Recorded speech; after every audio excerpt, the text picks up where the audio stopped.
the tune of OPP. Minority by nature, no time for idle chitter chat and petty iteration. Seeming to me exponentially like I'm Barack's inauguration. Erratic calculations, nah, I runs the infinite. Only way I slow me down is with some calcing by a limit. They might no longer show the work to answer self-evident. Some truth should be proclaimed in the Declaration of Independence. Things not instantaneous can be approximated by adding up our changes till everything integrated. Word to my partners in calculus. Yo, you down with BCP? Yeah, you know me. You down with BCP? Yeah, you know me. Integral, grind exponential. You down with BCP? That's the way we rotate radiannually.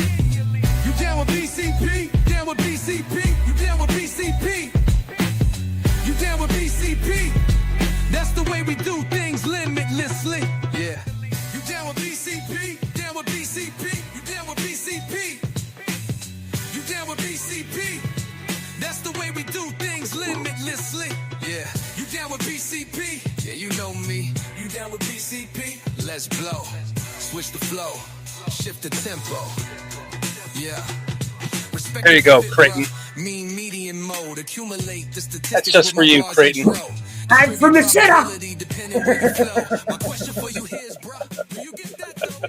What you thought it would be? Hey, Creighton, man, you asked, we try and respond with the best product possible on the air. Hey, be careful what you wish. I said that to him last night in chat. I said, be careful what you wish for, Creighton. Wait, I got it. One more, man. Yeah. Nice. A little toilet flush action, too. Just let it Sorry, everyone. I had to lay a good one.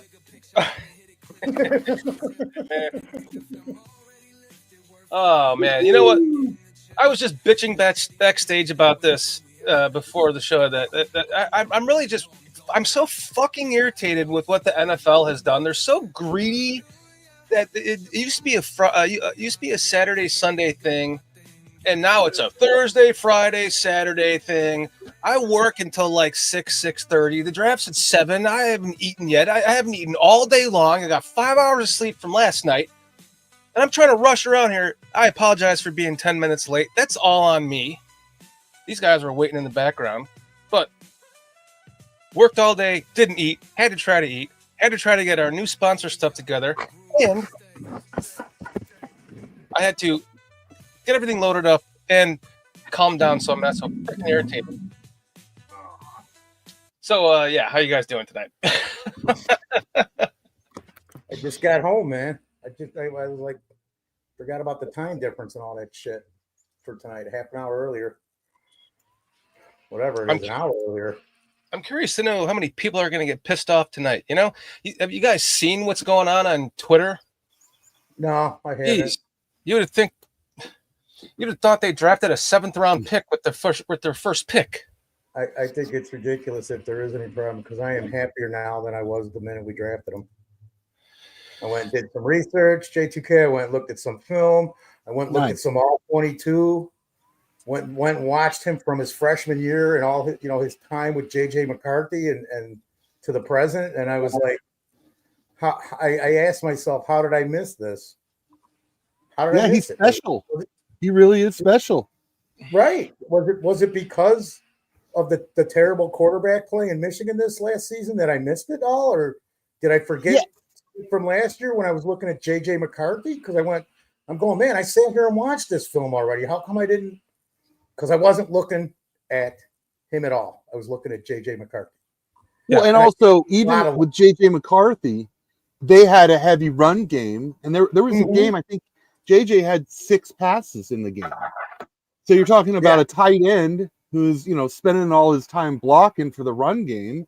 And 1 year has some highlights. And the next year, he's got one of the worst quarterbacks several quarterbacks. I think they had 3 quarterbacks start last year, So, yes, one of those kind of gems of a player who just didn't get the production he should have that he could have had on another team. Tyler Warren was such a focal point of Penn State and you saw that with all the different things they did with them. Put Colson Loveland on that team and see what he would have done. Right. And then here, if you look East Coast, West Coast, Southwest, Northwest, Southeast, there's a guy in California going, this is the best pick of the draft. The minute the Bears drafted him, they said this is the best pick in the draft right now. He goes, Was they that, got that the NFL Network guy? Yep, you saw it. Yeah, I saw the. I couldn't remember because I saw so many things, but I'm just going. Everybody else but Bears fans are higher on this pick than Bears fans, so they need to just stop, look, and listen instead of going off. Sorry, well, people Jake, are coming around. I'm seeing them. Just let them do what you did, Foster. Go and take the tape. Go and watch a few games. Even just bust out the highlights that are on YouTube. See what's going on with them, and yeah, I think. I mean, I did probably a little more homework than other people normally do with the draft, and I thought he was the 7th best player in the draft. He was my number 1 tight end. I was happy with the pick. I was a little surprised just because I wasn't sure where his name was called, and I heard nothing as far as our interaction with them pre-draft process. Right. And then you saw the interview where he actually talked to us 3 times, but nobody heard about it. So yes, but all that virtual stuff now that you just you don't know. You're not no one's at the airport taking a picture of who was that the defensive end everybody thought was coming to Chicago, and it was just some random guy. He was in O'Hare. Yeah. Chase Young, Chase Young's at the airport, it's not Chase Young, it's some random guy. It's hard not to it's hard to not have empathy for, and let me reword that. My brain is not working today because Creighton, that's why we started so late, because this shit starts too early, man. I'm on the East Coast. It starts first for me. So it's so it's 6:30 for me for tonight's show. Well, no, it's the latest for me. I should say that. See, my brain's not working. But my point is I worked too late, and it just took a long time to get all this set up, and I'm really irritated about it. I'm trying to get over it. But I want to say that Bears fans, listen, the Bears, what have the Bears done for us lately? Okay, so I get that people are upset about this pick. People have their minds set on a. I'm hearing Raging Oracle in my head right now because I understand the trenches. We talked about it last night. Every year we get in, it's like our fucking offensive line and our defensive line suck, and I get it. What have the Bears done for us lately? And you can take that with pretty much every season. We act like our team is a perennial fucking playoff team. Like, why is Green Bay last night booing us? We finally beat them once in the last 12 fucking games, and they're booing us. Did they boo the Lions last night when they were on the clock? Did they boo the Vikings? I didn't even hear. But I get it. I understand why people are thinking a certain way, that this is not the pick. This is not the pick, and this is us. Trying to maintain a positive attitude. And sometimes I feel like we shouldn't, because this team just always seems to let us down. That being said, I sound like a broken record. They're not going to let us down this year, though. This. Man, sorry, I'm in a salty mood right now. So they better get a running back with specs. I'm going to turn into Reed. Right. What's up? They just better get what they need. What they Poles and Johnson know they need. Yeah. Doesn't matter what I think anymore, or you think, or you say. I don't know. Just saying. Let's get to our chat. Jason UK, if you want to hop in, you're welcome to. I don't know what your plan. I think you're working tomorrow, so you might not want to. Chad Speaker, what's up?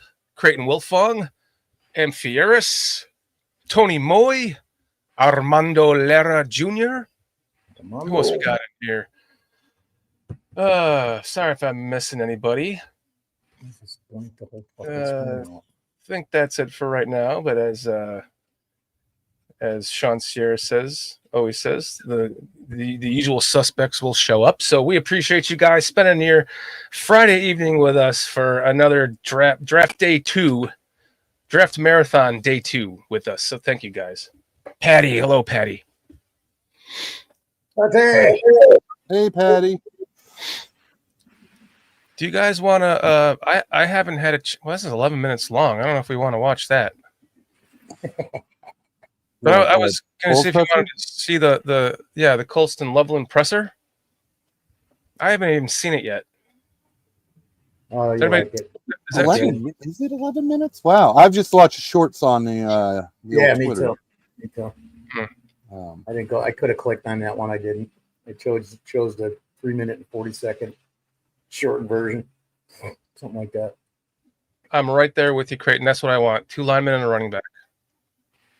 2 linemen and a running back. PJ's in the house. He's not. PJ is like me. He's like, I'm trying to stop my face before the show. Yeah. That's what I was doing, man. I was like, I'm doing like 5 things in a row, take a bite, and 5 things in a row, take a bite, 5 things in a row. I feel like I ran a marathon in my own house today trying to get ready for this. So go ahead, take your time, Peach. Hop in whenever you're ready. Fucking bastard. Sorry. Dude, I'm backing out of the driveway because I got a couple last minute things to do, and my tire. I get a flat tire. I get 2 feet out of my driveway, so I was like, "All right, I'm never gonna make this shit, but I got to do this shit." So, live from the shitter.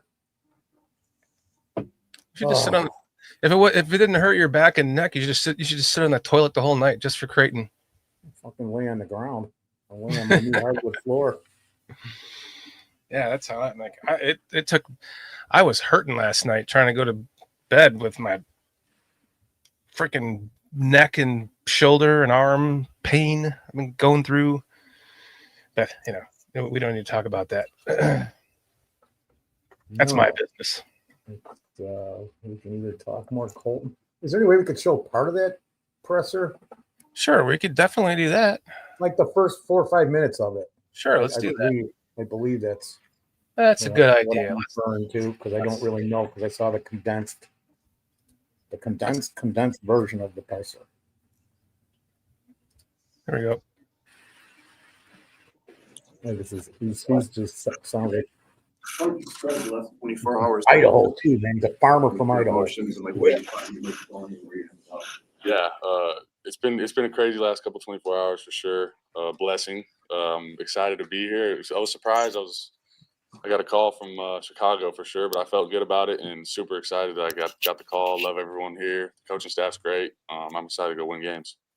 So where were you last night? And noticed a bunch of elks there coming out. Yeah. Some of the background. Yeah, we were just in Gooding, where I'm from. My aunt and uncle's house. They got a little bigger house, better spot for the draft party, and there's just a couple elk in the back. They got animals all over their walls, cows, hides, and all that. So. Colston, you said you were surprised. How did somebody there already have a Loveland Bears jersey? That was crazy, right? That was crazy. Yeah. Long time, friend. But yeah, I heard he had a 18 Loveland Bears jersey. I was like, no way. He's been saying it for the last 4 years. Like, you're gonna go to my Bears. So that was actually really cool. What number are you gonna wear? Pause. You're not wearing 18, buddy. I know that much. I haven't decided yet. Yeah, we're still working on it. Everybody talks about, you did rodeo as a kid. How late into your life were you doing that? And what events were you doing? Yeah, that was early on. It was like 3rd to 5th grade, maybe, I think. And I was doing it was junior rodeo, so I was doing like goat tying, goat flanking, riding calves, steers, like nothing too crazy at all. But yeah, stopped at 5th. It was like 5th grade. I remember talking to my mom, and I was like, man, she's like, do you want to go buy horses, trailers, saddles, and all this? Or you just want to keep playing football, basketball, the other sports? I was like, yeah, you're right. We'll just stick to that. So that's how that ended. Last night, Ryan Coles described you and said Idaho tough. What does that mean to you?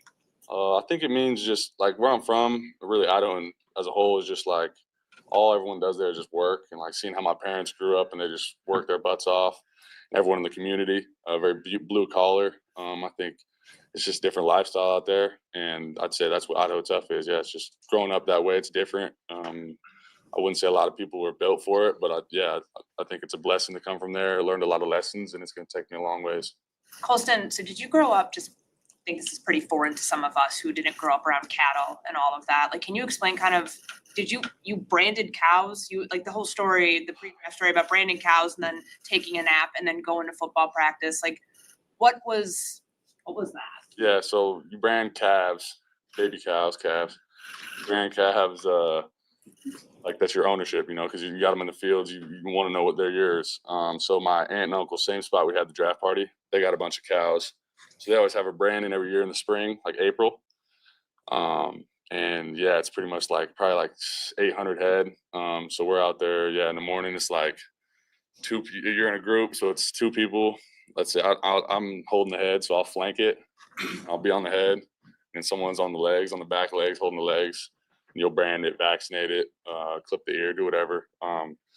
So yeah, that's what branding is. And then yeah, like we normally get a missed school. Don't tell anyone. We normally get a missed school to do that, which is nice. And then yeah, I go to practice right after. But yeah, stuff like that was always fun. It was like just to get together, spend time with the family, friends, and get some work done. I assume this is on a farm, like you're.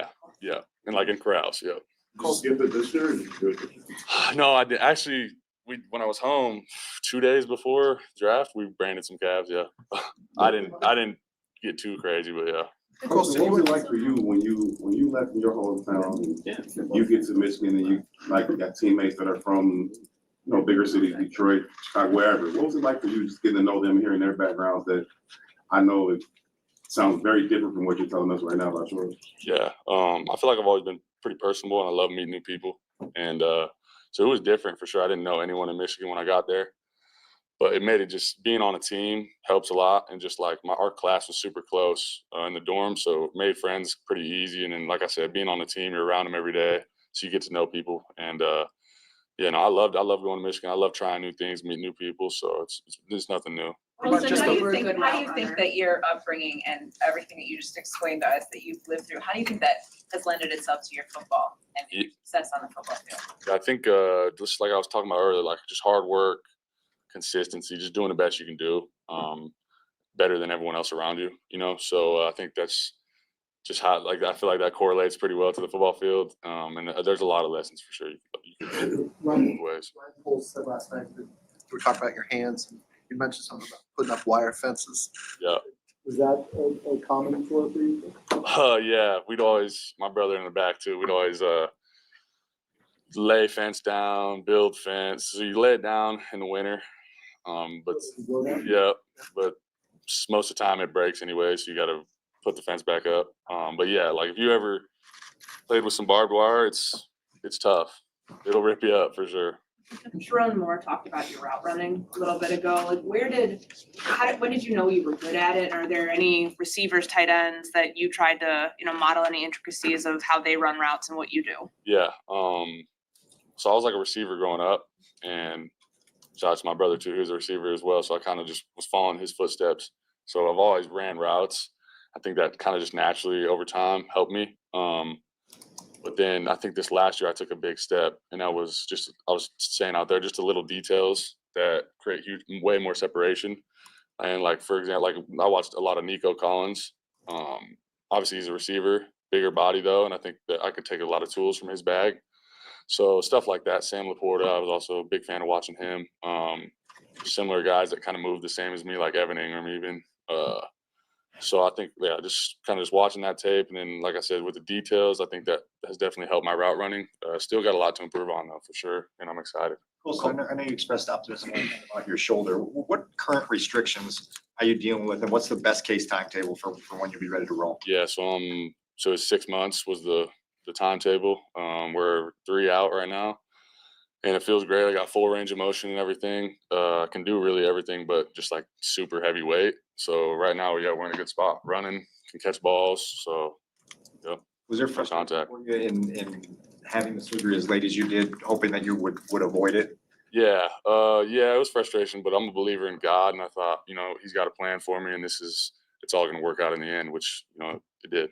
You played through that during the season, right? It happened in September. Like, was that something that was noticeable for you? Like, was it pain that you had to deal with? Yeah. Oh, yeah. I remember, it was like week 3, I think.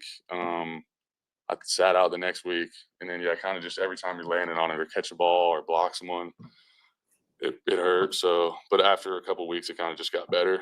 And then, I didn't know I needed it, and then found out I had to get it. But all good now. At what point in the process did you start to hear your name being mentioned as a potential top 10 pick? Was that like early on in the process? Did it pick up steam a little later for you? When did you actually start to hear that amongst your own campus? You may be a top 10 pick. Yeah, I think it was pretty late for sure because I didn't do anything throughout this process, just interviews, obviously. So, and like you never really have an idea where you're going. So I'm always assuming the worst. But yeah, once I got the call, it was like, man, I know I could be top 10, but to actually get the call and yeah, it's pretty special. It's a blessing for sure. How did you get adjusted to the limelight of being in Michigan, especially the national champion year, and kind of being, the whole world is kind of watching you as opposed to from where you grew up? How did you kind of get adjusted to that? Yeah, it was pretty easy. I feel like at the end of the day, it's just football. You're going out there playing the same sport you've been playing since you've been growing up. And if you overthink it and think too much, I think it can kind of get in your way. But I just like to think, it's just football. I've been doing this for a long time. There might be a little more people in the stands, but just keep the main thing the main thing. Can you take us back to your first touchdown in the horseshoe and what do you remember about that play and what was that moment like? Yeah, that was super cool. That was I feel like that was kind of where I started, just elevated my game. It was like a corner pump, a little corner and up route, like a scissors concept.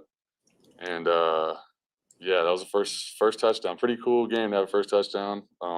Wide open. So I was just thinking, just don't drop it. Literally just don't drop it and you got a touchdown. And yeah, it was pretty cool. Didn't you? Yeah, it was in the moment. I did shush him though. That was cool. Couple more, please. Have you talked to Colt Kmet yet? He actually texted me. He reached out, just said a nice message, say, excited to get to work with you. Let's go win some games. One more was saying that you have a very strong opinion on LeBron versus Michael Jordan. We're in Chicago. I have to ask you what it is. Yeah. Next question. No. Both great players. What was it like when Coach Harbaugh came to Idaho? Oh, that was cool. Yeah, that was cool. The town was buzzing for sure. When everyone knew like that when he came into town. But it was cool. He came in at night, stayed the night at my grandparents' place, and then we were talking. He's like, "What time are we working out tomorrow?" I was like, "Are you working out tomorrow?" He's like, "Yeah." I think we went in there at 7:30. He was in his slacks or in his khakis, in his shoes, doing squats with me. We did a whole workout, so it was pretty cool. But Coach Harbaugh, he's a great guy, and he loves meeting new people and doing new things. So it was super cool. Growing up, who'd you idolize in sports? Like, who'd you root for in Iowa or Idaho, professionally, any sport? Yeah, I never really had like a team. Like you said, coming from Idaho, you kind of pick and choose wherever. So yeah, kind of just always just like watching it and players really. Mm-hmm. All set. Colson, how do you describe Gooding? What's the town like? Gooding? Yeah. Yeah. So like the smallest town in Illinois. Think of that. Just bunch of land, horses, cows, pivots, windmills in the mountains. Yeah, there ain't much. And you had to go to, is Boise the closest airport? Like, how did you get here? Twin Falls, yeah, which is 40 minutes probably. So that's where we flew out of, but there's only like one flight in and out every day, so Boise's the spot. Did you root for Boise State growing up? Yeah, I was a big Boise State fan for sure. Yep. Shorty, I worked 20 minutes from where he lives, man. What? I worked 20 minutes from where he lives. Jeez, I live there every day. I had to say it because he's describing it. I'm going, shit, I know exactly where the dude was from. What haven't you done? What job have you done out there? And the barbed wire, dude, I that shit is dangerous as shit. I almost cut my wrist off hanging that shit.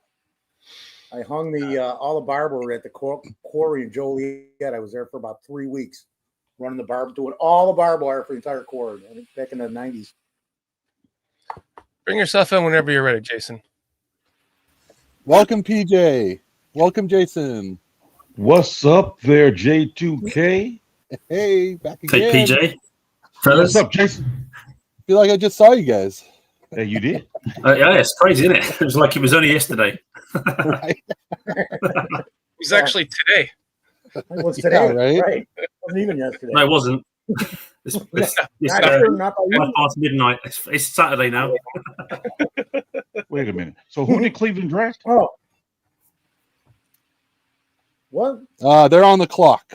They're on the clock. Oh, okay. What's up, Cliff? Hey, Cliffy. Chad Speaker.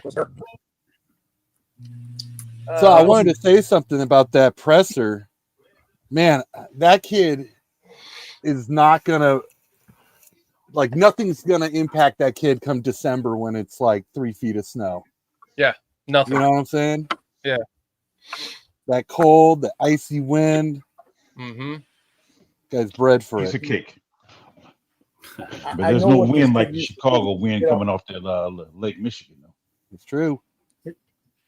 Here's what I did in Idaho in spring of '77. And this is what this kid did. He got up at 4:30, got some breakfast. By 5, he was out milking the cows and then taking care of the hay for the cattle. Probably had 20 other chores to do. Then he'd go to school, maybe come back home and then go to football practice, depending on what time of the year it was. But then he'd come home from school every day and do a bunch of crap. I spent 3 months doing that. That's a tough life, dude. That's a tough life. Welcome everyone to Farming Today. Let's acknowledge We're live on Chad. BBC Two. Let's acknowledge Chad in the super chat. Chad, $2 super chat. Thank you, my friend. We appreciate your support more than you know, man. We really do. I forgot to put the link in. Complimenting Foster on his great opening. Pause. Yeah, no, it's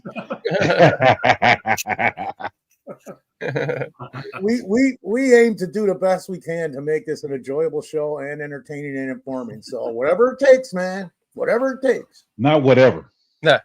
Let's be clear here. Well, not whatever. Yeah, there are limits. That's right, PJ.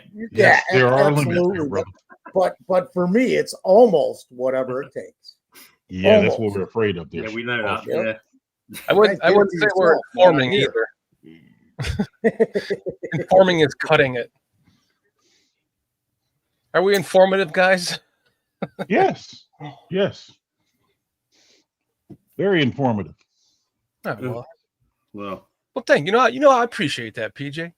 Yeah, very. Yes. I appreciate you, PJ. Yeah, thank you, man. I appreciate that. I appreciate you appreciating that. We got on this last night after the show.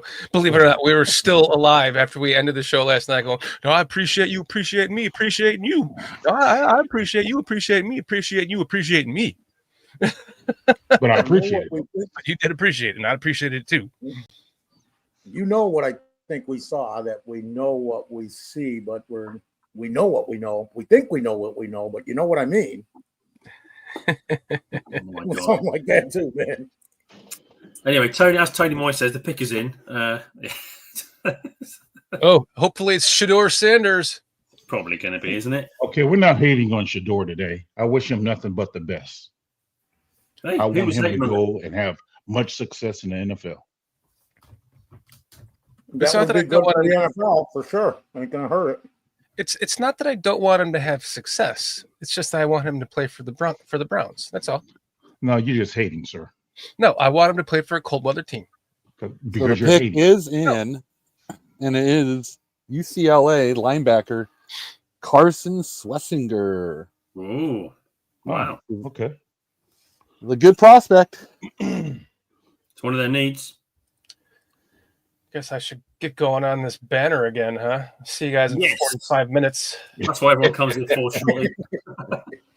But I like that pick for our Bears because it's not a running back. And I know that Cleveland has another pick in front of us that probably could or should be Shador Sanders or a quarterback. Strong possibility you might go to New Orleans. I think. That's also, also a case. That'd be a pretty good spot. Shador, big chance there, isn't there? With the doubts on Derek Carr. Yeah. Hey, Squeegee, welcome in. Squeegee.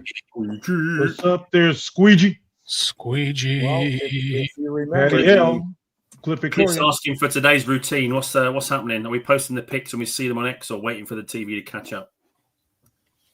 I don't know. It's a good question. Very good question.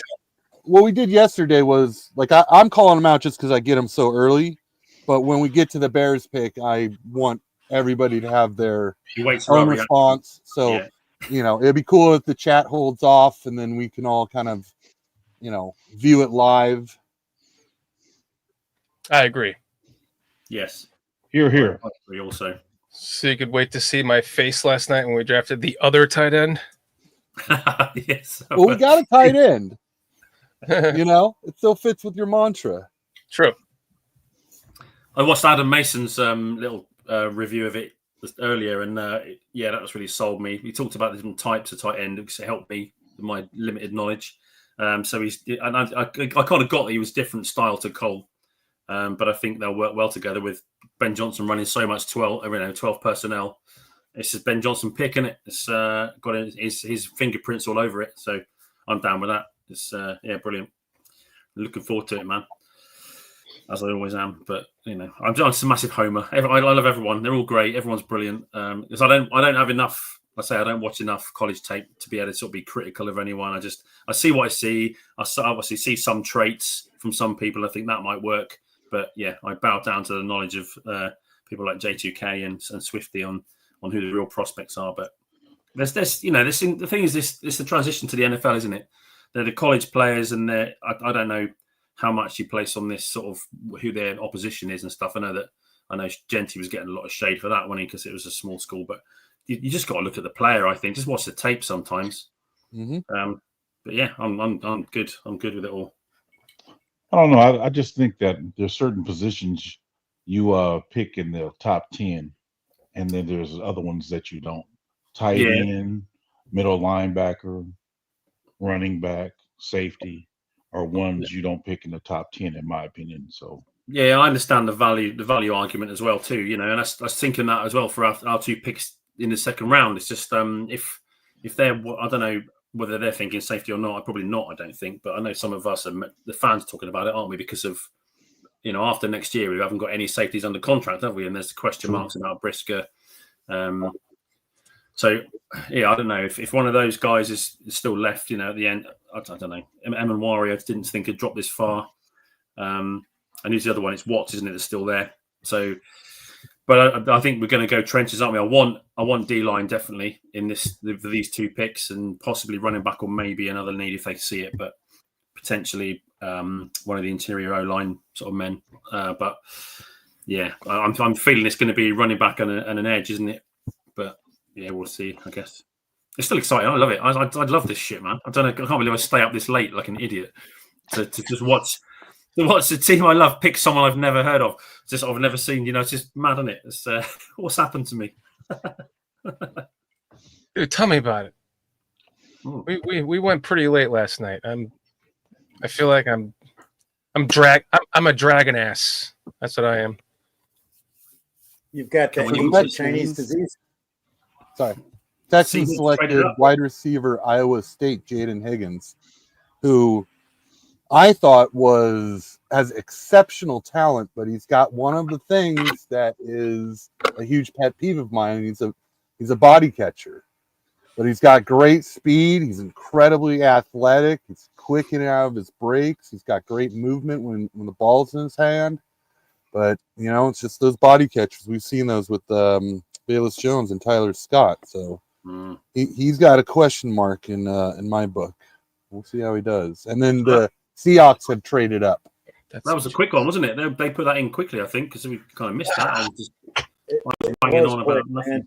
I'm not even getting. I'm trying to get this ticker going for the bottom, and it's just like I've already wasted my time because I have to go back and change one of them already.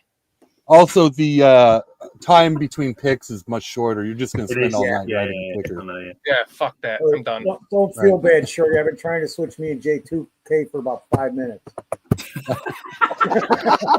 This damn thing ain't working, man. I can't get nothing to work. You keep doing it. There you go. There you go. Who did that? Was that me? I was I trying didn't do it. it. Somebody else did it. We're all doing it at the same time. That's the problem. It was just flipping it back like the comments. I stopped. Yeah. Brilliant. Pick is in for the Seahawks. Jeez, not here. Yeah. I'm back on ABC. What's ESPN saying? It needs a wide receiver, center, offensive tackle, and edge. So They took Oh. safety Nick Oh. Emenwari. Oh, there we go. Where's he out of? Yeah, South Carolina. Okay. I was actually hoping he was going to fall because I that would be a good pick. Would have been a pick for the Bears. Good player. Good player. Okay, so who does everyone else want? I want to know. I'll make a poll. I got a mixed bag, man. I really do. Yeah, all four of us should, or five of us should pick one player, and then we'll make a poll, see what the chat thinks. For Chat, jump in and put your first selection. Pick 39. Who do you want? I'm saying you might want to think about 41 because it's going to come up real quick. Yeah. We could probably, whatever. I was going to say we could probably just both of them because they're going to come up quick, man. I want Judkins.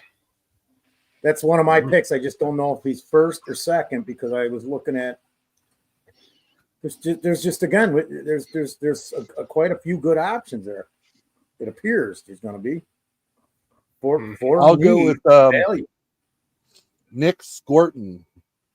There you go. So there's two of my guys off the board. Actually, three because Emenwari just went. I'll go Mike Green.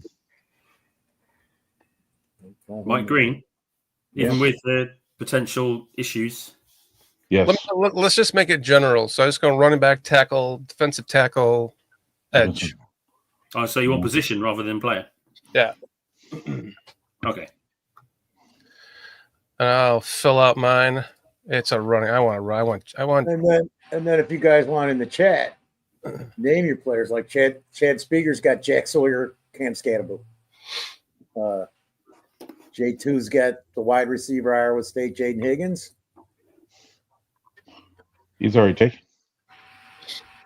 Oh, that's what it says. Texans wide receiver Iowa State, Jaden Higgins. I missed the Texans completely, man. I was running around. I got some phone calls.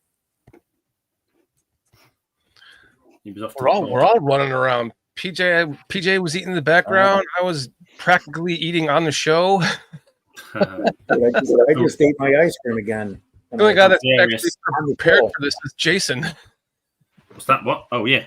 I was about to go to bed. I was about to go to bed, and then J2K put in the chat, just feel free to jump in. And I was like, and then you came on the show, and they're like, you can join us. I was like, oh, go on then. I've got breaking strain of a bloody Kit Kat, haven't I? Just can't help myself. J2's way ahead here. The Browns just took Judkins. That's behind? What? Yep. Yeah, man. 36. The Browns. Yes, I'm still on 35. They're just announcing 35 now. Oh, Browns took Judkins. Do you guys want me to hold up and let you guys get the news first? Only when it gets to the Bears, man. Okay. Who did Seattle take, J2? They took Emenwari. Oh, that's right. South Carolina. That's right. They're just announcing it now. Like literally. Yeah, mine's the same pick is in. It's ESPN, isn't it? They hold it back. They just announced it right now. Nick Emenwari, South Carolina. Real quick, before I forget, I want to make an announcement tonight that we have an official sponsor that is not BetUS. BetUS. BetUS. All right. We have so let me just start off properly. Do you guys like coffee? Anyone like coffee here? Yes, I like coffee. Tell me more, Shorty. So this is a local place in town here, and they make the best fucking coffee I have ever had. I buy these as whole beans.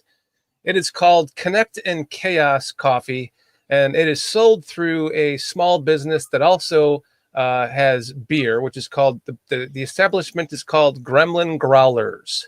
Gremlin Growlers, and they roast their own coffee beans from all over the world. And I'm telling you guys, it is the best damn coffee I've ever had. It's got the tasting notes on the back of the bag. If I can not make it blurry enough for you to read, doesn't matter.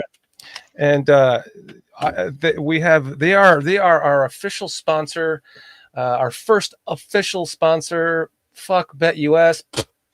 And so here is that. So if you guys would like to promote a small business that makes some of the best coffee you will probably ever have, it's literally the only coffee I ever drink, go to gremlingrowlers.com and use the promo code BCP 2025. The link to this with the promo code is in the description of the channel. If you want to help support BCP, you want to help support a local roaster, coffee bean roaster, please do. I will show you the website right here. All you have to do is, because they also sell beer, navigate your way down to the bottom, and you will find right there. Here are the owners. They're also my friends. And go all the way to the bottom, and you will see things you can buy. Bears Country Productions. So if you click on this, it'll take you to the page that will show you the different selections of coffee that you can choose from, and you can get $3 off per pound by using the promo code BCP 2025.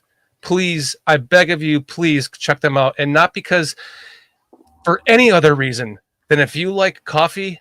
I promise you, you will love this coffee, and they will ship it right to your house. Please check them out, guys. I'm going to try some, dude. Hey, is this the spot where Poles was talking about that there's going to be a run on running backs? And I'm just throwing it out there because he was talking about it yesterday. I was feeling there'd be a run or something, wouldn't there? It's going to be, running backs or edge or something. Or, Ampharius. Have you seen it yet? Ampharius, they took Quinshon Judkins, just to answer your question. I thought J2K put that up there because he's already got that. I think he did, but the Vikings took offensive tackle Ursi. Is it the Vikings? No, I don't. Oh, that's Tony Moy. I'm lost. That's Tony Moy saying who he wants. Ursi. Okay. Yeah. Cleveland Browns ruining great players one player at a time. This could be the run on running back. So go ahead. Ampharius, totally. So many options left. That's the thing. Trying to pick one. There's so many we've got to choose from here. It's. I got you, Tony. I got you. So where is Carl at anyway? Carl, he didn't really want to do this. He wanted to enjoy it. Oh, okay, got you. It's kind of like he doesn't want to. He wanted to enjoy himself on a Friday night. Why hang out with us when you can enjoy yourself? That's the question I'm asking everybody in the chat. I'm joking around. What the hell are you doing here? I mean, J2K, do you think this could happen? Because like if Judkins went, and I kind of had Henderson going before him, it really just depends on your preference. Is this the area he was talking about where there's going to be a run on the running backs? Is it possible? Yeah, I think so. Because once you start getting into this little cluster where it's Trevion Henderson, Judkins, Hampton already went, then you got Caleb Johnson, and then you've kind of got a drop off, right? I mean, there might be some guys, DJ Giddens. I mean, the rest of the guys I think are a little more of a cluster in round 3 and 4. So yeah, I'm starting to think. So we got Dolphins. I don't think the Dolphins are going to take running back. You could see New England take a running back there, but they kind of have a lot of holes already, so I'm not too sure. No. The Dolphins are taking fucking Henderson right here. That's why they traded up, because they knew that New England was going to, and if they didn't, they knew that we were going to. And those fuckers have taken all the speed guys that I wanted in the last fucking. But now there's a trade, Shorty. That's what he's talking about. The Raiders just traded with the Dolphins to move up, and they're not going to draft a running back. Why wouldn't they want a running back? Because they took Genty in the first round. No, the Raiders were just there, and the Dolphins just traded up. They traded with the Raiders. Oh, is it flipped? Oh, okay. And these sorry, I think I got thrown off. To get a running back before the Bears. Remember last draft, I was like, who's the fastest guy left? Let's pick him. Boom. The Dolphins come up, they take that guy. Who's the fastest guy left? Oh, the Dolphins take that guy because they believe in speed. I will bet my left nut this is Trevion Henderson. Take Henderson. The pick is in. The Dolphins are selecting one of Travion my favorite fucking players, Arizona tackle Jonah Sanavia. Oh, that was Hold on now. You I wanted can't the mess Bears to up take Shorty's rent. You gotta say they drafted Henderson now. You gotta say it. No. Oh DJ, wait, no, DJ, newsflash. maybe he There was runs a a mistake on the 4-4. card. Maybe he's really fast. He's like the fastest tackle in the draft. You can't mess up Shorty's rent. Now you gotta let him have it. So two of the guys, my main two guys have already been taken for these two spots. Okay. Because I wasn't going running back here. I was going depth or a starting left tackle because I don't know exactly what the deal New is. breed. What's up, new breed? And a safety to have for more than just this season. Hey, Steve, good to see you, man. Well, really quick, you guys. I'm really happy with the players that are still on the board, and we got 2 picks, almost Definitely. back to back here. Yeah, absolutely. We got a couple defensive ends I like. We've got Trayvon we're- Henderson, who I like, Caleb Johnson, who I also like. Yep. What's up, Steve? Does New New England breed have a Steve running in the back? house. Does New England have a running back with speed? Because I'm getting worried now.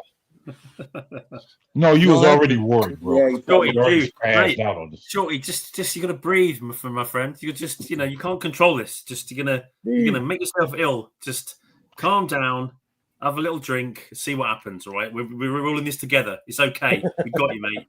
We're all right. Don't worry. All right. Thank you, Jason. Thank you.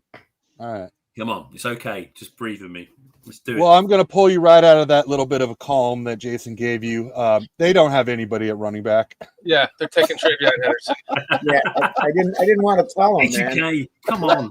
I was just going to go easy on them, J2, and say they got so many needs. They could, but you don't know.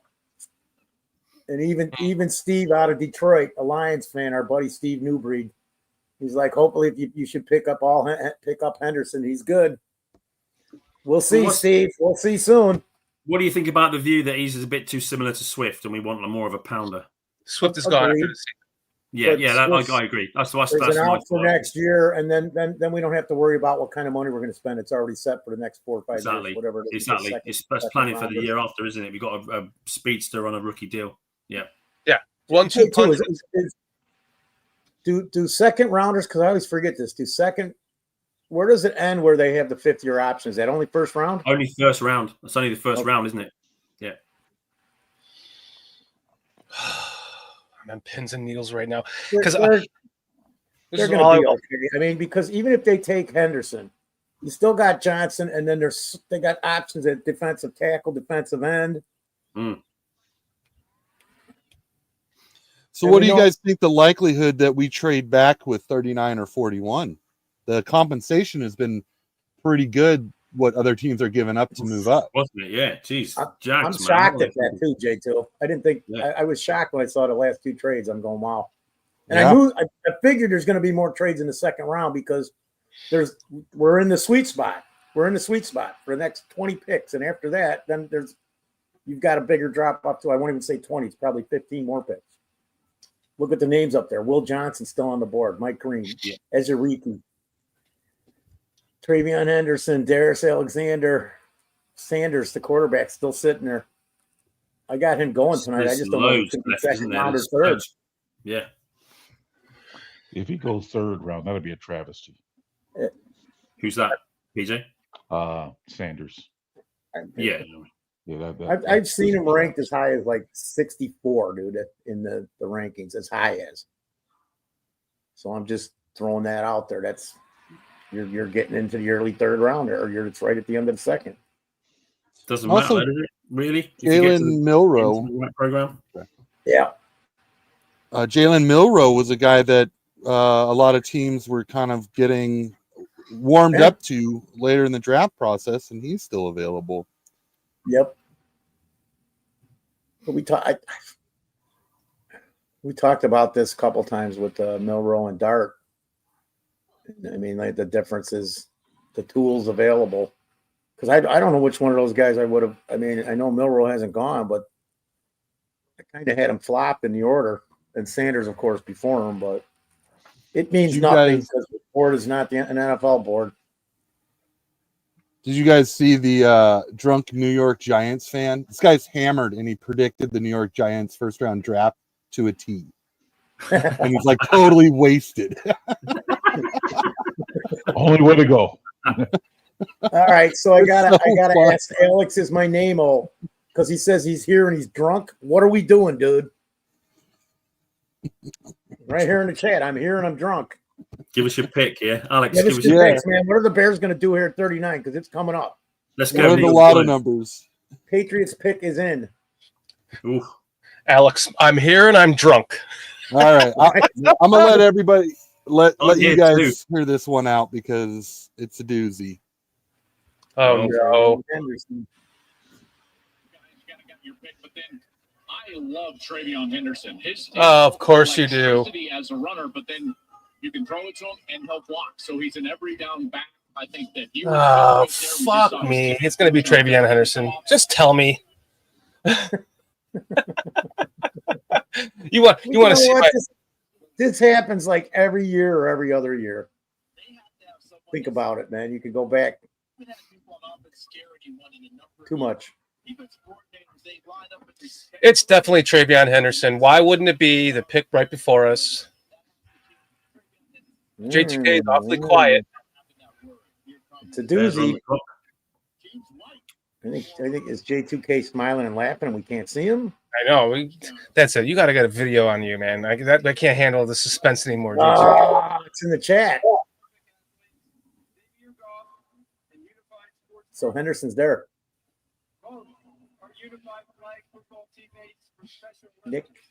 Nick Scourton? Scourton? They took Scourton. No, it's not me.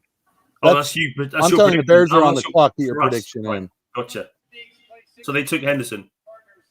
Blah, blah, blah, blah, blah, blah, blah. Oh, that's who you're saying we're gonna pick, J2? That's Yeah, J2K who wants us yeah, to I'm pick. kind of jumping the gun with. Just I want to hear what the chat thinks where we go here. Yeah, I could see that.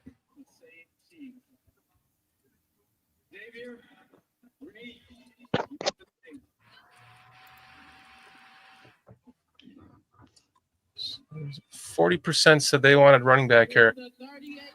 Well, you're No, gonna have Dan. to take Caleb Johnson then. Maybe bring up that list that I have. England, Yeah. Patriots select. Are they two? I want to see if one of those. God damn, I knew it! It doesn't matter unless Poles and Johnson wanted him in this spot.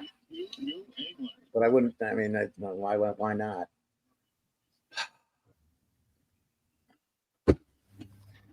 I'm gonna go with J2.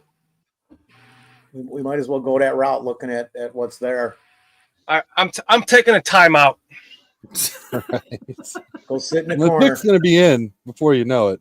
I'm not going to announce it, so I'll let you guys all take your Okay. time to get it in. Thanks. What's funny though is that I'll probably have our 41st pick by the time you guys get the 39th. You probably will. but- Yeah. The way it's going. Yeah. Yeah. I'm gonna just get rid of the chat as well for a second, so that no one spoils it for me in there. And I'm gonna go back to ESPN's very slow website. Now, I wouldn't be surprised if this is running back Caleb Johnson, and we just had the run on running backs. Right. You know, do they get nervous to wait for him at 41, and do they have a trade back in place at 41, or even with this pick? Right. Obviously, not going Mason Taylor tight end. No. Trey Harris. This might be a little early for Trey Harris. He might be more of a third round, but I just don't think he makes it to our 72 pick in third round. Jonah is gone. That leaves also Omar Norman Lott, who I think is a great fit for this defense, and Dennis Allen. Mm-hmm. I would be happy with either one of them, J2. The thing is, the pick after us is the Saints, and they do need an edge, don't they? So we may want to jump them. They don't need a running back, so we may go edge now and running back after. That's a very good point. Shit, yes, get in. I'll take that from Possibility. J2K.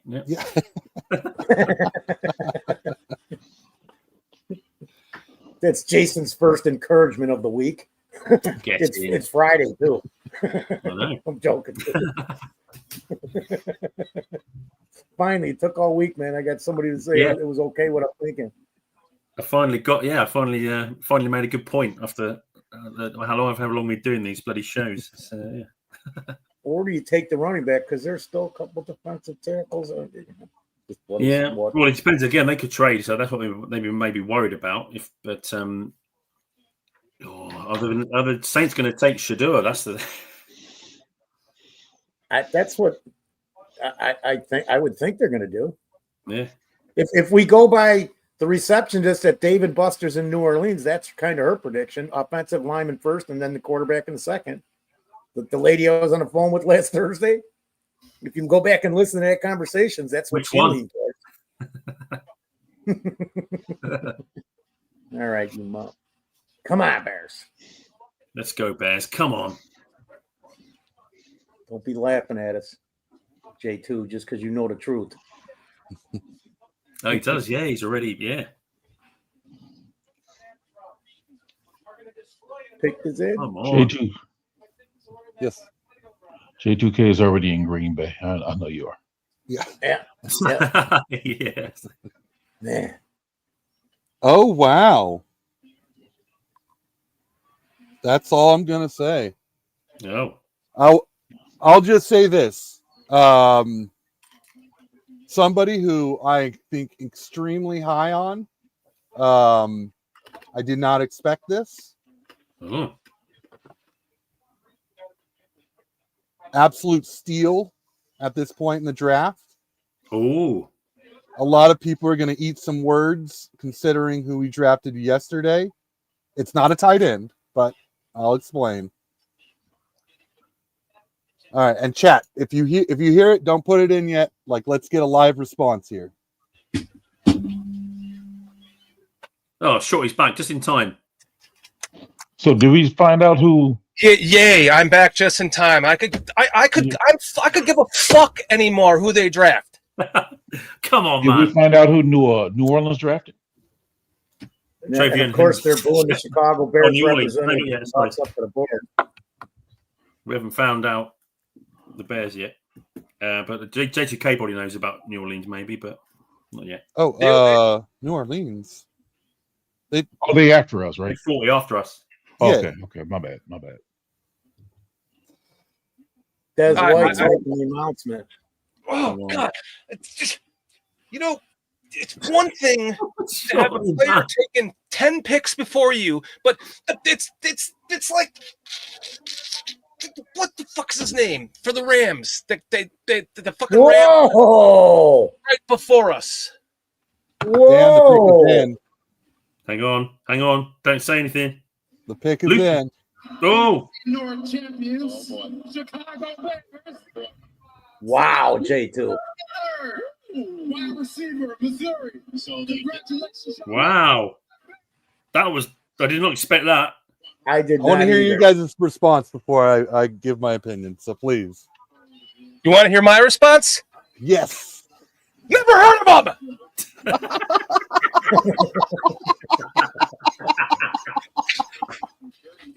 Johnson is setting this offense up to score. Yeah, this is going to be just like a period. We're looking at 30 points a game here. This is going to, basically, they're happy with, they're kind of saying they're happy with the defense. But whatever you get, we're going to outscore you. Whatever you get, we're going to get more. Wow. And then they're going to pick Caleb Johnson at 41. I think they'll take an edge. Or maybe they won't. I'm all right. What do I know, man? Load up the offense, man. Yeah, I don't know. Maybe they're running back now. We're going all offense in the first 2 rounds. That'll be like wow. We've always been bitching about poor man's version of DJ Moore. Players early. Can't say that yes, this year. DJ. And not a poor man's version. Okay. So, all right. So I love this pick. It's just blowing my mind right now. I have Luther Burden is my number 2 wide receiver in this entire draft. Over Ted McMillan. Behind Golden? Over Matthew Golden. Wow. Just behind Travis Hunter. This kid is so incredibly special, you guys. Yeah. I comped him to he was the Bills wide receiver, then he went to the Texans. Stephen Diggs. I comped Stephon him Diggs. to That's Stephen Matt Miller's Diggs. comp. That's Matt Miller's comp as well. I'm just looking at it now. Yeah. Yeah. And yeah, I comped him to Stephon Diggs in his prime. This kid is, I mean, he can play slot, he can play outside. You get the ball in his hands, and it's 90% of the time it's a touchdown. This guy, he's so athletic, so fluid. This is just, I mean, he's oozing with playmaker ability. In fact, I think out of our wide receiver group, he's our best playmaker, and that's no slight to DJ Moore. It's just, Burden is much younger, and he still has so much speed, like so much more speed than DJ Moore has. DJ Moore has so much technique and skill and knowledge and instincts that he is the better receiver. But when you're looking at a guy with the ball in his hand, Luther Burden is the best that we have on our wide receiver core.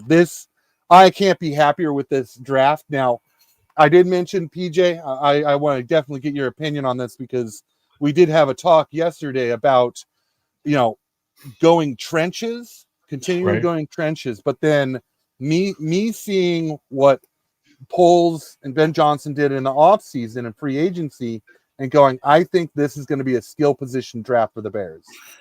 Not my preference, but just what my outlook was. And so how do you feel about this now that it's not trenches? This is skill players. I thought it was going to be, and I wanted it to be a skill position player draft, and they did not take either of the two skill position players that I wanted. And what pisses me off even more is that Travion Henderson went a pick before us. PJ, what are your thoughts, my man? I think that we're going to run into the same problem we've been having. Foster and I have talked about this before, where we talk about the interior line, the trenches, or whatever every year, and every year we seem not to address it properly. So it's going to look good.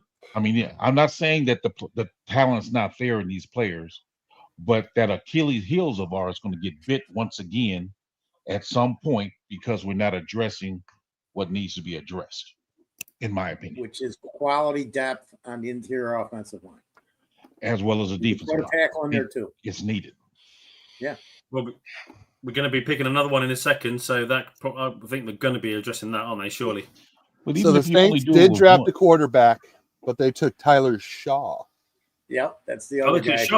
Oh, okay. They took That's Shuff. ridiculous. He had been moving up the draft board the last couple of weeks. I don't know if you guys know. I'm sure you do, J2. Yeah. Yeah, I really like Tyler Shaw. He is, he was one of my top quarterbacks. He was number 2 between him and Jackson Dart. And I mean, the mechanics are excellent. The footwork is excellent. He's an older prospect, but at quarterback position, that's not too big of a deal. 6-year senior. Fantastic arm strength, great size, okay mobility, but he's one of these guys that I think can help the Saints day one, where Shedeur Sanders I think would have taken time. They actually just threw it up. He's got 7 years. Oh, 7 years. 7 years. Yep. But again, it's a quarterback, so I mean, that's one of the reasons he moved up in the draft, man. He's got tons of experience. Tons for a college guy. That don't surprise me. I thought it would be somebody else. Just because you hate the father, you shouldn't punish the son. That's all I got to say. Here's the biggie now. Well, I'll say with New Orleans, they were kind of stuck in a situation where they needed a quarterback who could come in and start day one. And I think when you look at Sanders, you look at Shaw's a guy that can come in and start day one, where I think Sanders has more potential and overall ability, but the rawness aspect of his game was probably the hair splitter for that one. More developmental time is needed with them. Right. So I'm sure they're going to have a competition there. I don't know, but it could be because you got Spencer Rattler. but this guy's gonna be in their starter. I mean, they want go watch a couple, just to pick out a couple of his games and just look at his mechanics, like J2K is talking about. All right, so I'm going kicker next. Got to be a fucking kicker, right? This dude. Got to be a kicker. Our kicker is only 5'2". We got to get a better kicker than that, right? Why not go with our second round pick? Whoa, Tony, yeah. We've traded down with the Bills. There we go. There we go. Did we get our 4th round back that we gave them last year in order to do that? I don't know what it's cost. They haven't announced it here yet. Yeah. It'll be coming up in a second. Yeah.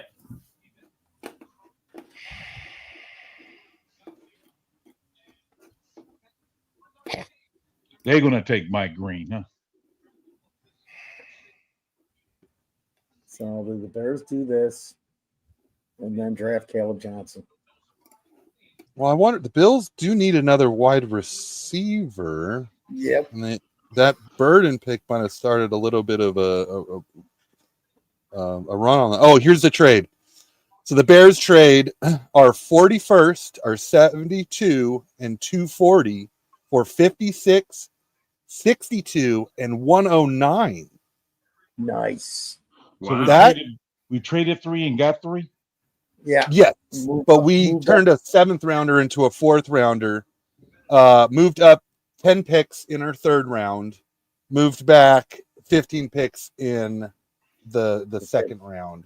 Wow. So we got 15 picks to go, but then, 56 to 62, we're still in that bread and butter range, you guys. And we get an extra 4. With an opportunity to pick another pickup, maybe. I doubt it with those 2 picks, but we just got to see what Poles does, because I kept saying, man, if we could get 8 or 9 guys out of this draft, preferably 10. But they've got to be quality. I'm thinking, okay, one of these next 3 picks is a running back. But at that point in time, I'm thinking that we're going to go back to the trenches. Yeah, right. I agree. We've got to, haven't we? Surely. I agree. Although that 4th round pick might be a linebacker.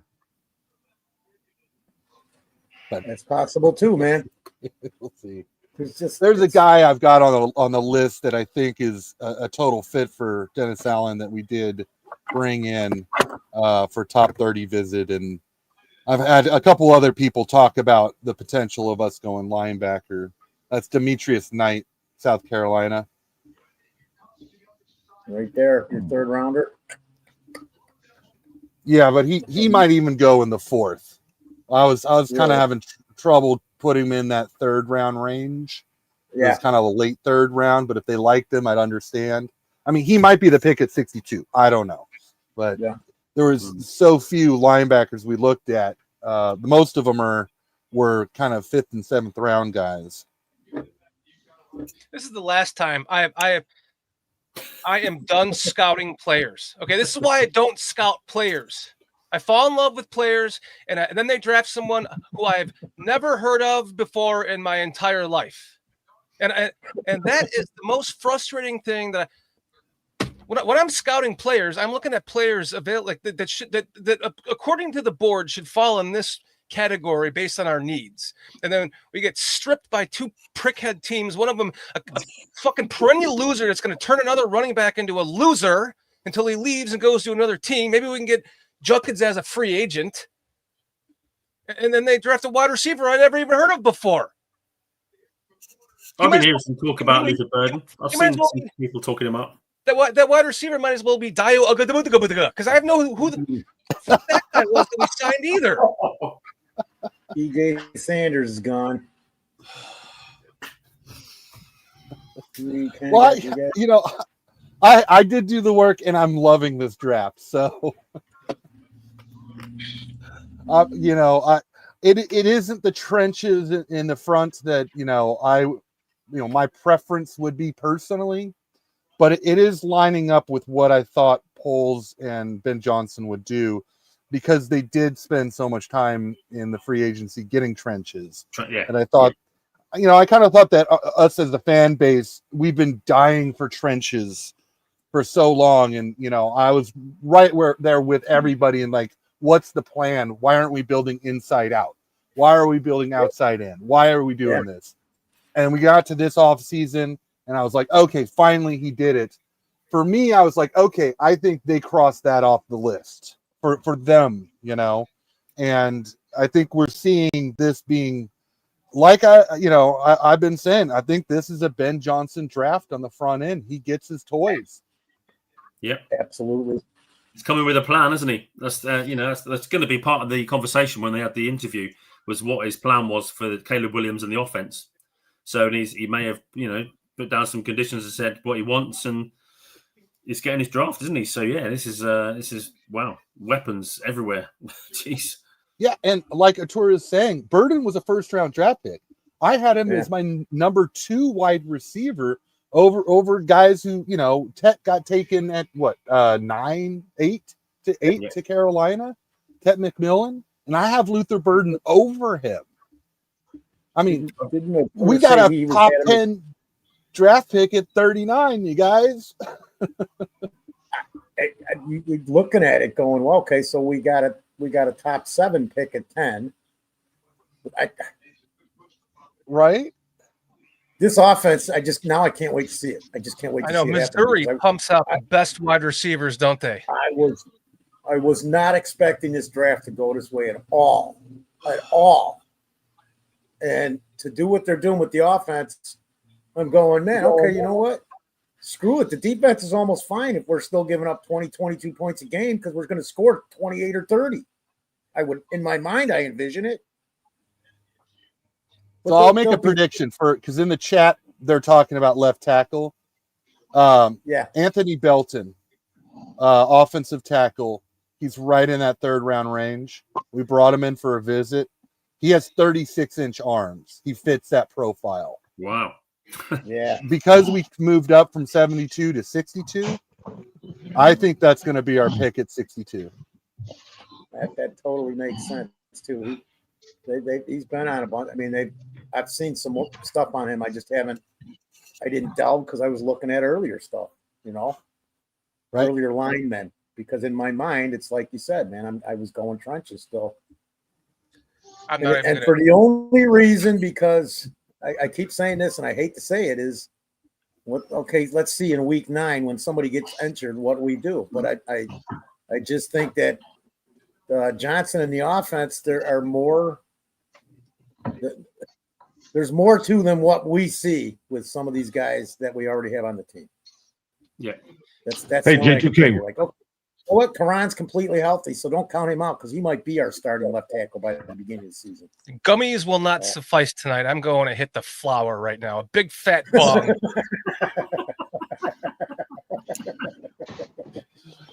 What's up, PJ? The greatest show on sod. What do you think this means for Tyler Scott? So, okay.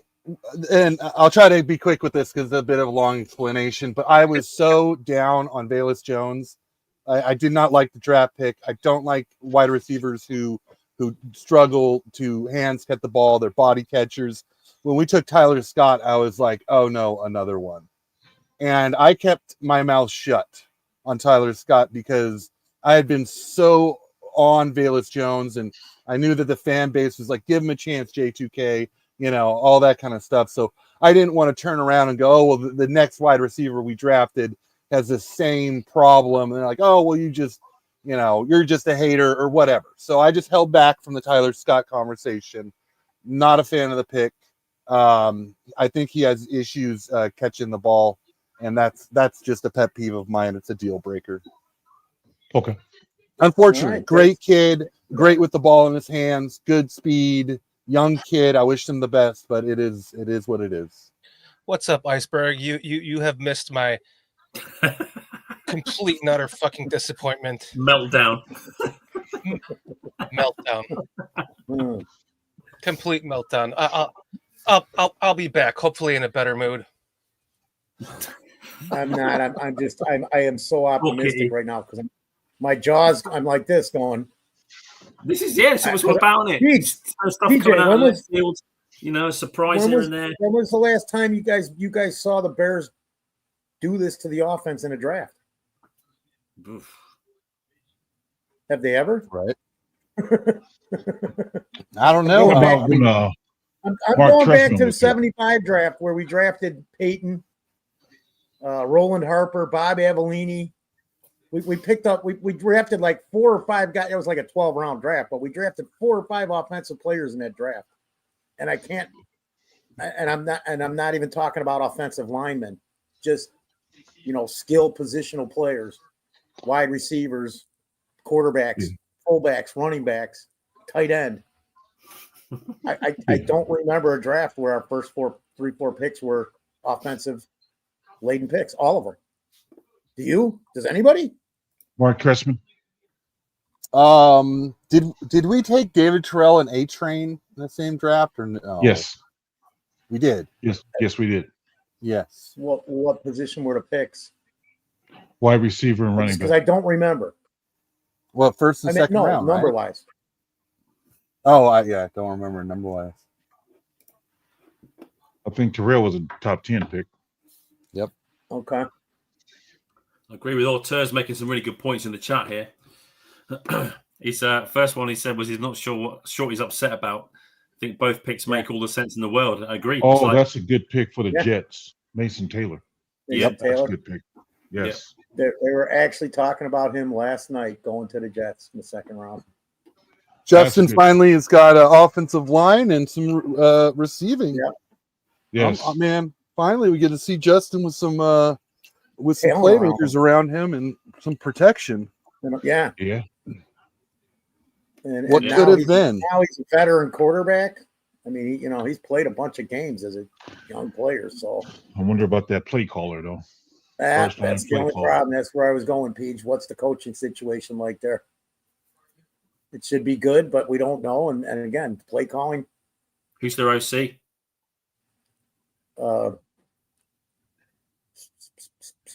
From Detroit? No, that's the head coach. That's the head coach. It was there, yeah. It's, Didn't they bring over like the wide receiver coach to be OC from Detroit? I thought it was quarterback coach. A quarterback coach. That's what it was. Oh, okay.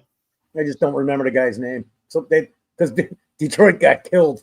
They got coach wise this year, man. They got coaching staff got pillaged, didn't it? Yeah, absolutely. They just got raided, outright raided. Yeah, that's the problem when you're 49ers going to be doing because the 49ers will build this team back up in this one draft. I know it. They've got a bunch John of picks. Legger also says John Morton is their offensive coordinator. Okay. Yeah. I just could not remember the name. Cliff is saying doesn't mind Bears being all best player available. So kind of, I think and then J2K with what you're telling us and what's out there is the value that we're getting at these BPAs. These guys shouldn't even be. A couple of them, it's like exactly. They were, on your board, they already should have been gone. Right. Yeah. And everyone's been saying, haven't we? The draft is at D line and running back. If that's the two of our needs, then we've got 2 picks now in the next from 56 to 62. So and as Auteur, was it Auteur or who was it? It said, all the edges past 15. Oh, they got Alfred Collins, man. It's 49ers, sorry. Go. That's a good pick. They needed help. With destination, they could use. I think they could have used a linebacker too. I mean, Scorton's still there. Could be looking at Landon Jackson. Yep. Tuamaloa, Jordan Birch, Caleb Johnson. Yeah, Ezriaku. One I can never say his name. Donovan. What's our next pick? 52. Yeah. 56 and 62. 56 and 62. Our thing doesn't have it right. It says 5T. So 56 and 62 we've got now. Yeah, well, 56. So there's a good chance we can get one of those edges, I think. I mean, we got well, it depends on needs, doesn't it? But Cowboys could use a running back. I will say that. Do they draft Sanders? The best thing that's happened. You don't even. PJ and I would not even be friends anymore if they drafted Shedeur Sanders. Pickens Oh, in. come They need a on. cornerback, and Will Johnson's still on the board for some reason. Here, dude. Even just because the deal with their dad, don't put it on the kid, man. That's all I'm saying.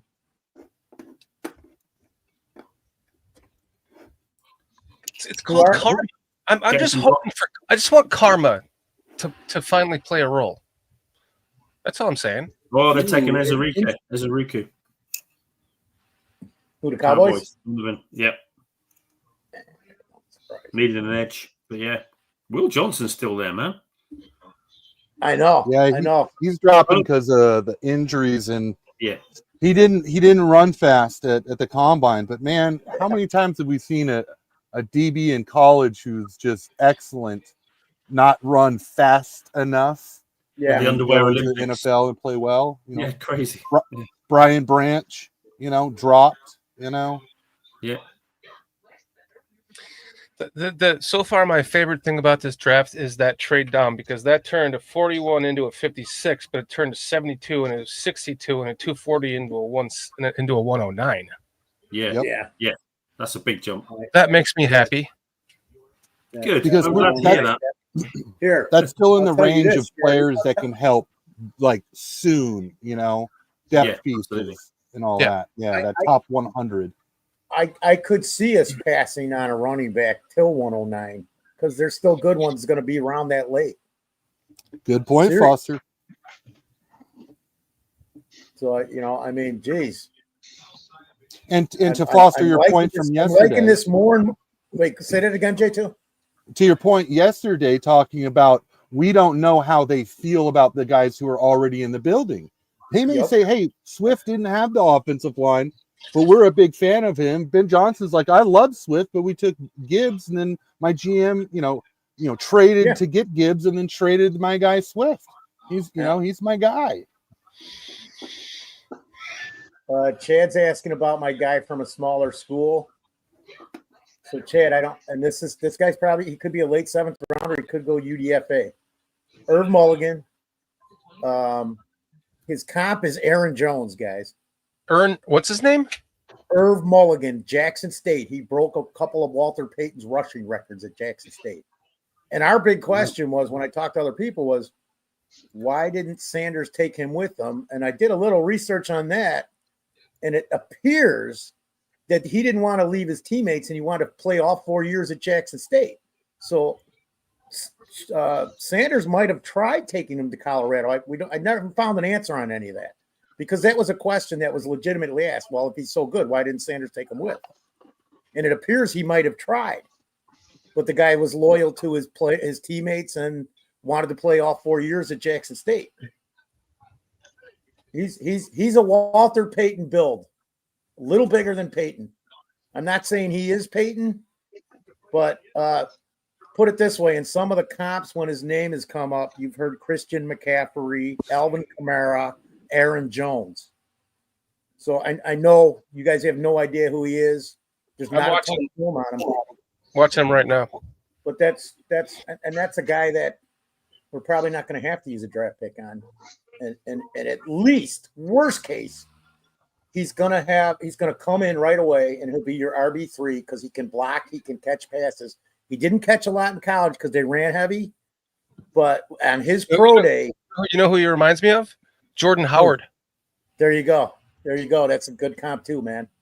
And like I said, he's probably gonna be a UDFA. He's borderline 7th round UDFA because he just doesn't have the exposure and he didn't play against he actually broke Walter Payton's record and missed 2 games doing it for a single season rushing record. I think it was like almost 1,400 yards in 9 games instead of 11 because he missed 2 games.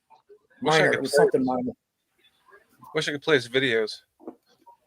There's not much. I did a lot. I got another guy, but we don't even need him now, man. This would have been a 7th rounder. Keandre Lambert-Smith out of Auburn, wide receiver. He's going to be an underrated guy. Remember his name because somebody's going to grab him in the late 6th, early 7th. Dude, I'm sick, guys, because anyone the players that everybody looks at. So I always look I'm always digging into the 6th, 7th rounder in the UDFAs because I want to find that one guy like that. Like a few years back, man, it was Sanborn. I had him in every draft. I just started making him the last pick in every draft because I knew it. And mark my words, watch what he's going to do with the Cowboys this year. Being around the team that they're putting together defensively, I believe Sanborn's going to have a hell of a year. He's going to be one of the best linebackers in the NFL this season. Anyone that's on a computer right now, just open another tab and go to YouTube. Type in IRV Mulligan 2023 Jackson State highlights. Yeah. He looks faster than Jordan Howard, but he's like built from the waist down more like Jordan Howard with a lot of Jordan Howard. 4.47. What the hell with Jordan Howard? By the way, can I ask you guys? Like Jordan Howard, he was at that point in his first 4 years as a Bear. Yeah, he had like the best that. Opening of his career before they got rid of him was the best of any Bears running back. It's like the most yards. He had broke several records. Bears running backs, and they let him go because he didn't have 4.3 speed. That's what drove me nuts about Nagy. PJ, you okay? Oh yes. I'm watching I'm watching because I don't know a lot about these guys, so I'm like watching the ones that talking about and watching their highlights because I really don't know a lot about these guys. Tiamolo is one of the guys, Pete, that I thought if we traded back with 31 or 39 or 41, he was one of the guys that I would have taken in this slot in the 5th. He just went a little earlier than I thought, and he probably should have went earlier than he's gone. There's people that had him rated higher. Somebody even in the chat had him rated, I don't know, top 2 or 3 defensive tackles. I know I saw it. Tiamola. What's his name? JT Tiamola. Tiamola. Ohio State, dude. Oh yeah. Good size. I see a lot of the Big Ten games because there's 2 or 3 of them in Chicago. If you live in Chicago, there's 2 or 3 of them on every Saturday, at least 2 every week. So you're always getting to see 4 teams, like a lot of Rutgers, a lot of Indiana, a lot of Wisconsin, Michigan, Iowa, Northwestern, Illinois, Nebraska. Can I hear some more talk about this wide receiver? Can somebody talk me off? Did you get a chance to see the highlights on ESPN or NFL Network when they drafted him? No. Yeah, I did. I watched that. Yeah. He reminded me, and I just ran this by J2K. He kind of reminded me a little bit of DJ Moore. I mean, 6 foot. Good. He has a good speed. He's a hands catcher, not a body catcher. Before now, I never heard of him, but if J2K, I've heard some people talking him up actually the last sort of week or 2 before the draft. It was mentioned by a couple of others. If you want, shortly, I can read you as the pre-draft analysis. I just think this is. I will first off, yes, please, but I just think this is so funny because Raging Oracle was raging last night, and I kind of went off a cliff there. And we just flipped spots because he's really good, dude. Just relax. Should have been gone. Yeah. O'Toole is saying the same thing. J2K is saying the same thing. I will watch the highlights over here. Shorty, I just sent you an all 22 video and explanation of Luther Burden. So if you get an opportunity, I put it out there for PJ and Carl too. And then I see Carl says, did you see what Carl says? He must be listening because he's going, Foster, proving yet again that he is elite football player. Judkins at 36 is a steal. Oh, in text? Yeah. I just caught it when I sent you that because I'm like, maybe this will help you. But you really need like 20 minutes to sit there and listen and watch it. You could probably fast forward in the middle and look at some of the all 22.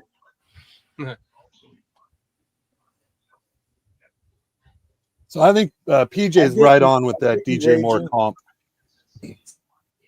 I think we got someone who's special, and I mean, he was my number 2 wide receiver in this draft, and I could have seen him taken in the teens, and to get him at 39 is an exceptional value.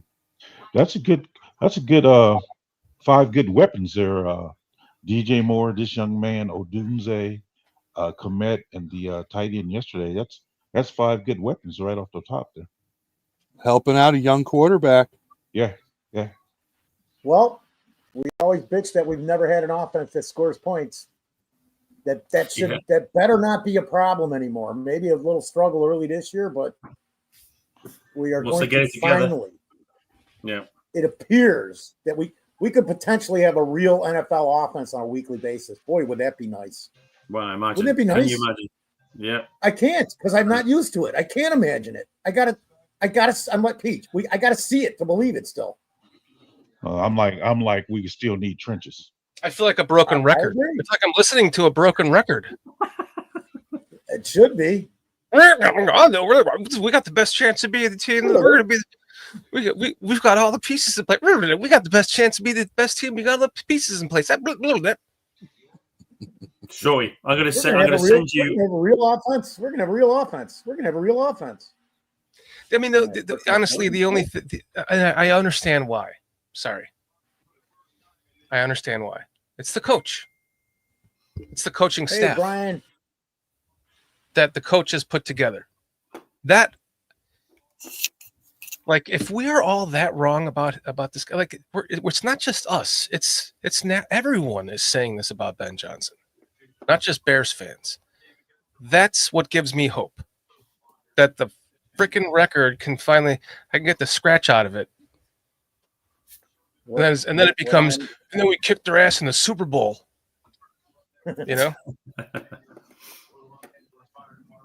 Slow down there, Shorty. Shorty, I've just sent you the. I just did it again, didn't I? Pretty good a Super Bowl win. Sorry, go ahead. I just sent you the write-up from ESPN of his pre-draft analysis. Just read that, mate. Just have a read of that and tell me that isn't exciting.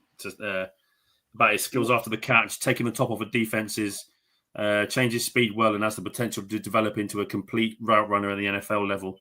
Excels at attacking zone looks. Average 12.8 yards a carry in 2024. Traps the ball deep. He's a threat to take the top off.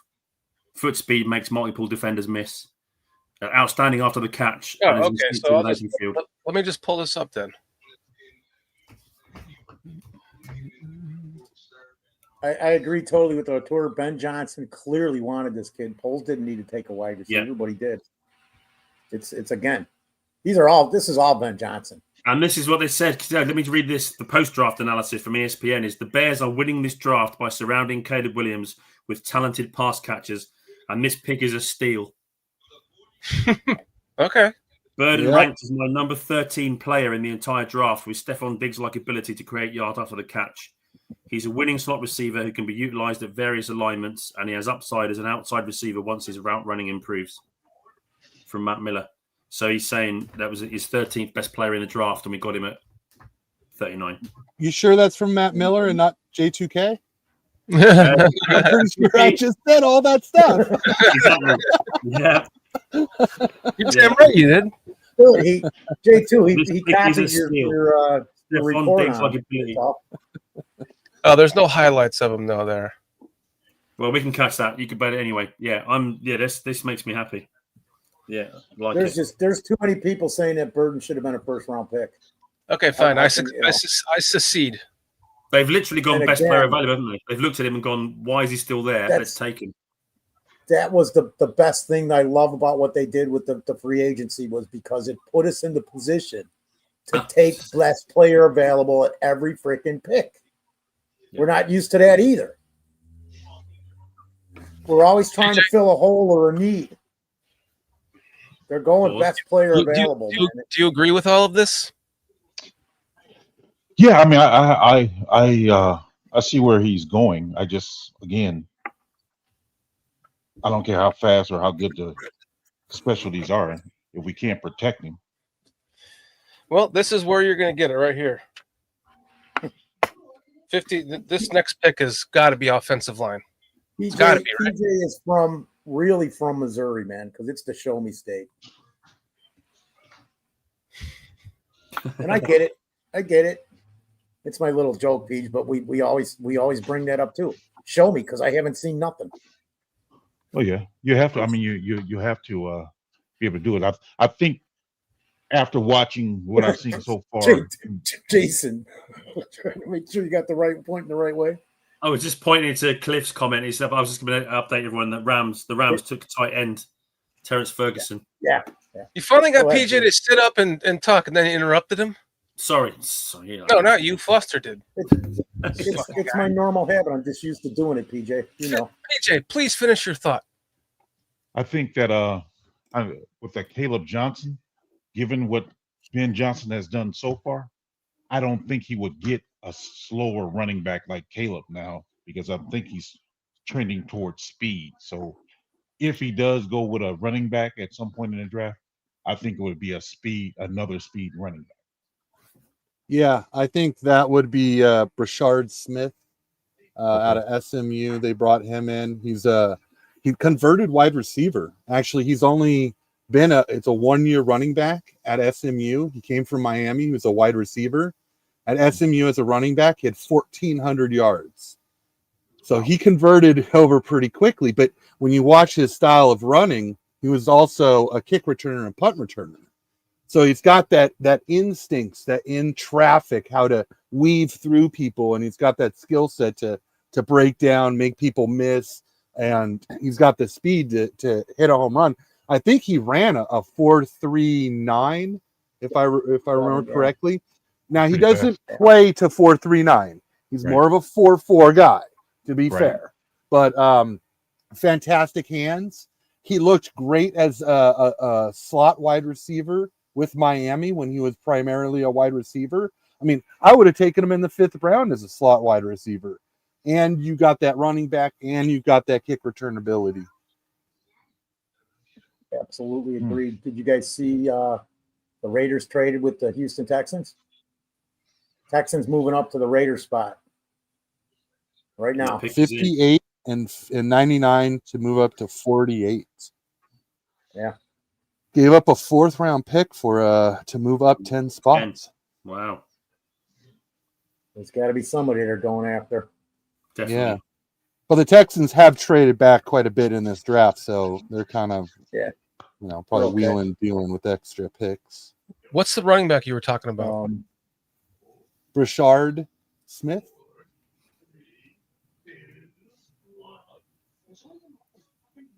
If you want speed, Jaden Blue ran a 4.3, didn't he, in the combine? He ran a 4.38 at the combine, and then at pro day he ran a 4.28. Yeah, it's insane speed, man. Yeah. This and could help. the Bears. Does anybody think that? I was just gonna say, does anybody think that the Texans could take a wide receiver, which would help us? I think they need offensive line help. They need offensive line everywhere, yeah, and tight end, D tackle, running back. They did lose Tunzel, right? Yeah, they traded Tunzel. Yeah. So you might be looking at Irsay here because they did a lot of work with Irsay. Who was that guy from Minnesota that Shorty showed us last night? From Minnesota. Left tackle. Showed us film of the left tackle from Minnesota. Oh, yeah, that was Irsay. Oh, okay, that was him. Okay. Yeah.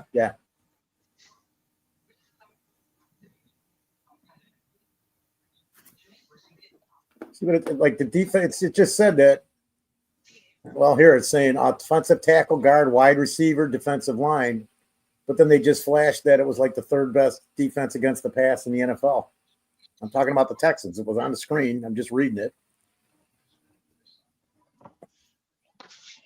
So they probably will go offensive line. But all their needs are on offense. Yeah, it's only D tackle really that ESPN is saying they need. Everyone else is offense. Did they take a wide receiver? Who did they take? It doesn't even matter. I'm just pick watching is who's in. going because of our pick coming up. Yeah. And it is.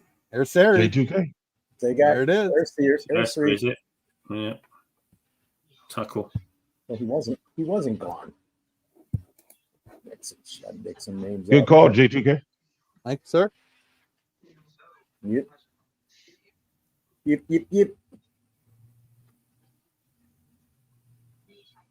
Got Mike Green, Shadur Sanders, Trey Amos, Nick Scarton's still on the board. Yeah, man, I like him a lot. I like that Mike Green. Now that I think we're getting at this point, but I like him. Hey, our next pick, I would take either one of them, man. If somebody's going to grab Green, because I Green will go to the Packers right before us. He's a Packers kind of person, if this allegations are to be believed. Yeah. Yeah, I did hear that Mike Green got taken off the board for a lot of teams. Yeah. Yeah. I can't see the Yeah. Bears taking it. Yeah. No. Because of that thing going on. It's yeah. They don't want to go near that, I think. Darius Alexander and Omar Norman are still there too. Landon Jackson's there still. Xavier Watts, Tate Ratledge. Yeah. I like Tate Ratledge. Oladejo, Jordan Birch. Man, there's still some Shamar Turner. What's your views on Darius Alexander, J2K? I love his tape. He was really good at the Senior Bowl. The only issue is that he's 25 turning 26. Okay. So he's quite old, and you put him on a 4-year contract as a rookie, he comes off of it, he's nearly 30, or the next season he would be, a 30-year-old on his first year deal. Second contract. Yeah, second contract. So Squeegee's asking, is Green injured? no, just the women he meets. No kidding. I'm sorry. Oh, yes. Dude, you beat me to the punch, J2K. That was unbelievable. That was just instant. That was wow. Yes, there's off-field issues, like legality, like serious allegations against him. To answer that question, that was too quick. I was building a comment with him and what's the quarterback of the Browns? Deshaun Watson. I screwed it all up. Too quick, man. Too quick, J2. Happy ending. That was different. But it still ties in, kind of. Sometimes they're happy and sometimes they're unhappy. It just depends on which NFL player they're with. But I'm bumped. Now I would have had my sights set on Scattaboo, not necessarily next, but maybe with that next pick after that, 62. But obviously, depending on who's there. But after we talked about him last night, I think I agree. Yeah. Just he's played through too many concussions, and it's sad because the dude's a baller. Yeah, he is a baller, man. And I can't tell, like, there's so many college players I watch in college that it's so much fun and so enjoyable. And he's like one of the top that I can remember in like a long time. I just absolutely loved how hard he played. He was a walk-on at Arizona State. Nobody wanted him, like 0-star recruit, something to that effect. But, a guy who just plays his heart out every single play, and, to take his team that far, wasn't even that good of a team. He had the same impact Genty had with Boise State, he had with Arizona State. To watch them go to the playoffs and play against teams that the rest of the talent on the team had no business playing against, yet Scattaboo, who just, the will to fight forward for every inch, every second. I mean, he's so much fun to watch, man. But yeah, it's just, I just have so many concerns. Is this the linebacker you talked about last night, J2K? Demetrius Knight. That's right. Oh yeah, okay. That was one I thought was a target. Bengals. Okay. Bengals took him. Wow. Yes. Is he in here? All right. You said he got speed, right? Yeah, speed linebacker. Great. I mean, explosive, great hitter, good instincts. Totally fits the Dennis Allen middle linebacker, attack the gap kind of a guy. Nice Very size. good pick. You watching the highlights, Peach? Yeah. I'm on That was a good ESPN. stat. Clean. Yeah, he's lean. Oh, it was a top 30 too. Yep. Mm-hmm. Yeah, he got some nice closing speed. Caleb Johnson does not impress me, guys. Iowa, Caleb Johnson. Yeah. You know, Tooch is a huge fan of Caleb Johnson, and I really respect his insight and his analysis. I kind of go two ways. There are times when Caleb Johnson doesn't impress me. A big part of that was he ran through a lot of just wide open holes. So you didn't see the way he can make someone miss. You see a little bit of him running over people. You see a little bit of a football speed, but he ran pretty slow at the combine. So there's some questions for his overall speed. There is one thing about him that I find very interesting, and it's this natural running back instincts that he has. The angles that he takes, you see faster DBs take an angle on him and then suddenly realize they took the wrong angle on him. Yeah. And I'm like, okay, well, the DB made a mistake. And then I see it again. And then I see it again. And I'm like, wait a minute. Johnson, he's just got a knack for the geometric angle he needs to take to get around the corner, get past the DB. And I just saw that over and over again. So it's just such little wasted movement, such precise angles, and it just seems innate and instinctual. So I'm flip-flopped on Caleb Johnson because I don't think he has the tools that Ben Johnson's looks for, but at the same time, I think he's such a natural, instinctive running back that he could be one of the best running backs in this draft. It's funny the way you went through all that. Yeah, because I thought you were about to shit on him, and then you gave him flowers. Right. Well, that's the whole thing. It's this total light and dark. It's the angel on the right side of your shoulder, the devil on your left, and you're like, who am I going to talk to, or how am I going to view this one player, this skill set, or this player? Yeah. All right. Well, we'll see. So you've got how many guys are off your board now? Demetrius. Demetrius. Wow, he went in the second.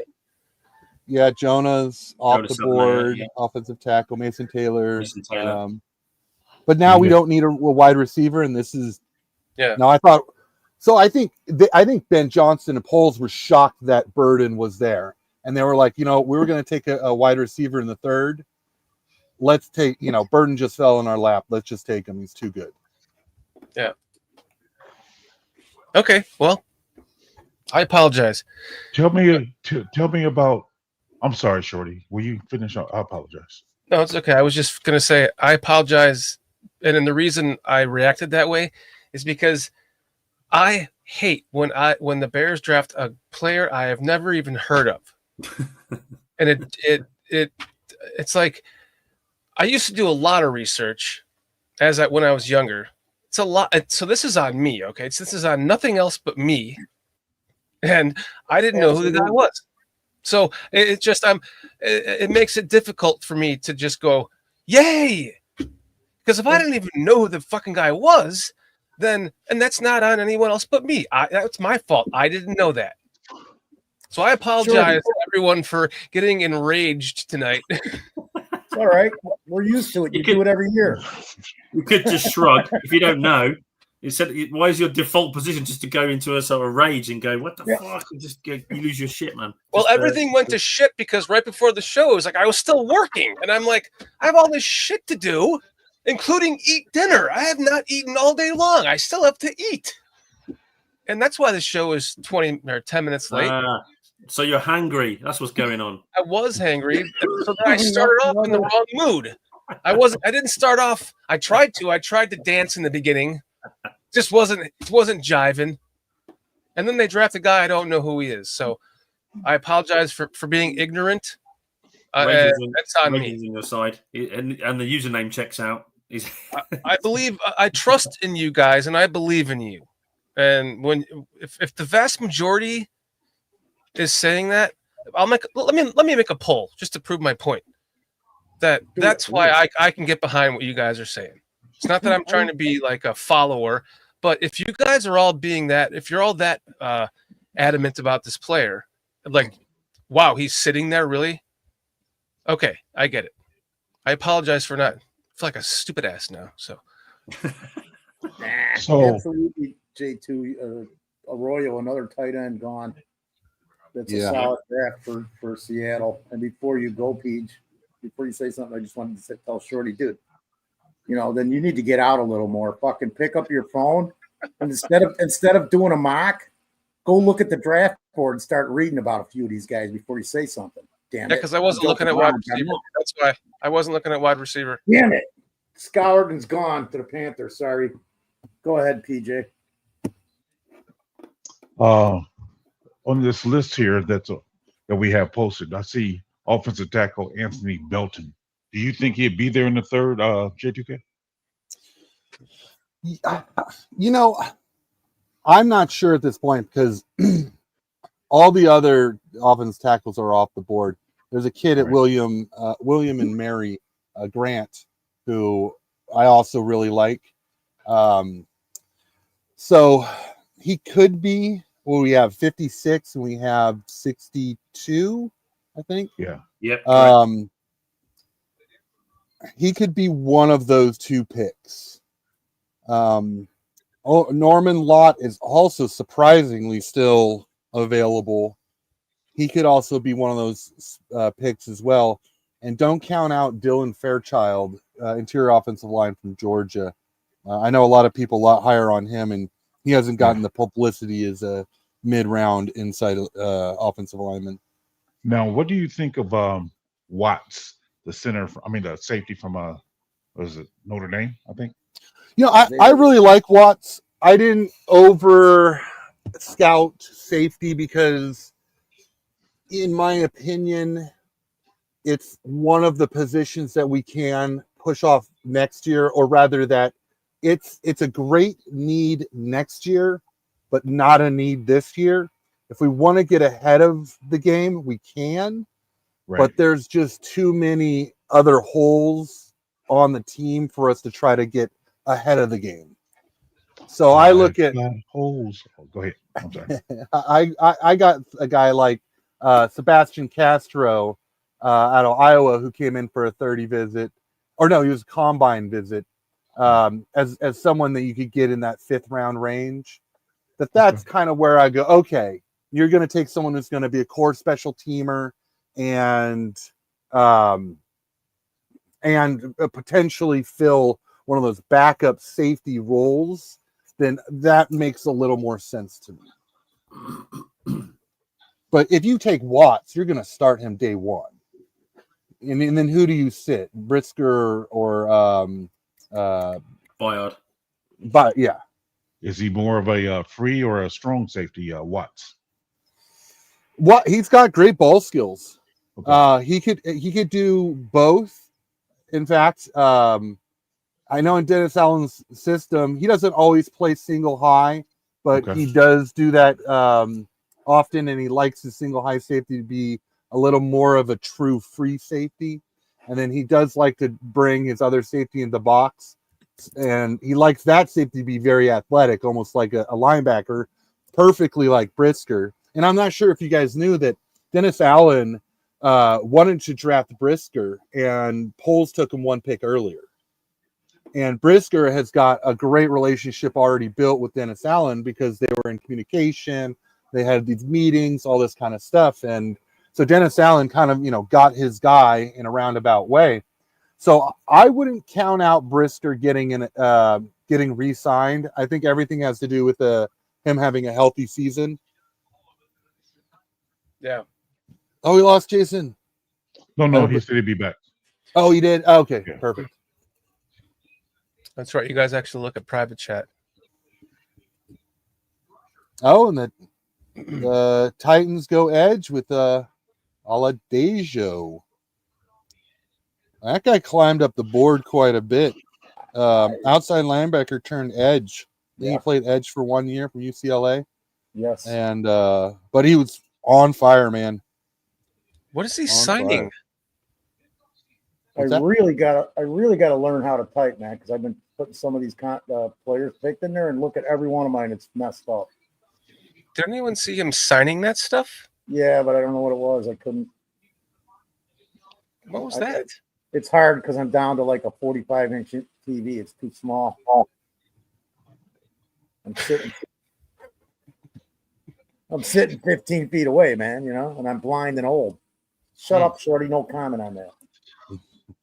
I wouldn't say you're old. I'd say you're eternal.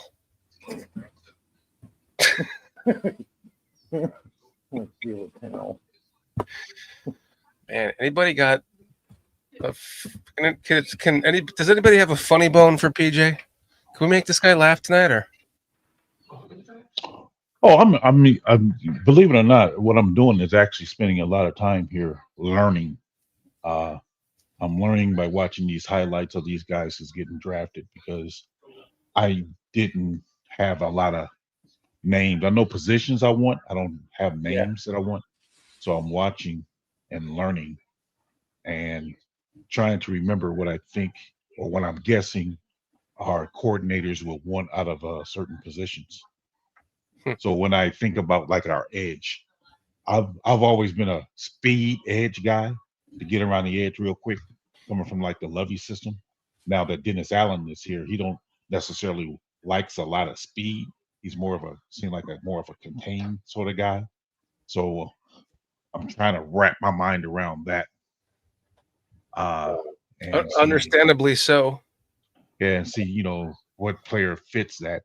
But like what Raging Oracle and I agree upon. I'm still wanting the trenches. Yeah. But I got a sneaky suspicion that they're going to end up going to running back here pretty high and may not get a edge. I'm not sure of what problems or issues Green has that you guys keep touching upon. I like him as a player. I don't know much about him as far as what he did off the field, but as a player, I like what I see. You want me to talk about Mike Green's off the field? Feel that? I guess you can. I guess it's needed to get a clear understanding. But information. Yeah. So in high school, there was a situation. There's two accusations, one in college and one in high school, where he was accused of inappropriately touching a woman, and they weren't like full on rape allegations, but they were allegations. The abuse? The first one, well, it was still of the, sexual nature. Abuse is touching, yes. And assault is penetration. Right, Just to be yes. clear. So, yes. Being accused of sexual assault by multiple women, Chad Speaker says in the chat. Well, so I'll break it down. So in high school, there was an accusation, and it did go to the police, and they did investigate it, and they determined him. They basically didn't take the case to court, and so the assumption is that it did not happen, or at least there was no way for not enough evidence for a lawyer to take the case to court. The second allegation was 100% anonymous, and it happened in college, and there was no investigation because the person who made the anonymous claim, all they did was they just said that like he raped me. And they're okay, we'll explain the story, what happened, and the person never responded again. So there wasn't even, it did not even go to a policeman's desk or anything. I don't know why necessarily he's dropping so far, because from my understanding, those two allegations, they never went anywhere, and you're innocent until you're proven guilty. But Unless, I think it's been shown, even in our own conversations, how people take narratives and run with it.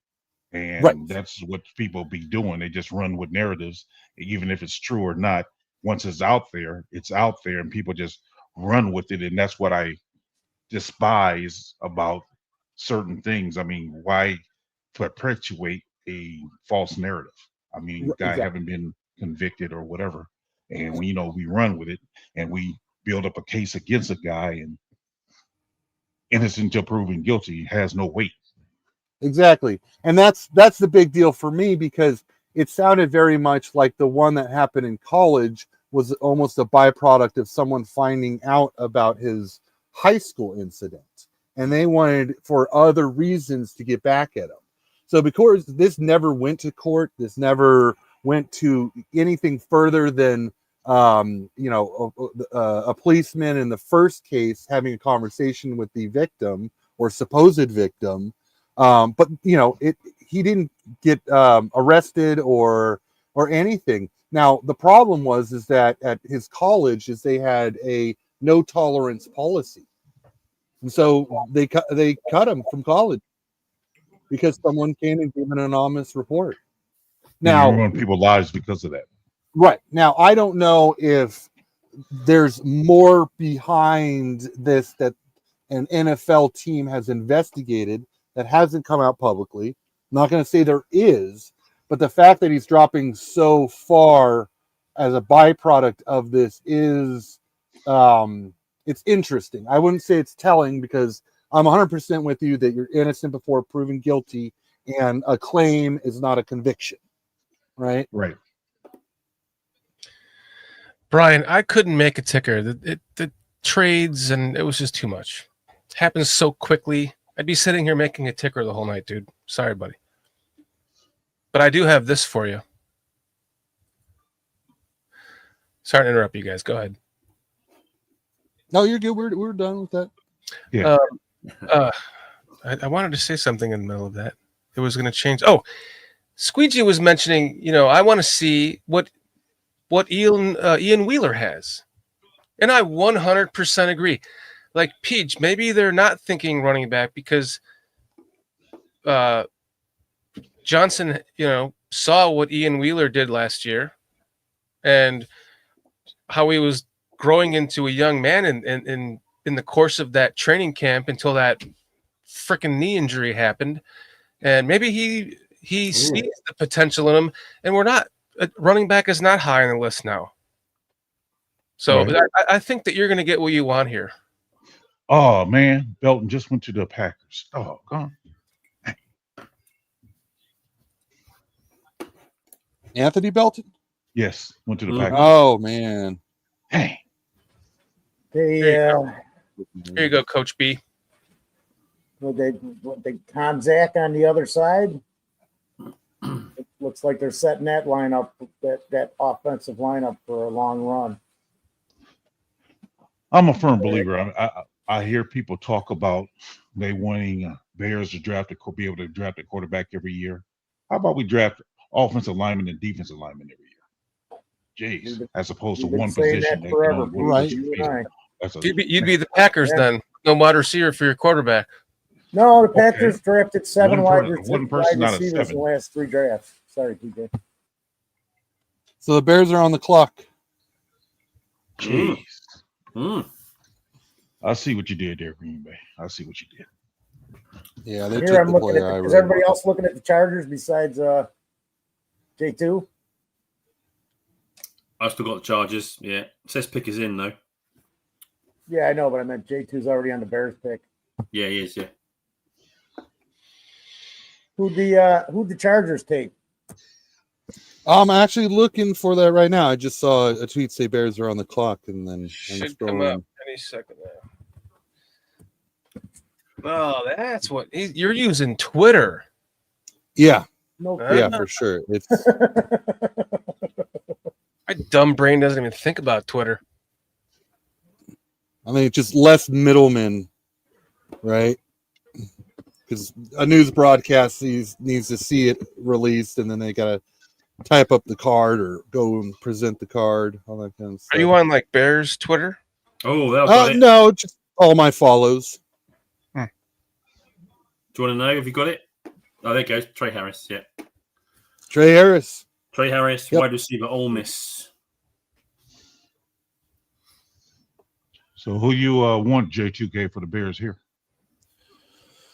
You know, good question, because that offensive tackle was the guy I thought would be a perfect fit. That linebacker went a little bit earlier that I thought was also a fit, but I thought he was going to go back a little bit further. I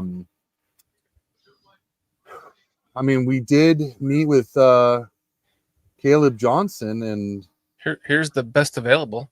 I think he's definitely. I think Caleb Johnson's in play here. Norman Lott could be in play here. If I can interrupt you real quick, what do you think of sure. Darius Alexander being the defensive tackle? What do I think of Darius Alexander? Yes, sir. Oh, he's the guy who is older, 25, turning 26. Oh, okay. Yeah. Okay. I mean, I don't know. It's just one of these guys that he's a great talent. He's very good, and he's a great fit for our defense. But could be had in probably the 4th round. Well, maybe not, but it's going to take a team to say, his value is too good to be concerned about that age. We're going to get 4 years out of him, and maybe 2 or 3 with a contract extension, but not sure. Is he a 1 or a 3? Good question. I would say a little more of a 5 tech. What? Hold on. Sorry. I'm seeing. Did I just see that correctly? I just saw trade with the Lions, but I don't know if it's where that came from. Sorry. No, Pick is insane on ESPN. Oh, Lions have traded up to 57 with the Broncos. Yeah. Okay. Pick is in for the Bears. Pick is in. Pick is in. Where is the pick? Should I turn it up? Up, commercial. Ooh, interesting. Okay. All right. Who is this Shamar Turner? Who is he? Shamar Turner? Texas A&M? Shamar? Yeah. No. I think What it is said Texas. It could have said Texas A&M, but I don't know. But Shamar Turner? D tackle. Yeah, I Yes. liked him. He was a good D tackle. 1 or 3. More of a 3. Okay. Okay, I'm gonna take a guess since you know J2K. I'm gonna say they drafted Jared Wilson. Everybody's going to get this wrong because I don't think this guy is on a lot of people's radars. I mean, I think some of you guys will know the name. Oh no! Do I have to stand? Do I have to stand up again?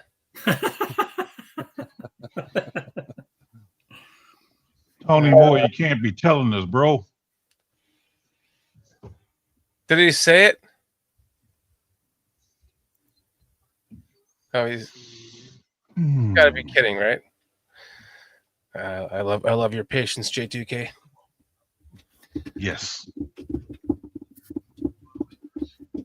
I'll put it on here and make it loud again. They love to go to commercials.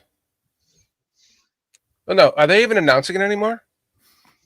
Yes, they still announce it. Okay. I think they'll announce it through the night, then tomorrow when they start doing the other stuff. Yeah, then they're just like bing, bing, bing, bing, bing, bing, bing, bing. Yeah. I think you guys will like the. Can we get somebody to prepare that film there, J2K? Oh, they purposely did this where they go to 2 commercials during their pick. Are you talking to me, PJ? No, not you. Who's preparing film? I guess it would be only you to prepare it. So yeah, well, I retract that last. Do you want me to prepare some film? Who else is going to do it? You want to do it? How do you do that? I don't know. You pull up another web page. You don't go to YouTube. You got to find a Twitter video or an ESPN video, and then you can just pronounce it on the screen. Yeah. Present it, I should say. I'm gonna get quiet here because I'm gonna actually, when they call this pick, I'm gonna actually watch the highlights of this guy. Let's turn this up then.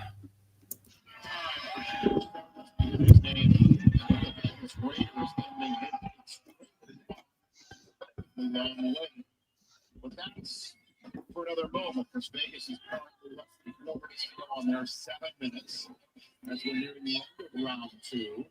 Round 3 will be 5 minutes per pick. Now it's time for some highly entertaining stuff.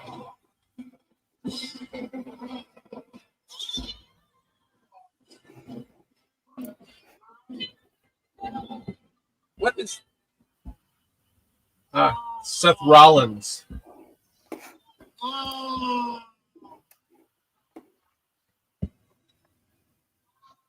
Green Bay, Wisconsin. Is that all you got? Come on, you can be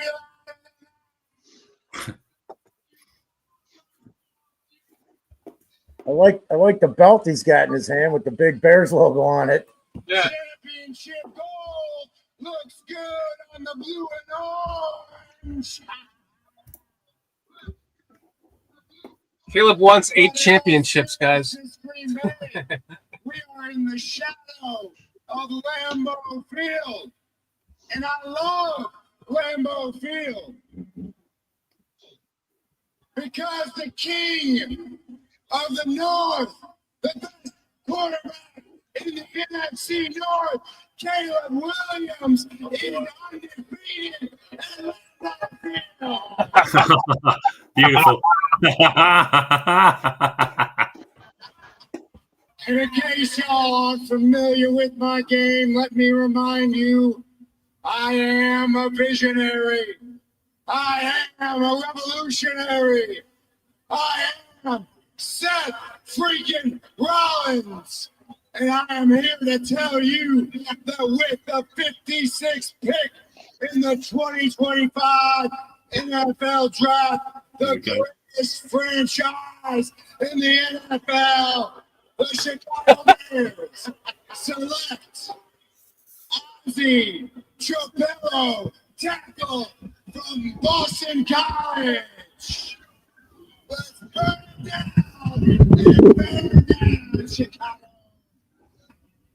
That was apps like last night. I got all irritated that they brought out the 2 hot chicks to talk about the season before, and it's like, yeah, they're not even that hot. The 2 of them couldn't make a single K Adams, and we just sit there through that. But that was awesome.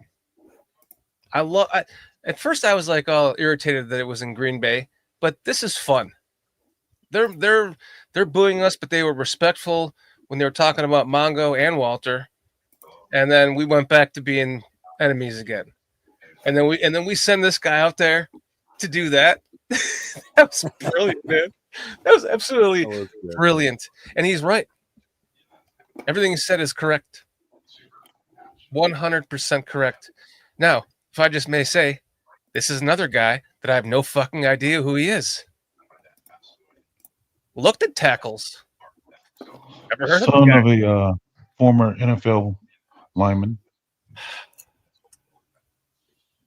And I don't know J2K, but it seemed like he got some small shoulders. Can you see the screen?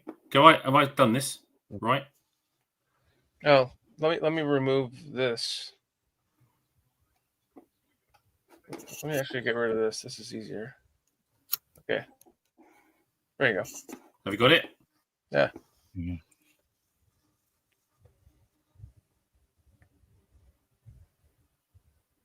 Okay, I like that movement there. I ain't gonna lie to you.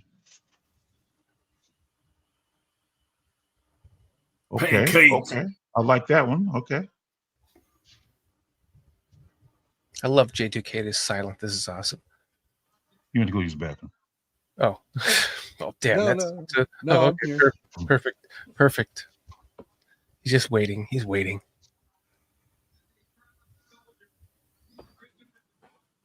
Okay. You guys hear this kid's backstory? Wait. Go Foster, before you even get to that, are we looking at a right tackle? We drafted Played the left right as well. tackle. Yeah. Drafted He's right. played left as well, it says. Yeah. Started Eric 10 is games the at left center. tackle in 2022. So, are the rumors about right going to left correct? I don't know because I'm hearing he can play every position except center on the line. And Berlissimo today called the Bears picking him. Right here, Armando just said it in the chat. Whoops. This morning. And I missed part of that show. But but answer the question. Can anybody answer that question? What? I can't answer that question. Is Darnell Wright going to is Darnell Wright going to left tackle and this kid playing right tackle? No. Or is he playing left tackle? No. What was his height and weight? 6'6" what? 6'8" is said. 309 on ESPN. 6'6", 309. No, 6'8". 6'8". 6'8" and 1 inch. 316 pounds. He's got 33-inch arms. He's got an 81-inch wingspan. We're putting an almost the damn near 6'9" guy on the line with a 6'1" quarterback. So you guys notice something about my tone right now compared to the other pick? Also, he's damn near 6'9", but he's only 309 pounds and not 339 pounds. If he was 6'9", 6'1" and an eighth, and 339 pounds, I might have a little bit more excitement. Why is it? But this adds confusion. That makes me just even more think he's our left tackle of the future. Remember James Big Cat Williams at 6'8", 6'7", whatever he was? Should I reserve my freakout session for this, J2K? Well, I want to give you guys all a chance to kind of digest this before I give my opinion. I don't want to convince everybody that my opinion is the opinion. Yeah. So I want, chat to talk about it, you guys to talk about it. But I think, okay, so in my opinion, it's a weird fit. I don't think he's athletic enough to play left tackle. He's really, to me, he's more of a right tackle. And I think we're solidified at right tackle. I think he's Borum's replacement at right tackle.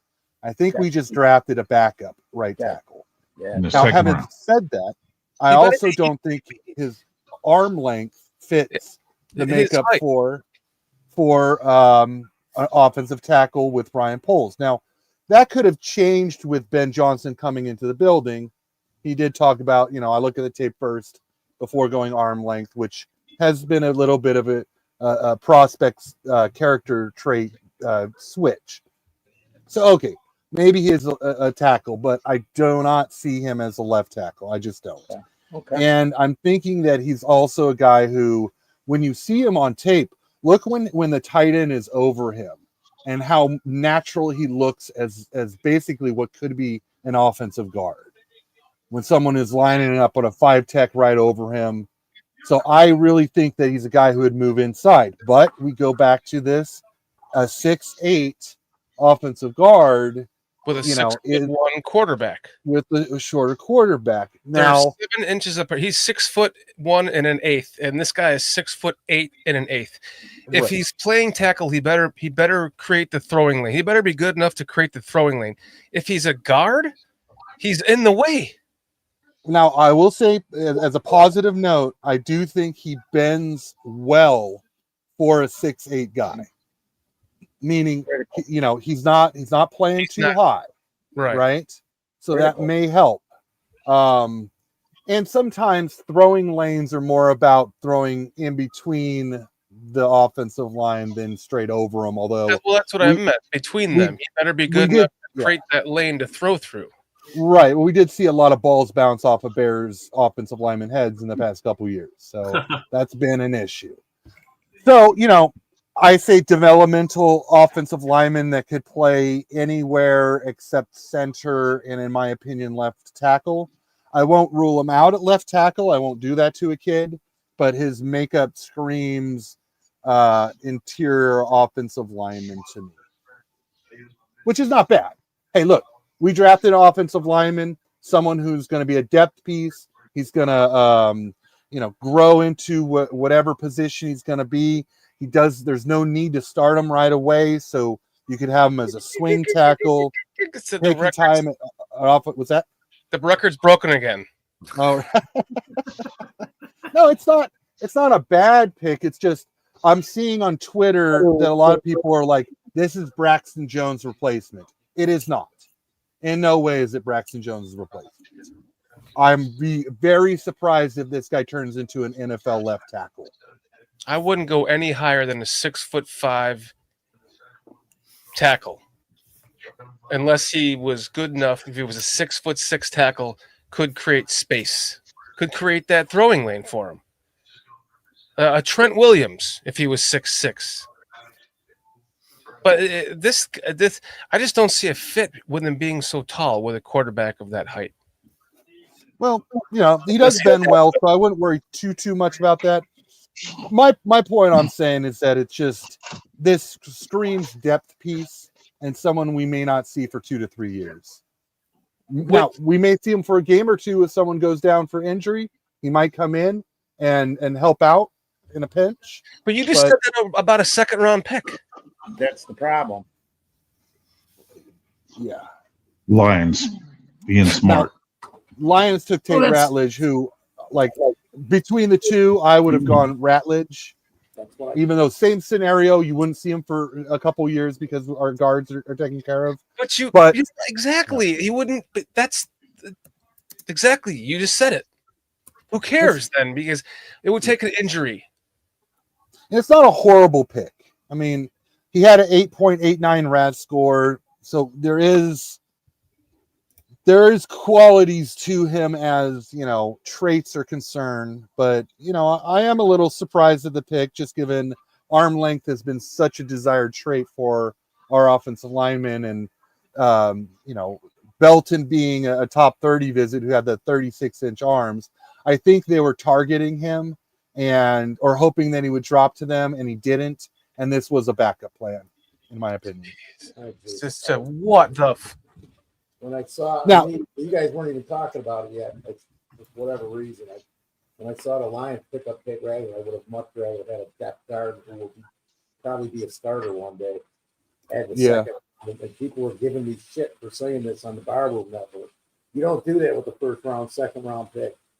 You get somebody that's going to play tomorrow, and I'm like, I understand that, but the depth issue, this one I do not get. They better really know.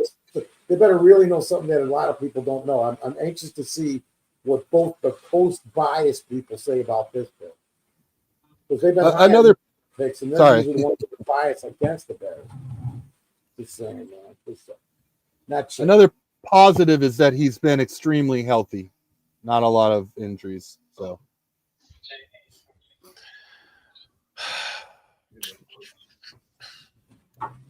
Nate or what's his name? With the 3 names, I would have rather taken him. Crap. Princely Hall Mulaney. I know he's going to get him on the next pick, probably. But. Jason, you have anything to say about that? You have anything to say for yourself, Jason?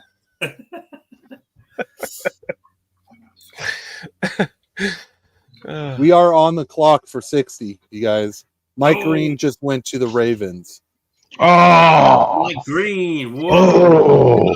Of course he went to the. I should have looked and saw that the Ravens were there, and I swear we all right, PJ. You can just call it, can't you? And you said we were on the clock at 60. Where are the Steelers next? Let's call their pick. 662, Jason. 62. Yeah, J2K just said we were on the clock at 60. Or you meant we, as in the draft, is on the clock at 60. Or no. I thought you're right. 62. No, we're not. We're 62. Yeah. I thought for a minute. Although I might be ahead. Hang on a minute. Yeah. You're ahead. You got Denver already picking J2. Yeah. They're on the clock then. Yeah. if the Ravens have taken Mike Green, yeah. You can't pass on that talent too long. I'm telling you. And he's going to the Ravens. Good spot. He's going to end up having 20 sacks. Broncos pick is running back UCF's RJ Harvey. Okay. Ooh. Okay. Familiar with him? That's a solid pick. They got a guy there. Mm-hmm. I think we could have went Omar Norman Lott or the guard we were talking about. But little surprised Norman Lott's dropping. Me too. I thought that we could grab him there.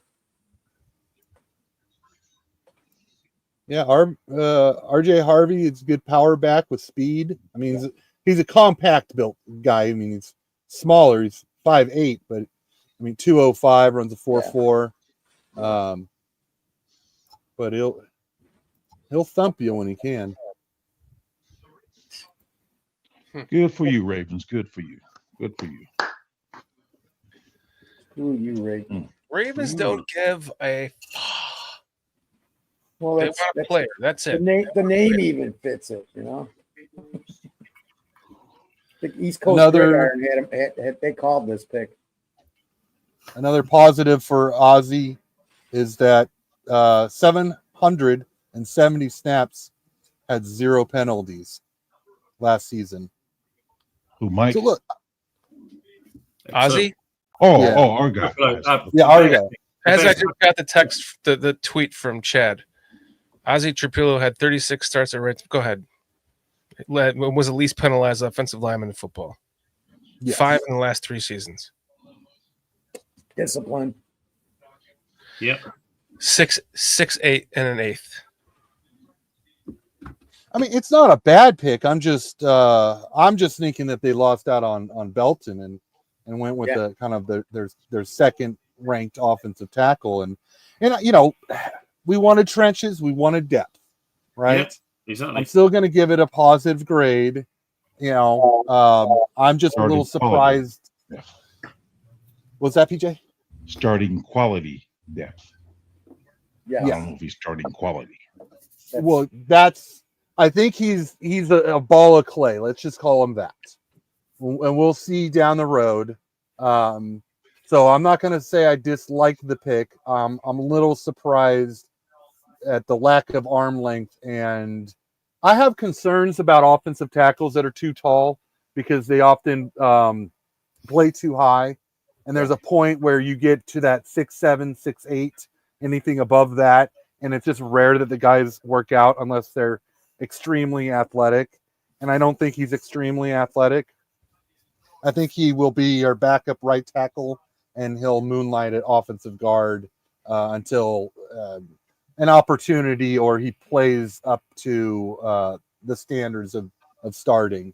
But with our offensive guards and our right tackle, I don't see that happening for 2-3 years. I think Thuney's going to get extended. He's got 1 year left. So, hey, quality depth. I'm okay with it. Little rich for a second round quality depth person, but I mean, Bears fans have been wanting trenches. We got the trenches. That's like saying that is that's just covering all bases. Saying Bears got the trenches, they got the trenches. This is different. This is unless, like you're saying, he can keep low to that bend in his blocking and everything entails not get pushed up straight. That's a problem. I mean, it's not a problem for a 6'5" quarterback, but it's a problem when you're like a baby shorter. I got the Johnson's. This is a Johnson strictly pick, man. And I mean, I know Poles was an offensive lineman. There's a Boston College connection here. Yep. But so they got to know something, or they got to have a plan with something. I mean, Now we have no picks in the fourth, third round, right? Fourth. No, we have a fourth, or we have 104. What's 104? 104. yeah, that's right. That was from our. That's right, because that was the part of the trade, wasn't it? A third and a Yeah. fourth. Yeah. So we have a what? So we haven't got a fifth now because we traded that to get the fourth from. But No, we traded the seventh. I thought we gave up our third in order to move up. For those three trades, three picks we gave up. Then we give up our third. Yes. Yeah. We moved up from 72 to 62. Oh, you're right. Yes, 62. So we don't have a third. So we don't have a third, but we have a fourth round. Right. We have a fourth, we have a fifth, and then we have a seventh. We have no fifth. We have another second pick, another second round. Yeah. We have no fifth. All right, I thought we have 148. Oh no! Oh wait. No, we traded that. We traded 41, 72, and the seventh. Yeah. Right. So we had no fifth to begin with. Right. We had 148. We still have 148. We never traded 148. We have the 30th pick here, and that we have another second round pick, number 30. In the fourth round we have the 7th pick. In the 5th round we have the 10th pick, and in the 7th round we have the 17th pick. Yeah. Not anymore. We have no third rounder and no sixth rounder. Wait a minute. It was a trade. I thought we had a 6th round pick, but not a 5th round pick. We had a 5th round pick. We had 2 7s. Yeah, I thought we had a 6 and two 7s. No, we had a 5th and 2 7s. We had 148, 233, and 240. Oh wow. Okay. So now we have and lost the 7th. We're on the clock right now, you guys. a 5th. I'm still on Denver. Denver takes I'm on Washington. RJ Harvey, running back. And then 61 was Washington, who took cornerback Trey Amos. That is a very good pick. Yeah. They're just doing a fantastic job with that new organization. Who is? Washington. That was a good pick, Trey Amos. Yeah, see, I just am getting Washington. It's just on the clock now. I got 5:36 on the clock for Washington. Well, now I've got the pick is in for Washington. Nice beat. Mine is saying Commander's selection. Yeah. I'm sure I'm going to walk out to some guy talking for 18 minutes. A commercial or 3. Then a commercial, yeah. You're going to get a drippy dick commercial. Yeah, pick is in now. Washington pick is in now for me.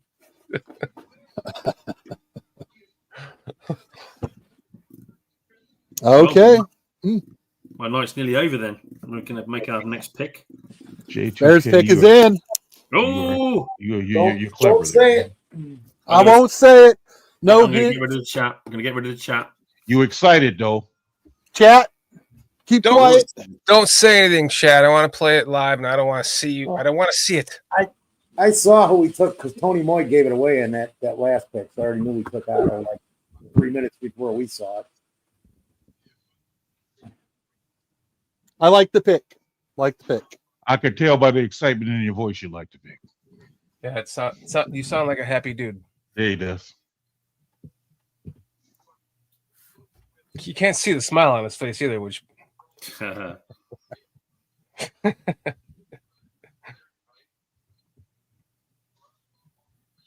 Is it Landon Jackson?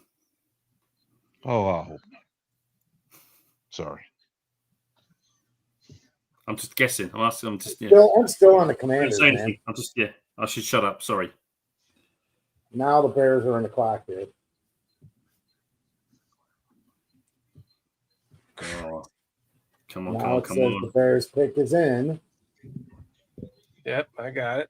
Ozzy Trapilo. There we go. That's the last one. I know. I'm just trying to get used to saying the guy's name. I hope I get to keep saying it. Do they have like enough people to come out and do cool shit like that last guy did? Or they just because I'm sure they weren't planning on all these picks in the second round, right? Just 2. So there's like 1 extra pick. And they're like, what do we do with this guy? I would think that they had set something up because you knew that. Yeah, so somebody gets their heart broken. We're gonna send the wrestler out there first, and after that, we're gonna. If you don't make it, you don't make it. The pick is in. The pick is in. Send him out again. He can antagonize him more. I've got a commercial. Yeah, that's where I'm at too. The picks in, but they're on Well, then the same commercial. will be for me then, because ESPN are holding them back for the TV. So Aren't after this pick, do we have any other picks tonight? Nope. No. We have a No. third round pick. Oh, no, we No. traded it. We don't have This a is third our round. third round pick. We went up 10, didn't we? So we're going to have a fourth tomorrow, a seventh, and that's it. Yeah. No, a fifth, fourth, fifth, and seventh. A fifth also. Okay. Yeah. Fourth, Oh, fifth. wait. I'm lost. No, we have it. We have the 14th pick in the third round. Yeah. And We tomorrow No, we have, no, because we we have a God fourth. damn it. I'm going to go back to this now and fucking tell you again. No. Oh, freaking no. We've got a fourth, the 13th pick in the fourth. We have got. I'm looking the at the third wrong round, team. so Sorry, fourth. I'm an idiot. Hang on, what the hell? We took our third and ended up with 3 picks in the second. Yeah, exactly. So we don't So have we a got- third. This is and our then- last pick in the and then second we round. traded We've got a the seventh, seventh for we've got the a 7th fourth. pick in the fourth round, Right. the 10th We got- pick in the fifth round, we and got- the 17th in the seventh. So a fourth, fifth, and seventh now. Okay, Gotcha. so there's 3 picks left after. So this is our that. last pick today. Right. Well, we knew we were getting 3 picks today anyway. Yep. Just didn't expect them to be a second round, right? Come on. It's awesome. After this pick, Jason, you and I can get out of here and I can go race some Gran Turismo. Oh yeah, do you fancy that? I'm gonna look at this Ozzy kid because his father played for the Saints. I don't know if any of you guys caught that. Hard work, grit, determination. I think he played 7 years for the New Orleans Saints on their offensive line. This draft is shit, PC says. I'm not looking at the chat. I'm not looking at the chat. Oh, Cliff, you guys suck at keeping quiet.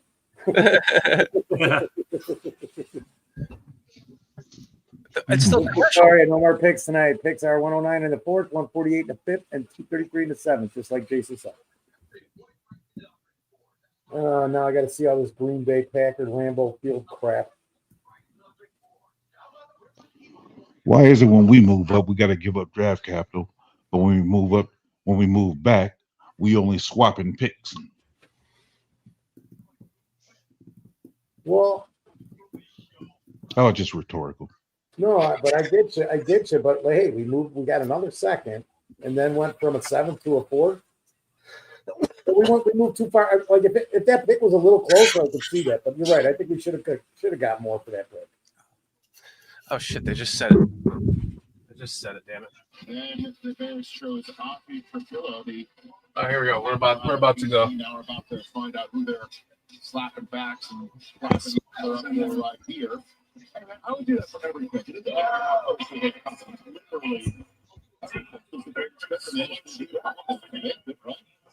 So here comes not Seth Rollins again. I believe this is Desmond. Y'all still going, huh? Oh boy. Can't confirm. Y'all must be booing this bad weather. Y'all gotta live there year round. Because I know y'all not with the 62nd pick in the 2025 NFL draft.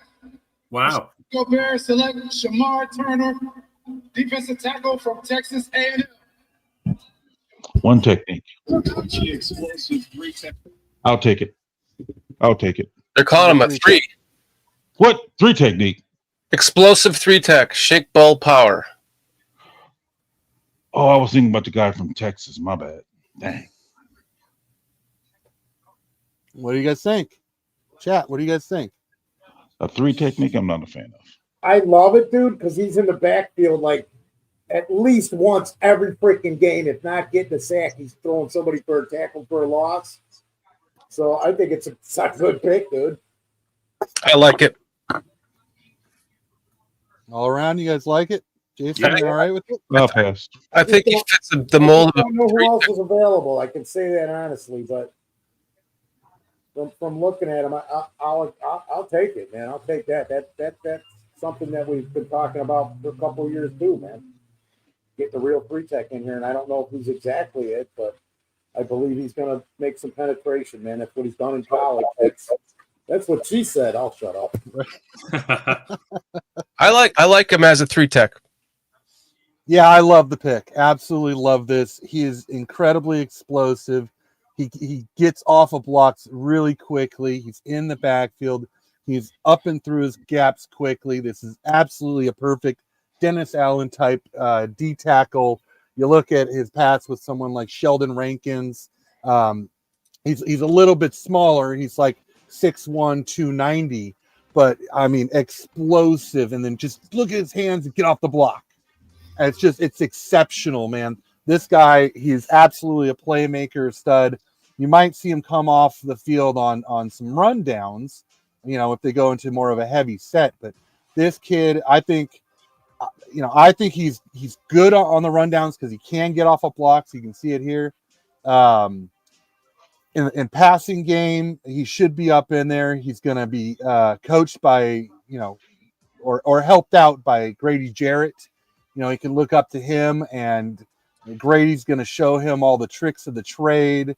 I love it. I'm starting to think that we might see Dexter not only a little bit at defensive end on rundowns, but also we might see Dexter at nose tackle on passing downs. Yep.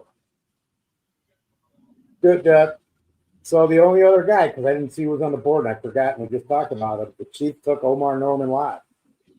Oh man!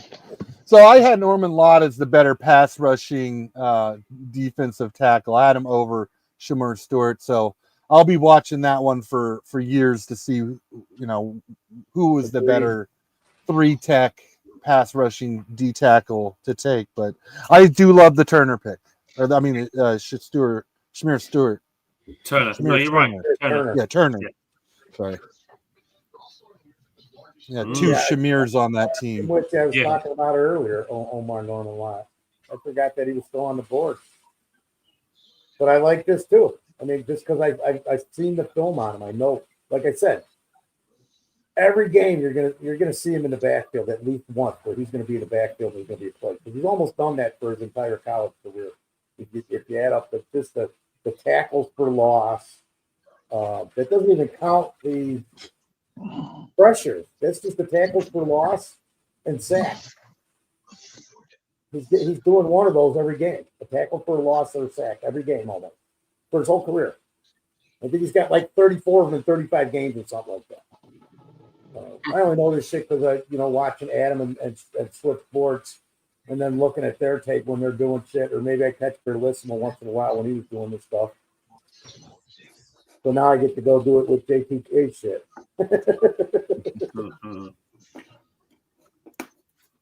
Cool. That's where I'm at, Squeegee. Shimon even did a 7-minute thing on him or something. Sorry, Pete. Go ahead. No, I just said I was agreeing with Squeegee. Well, this one. Yeah. Especially seeing as Odeo can move into a 3 technique. That's why I thought we would be going with an edge. Yeah, I agree with that. It is a little interesting. I'm just wondering if the edges kind of went on a run there and we missed out on that. Don't you still have Princely on the board? Yep. That's Shamar Stewart, right? Shamar Turner. Oh, sorry. Yeah. Princely, I don't know if Princely was a fit. Going into the season, an athletic 6'5" defensive end edge rusher, was the fit with Flus, in my opinion. But once we got Dennis Allen, I didn't think he was quite a fit. And then just looking back on his Princely season, he just never lived up to the hype, which was unfortunate. No, that's why he's dropped too. Yeah. Pete, we were talking about him 2 or 3 months ago, and then we stopped. and everybody else too. Like he probably dropped 10 picks. At one point he was going and I'm just going by the mocks, and that shit's never right. But he was going at like 48. And what did he just go at 63? And the last time I looked, he was at 58, but that's 2 weeks ago. And that's not even my board. That's one of them. I don't even remember which one. I didn't go that far. I just kept going to 10. Dan, this team sucks as an option.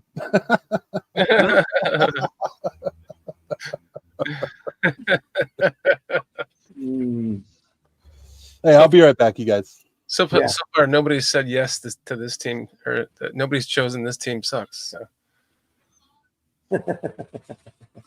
I can't see them. Where's the polls? I can't see them. Steve wants to know if you're happy with the draft, Shorty. I didn't know who the wide receiver was, and I don't know who that tackle was. But after learning about him, I think he's too tall to play left tackle or right tackle. The guy, he's too tall and too thin, or I should say too light, Steve. It's 6'8" and a quarter. He's 7 inches taller than Caleb, and he's 309 pounds. Yeah. Even if he can put on the weight, he better be so good that he can create the passing lane for on the shorter side quarterback. And certainly if he's playing guard, what is that? J2K was saying that he does play lower than that height. Yeah. And you can kind of see it. But what's going to happen when he's in the NFL getting pushed around by men, not boys? I don't like that tackle pick at all. The Shamar Stewart pick I like. Shamar Turner pick I like. Get ready for that. I'm going to say that 18,000 more times. Of course. So that's your answer, buddy. And I'll just say this, man. We better see production out of this team this year as a whole, not only these draft picks. I mean, literally, because this is what we've gone through the last 3 seasons, man. New England coming in and stealing Travion Henderson right from.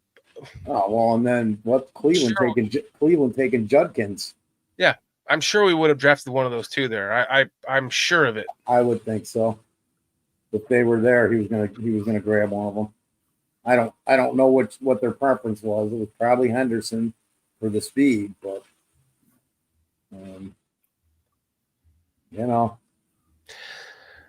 I wanted Warren over. Not gonna lie, over Yeah. Loveland. I'm not. I have hope in Loveland, but I'm not. Have you watched seem a little high. Mason's video after the Loveland pick? Sure. Yeah. I'm worried with his frame. He's just going to get injured. Tyler Warren had a better frame for the NFL, I think, and that's my worry. Gotcha. Well, I woke up this morning feeling worse about it than I did yesterday. But he's similar to Cole Kmet, isn't he? I think it kind of reassured me that he's a different animal, isn't he? It gives us a double threat at times. When they're playing 12 personnel, which we know Johnson does a lot. As long as he can stay healthy. His comp is Sam Laporta, so it kind of makes sense to me. Steve Harbaugh loves Loveland. Yeah, this might help you, Shorty. Harbaugh loves him. Yeah.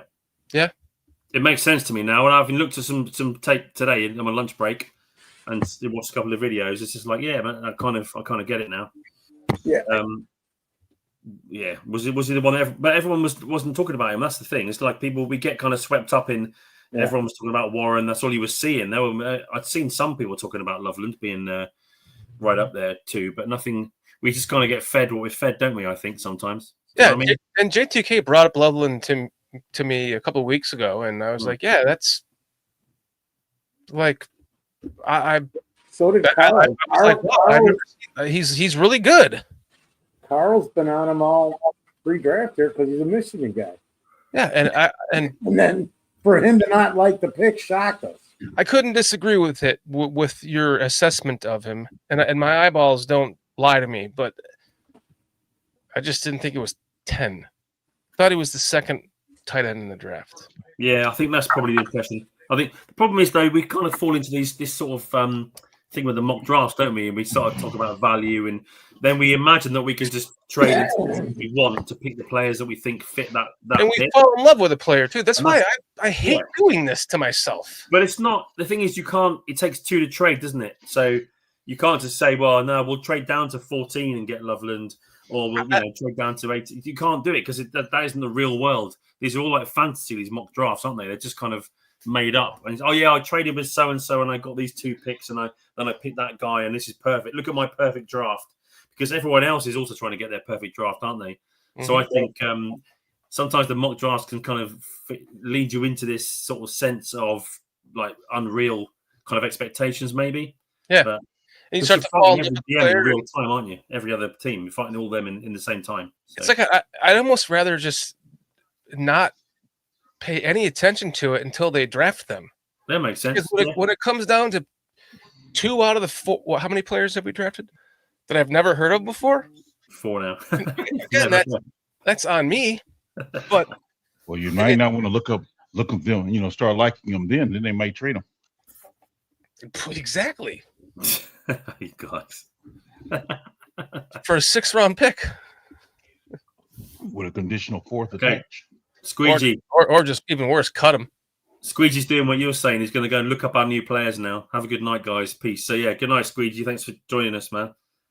Good night, Squeegee. Thanks for hanging out. Much love, brother.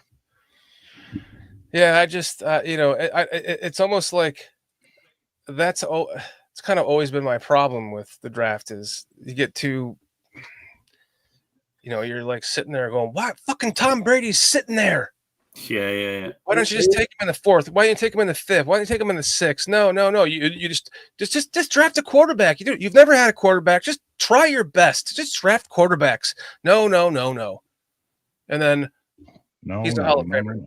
No. And you sit here and you do this to yourself and you get all excited about these players you fall in love with, these positions of need that you think that that should be of importance. And they go and they get a 25-foot tackle for a fucking 4.5-foot quarterback.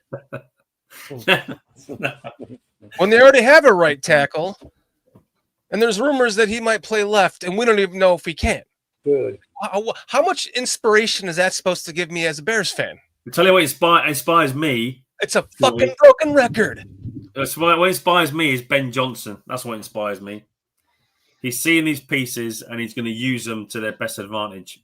And that's the biggest problem we've had has been the last couple of years is some shit coaching, isn't it? That's the only thing that can take the scratch out of the record is exactly what you're saying. There you go. Have a good night, Chad. Spend some time with the wife and relax, buddy. We'll see you. Thanks for hanging out with us. Nice Chad going too, is he? Love you, Chad. Thank you for your super chat. Have a great night, man. We'll see you. Tomorrow's going to be. There was another guy. Ashton Gillette just went to the Chiefs. Ed Rusher out of Louisville. That was another guy. I mean, he's an Ed Rusher. I think he had 11 sacks last year. I know he did. He had 11 sacks.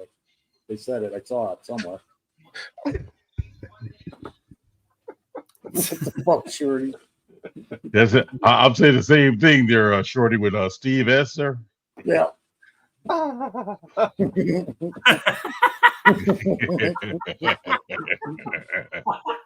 Steve, you know what, Steve? If Dan was a female, then we definitely should have drafted Deshaun Watson because none of that would have mattered. That guy right there has only known me since I was 9 years old. Yeah.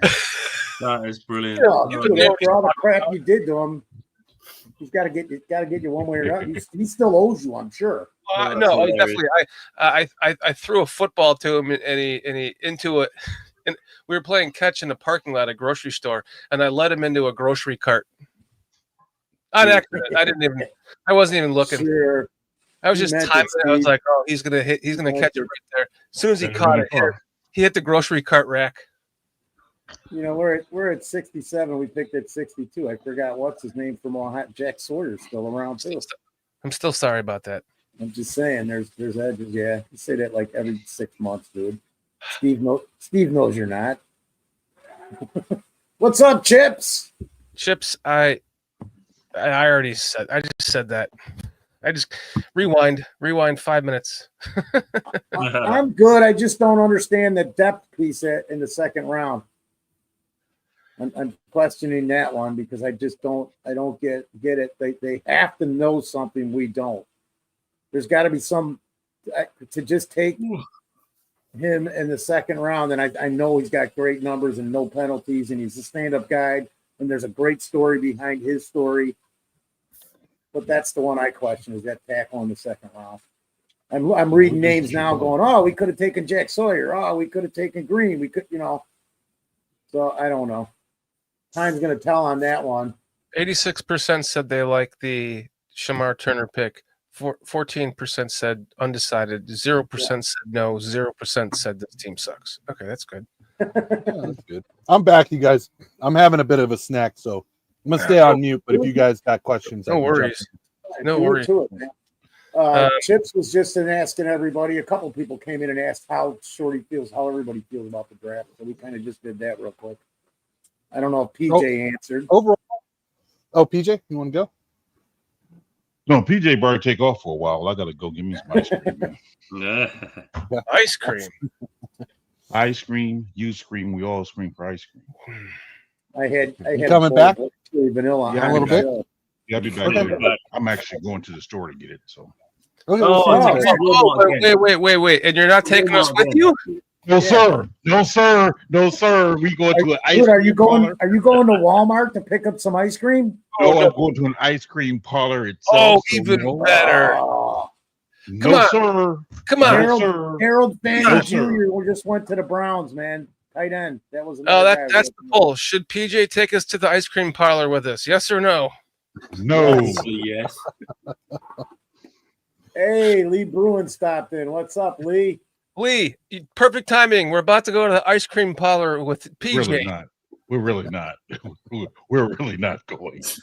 I'm going, but we're not.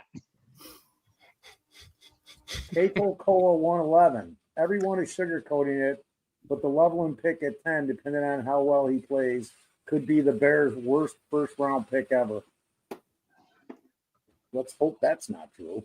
Well, it's kind of like if he plays shit, then it's a terrible pick. I kind of agree on every single pick we ever make. I don't think we'll ever beat our first round pick because we drafted him and never got to have him play for the Bears. 1936 or something, 38, somewhere in there. He never played. We drafted him in the first round and he never played for the Bears. That was a little bit of a different era for the draft because he didn't have to sign.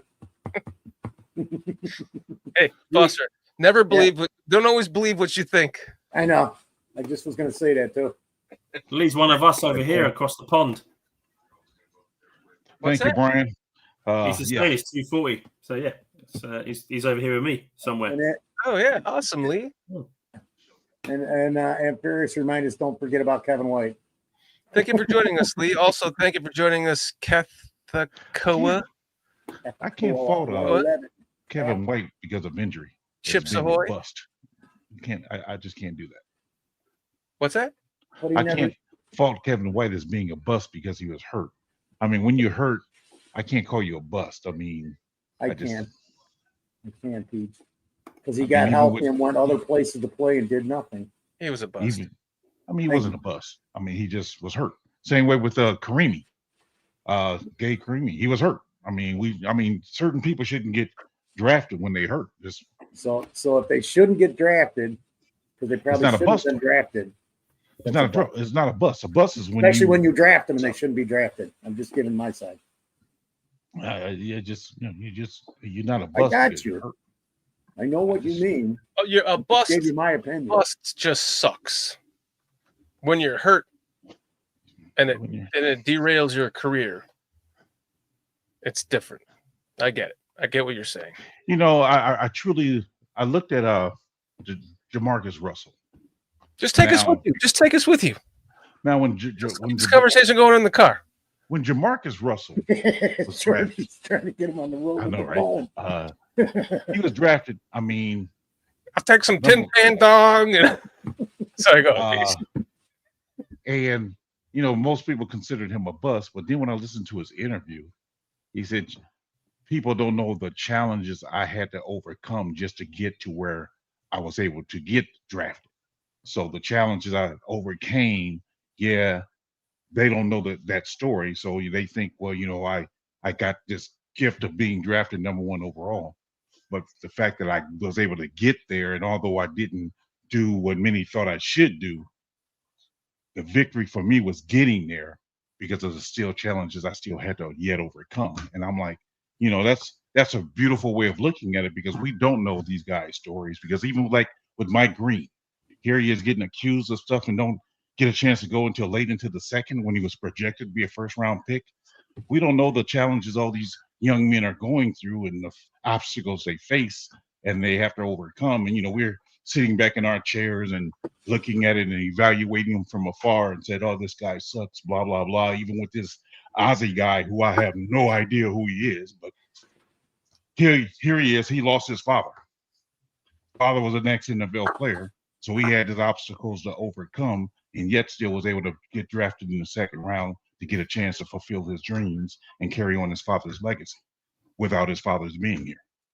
So there's just challenges these guys face, man, that we tend to take for granted and overlook. And even with Shedeur Sanders, here he is getting blackballed, or for the lack of a better term, because of people hating his father and crapping on him because of the way they feel for his father. And here he is now into the third round, first round talent by most evaluators, and he's still not drafted. And you can't tell me it's because of his talent that he's not drafted.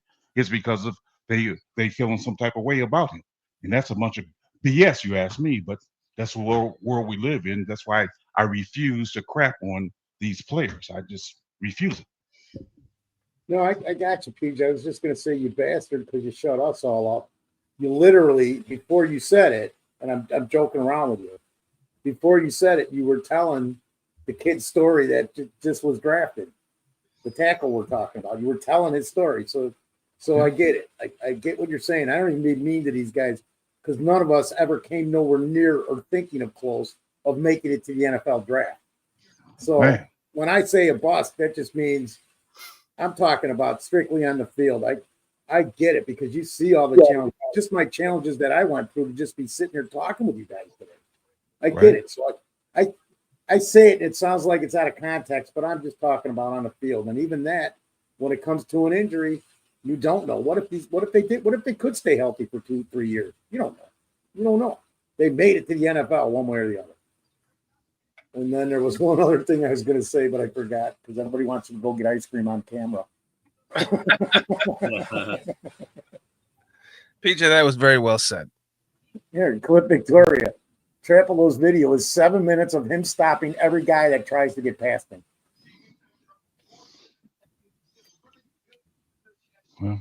So that's going to be my new Ozzy chant instead of Ozzy Dean back from the old White Sox days. Ozzy. Cool. Okay, guys. I think I'm going to split, all right? Because it's as Lee Bruin is saying, it's like 8 o'clock in the morning. 2:45. Yeah, you got it. 2:45 in the morning. So we haven't got any more picks tonight. As much as I love hanging out with you guys, I will probably catch up with you at a later date. But thanks again. It's been a blast. Interesting just to watch the draft play out. I'm excited as always. Thanks everyone in the chat for joining in, and thanks you guys for your company and your insights and views and everything else. So it's been wicked. Thanks for joining us, Jason. Yeah, good to talk to you, Jason. You take care. I'll talk to you soon, mate. man. Take care, guys. I'll see you soon. I might drop in tomorrow. I'll see how we go. Brother. Thank you, man. Have a good night. Get some sleep, Jason. Bear down.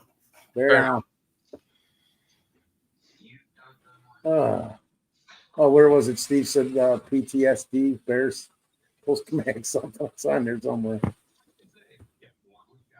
I need that. I don't even know. Do you think they're not going to be trading back up into this draft, are they? Never know. I don't think so now. I mean, they got the fourth, but they're not gonna come into the third. What position is that fourth round pick? Middle?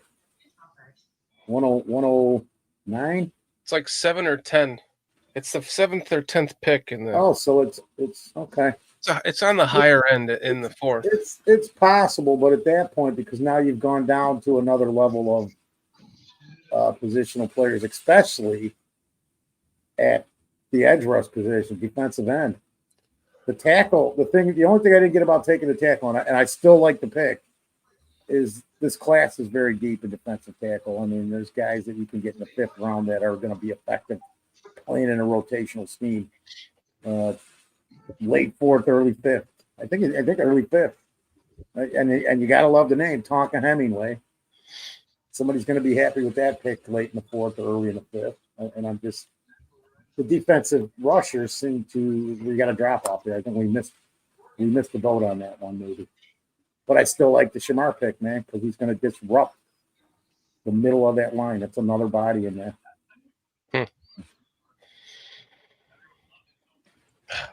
All right, well, I'm back, you guys. Got done stuff in my face. Effing JTK, stuff in his effing face. What did you eat?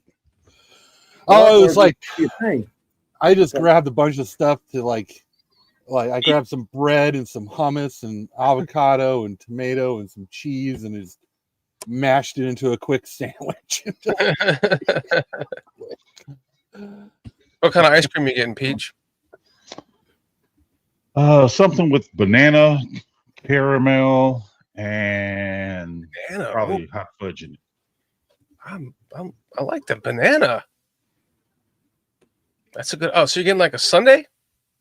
Yeah, I'm gonna create my own. It's a ice cream parlor that actually, you tell them what all stuff you want in there. You can get coconut, almonds, all that type of stuff all up in there if you want, and what type of ice cream. You just mix it all together, and it's called I think cobblestone. I think it's called cobblestone, and just mix it all together. And is that where they do it on the cold plate or whatever? Yeah. Yeah. Okay. Cold Stone. There you go. Cold Stone. You're going to Cold Stone Creamery? Yeah, that's it. Look at you looking it up. Oh, me? Did the Saints actually finally take Shadur? No, they picked a quarterback in the 2nd round. That other guy. They took a defensive tackle just recently. Oh, they took Shea, right? They took Vernon Broughton from Texas. No, in the 2nd round, that quarterback. They took the quarterback. They took the other one. Yeah. Oh, they took Shaw. Yes. That's it. Who? Maybe the Raiders will get him in the 3rd. Tyler Shaw. Huh. Or maybe the Cowboys will get him.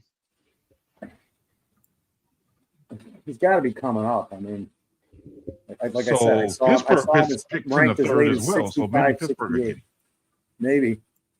Yeah. I did see him ranked as 65 or 68, Pete. I think I said that earlier. I wanted to bring this up because Latour brought it up. So both GMs have passed on the defensive edges at the top middle of this class. There's got to be a reason for that too, man. And then I wanted to ask Cathal, what is it? Where is it? Cathal Coal 111. Wow, 111. Bears fan or trolling or what? And I'm not trying to be a jerk. What are you talking about? Cathal Coal. I'll look at the comments in the chat. Now I can't even bring them up. What? Did somebody pick that? Atmos is saying what? I want to. After everything PJ just said, Atmos is like, no, I want Sanders to keep falling.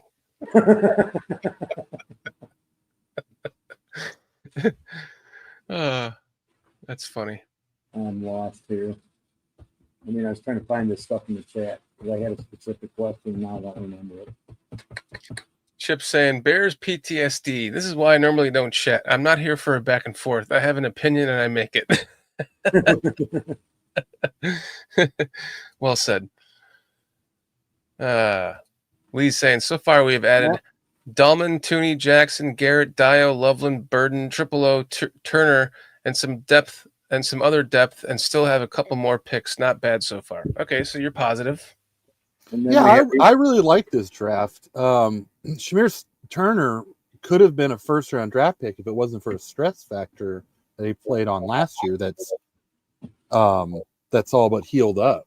So, I know that Kathla Koa isn't happy with our with Loveland, the tight end, but yeah, I think there's enough out there to point to the fact that he knew he was going to be a top 10 pick, and that the Colts were going to take him at 14. Both the Bears and the Colts, who wanted a tight end, had him as the higher ranked tight end. So, I mean, you take him at 10 when a team would take him at 14, agrees with your pick. It's not a reach. Yeah, I actually read that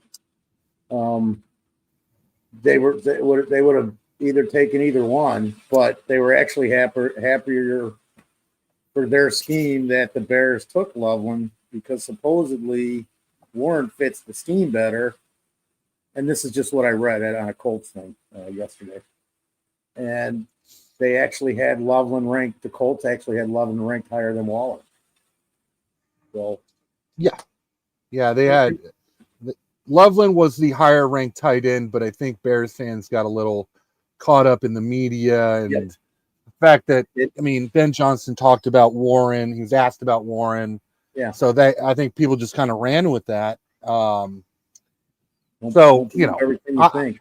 We're here. Yeah, I'm not really sure where Cathal Koa is coming from with that. But hey, look, I get it. Everybody's got their opinions this time of draft year. It's people love a pick, hate the pick. Brian Gilmore asked my opinion on today, I'm guessing. I love the Shamir Turner pick. The Aussie pick, I'm fine with if they saw him as the top rated offensive lineman, because I know we need trenches, we need backups. I think they missed. I think Anthony Belton was the pick, and Green Bay took him 2 picks in front of us. So I think we may have reached on the offensive tackle. And a guy who's actually fallen, who I didn't expect to fall, is Jordan Birch from Oregon, the edge rusher, who I thought was a great fit. And I would have rather him than Ozzie, the offensive tackle. But then you're talking about no offensive lineman in day 1 or day 2, and we do need depth. So I'm fine with this. Okay. I'm good with it then. Coach B was just in the background, and I was waiting for you to finish before I brought him on, because then it would have interrupted cool. you. Yeah, sorry. So I'm just texting him. Hold on. All right. See if he gets that. Yeah, I mean, like I said, for me, it's just my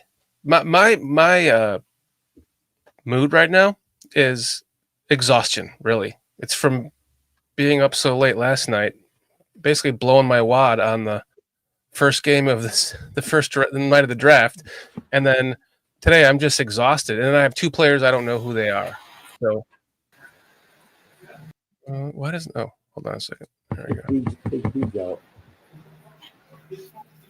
What's up, Coach B? Am I on? Yeah. You are. All right. How you doing, Coach? I've seen you. I've seen you going back to the beginning. It's good to find I apologize. I have no idea what I'm doing right now. Listen, you're in the right place, man. Listen.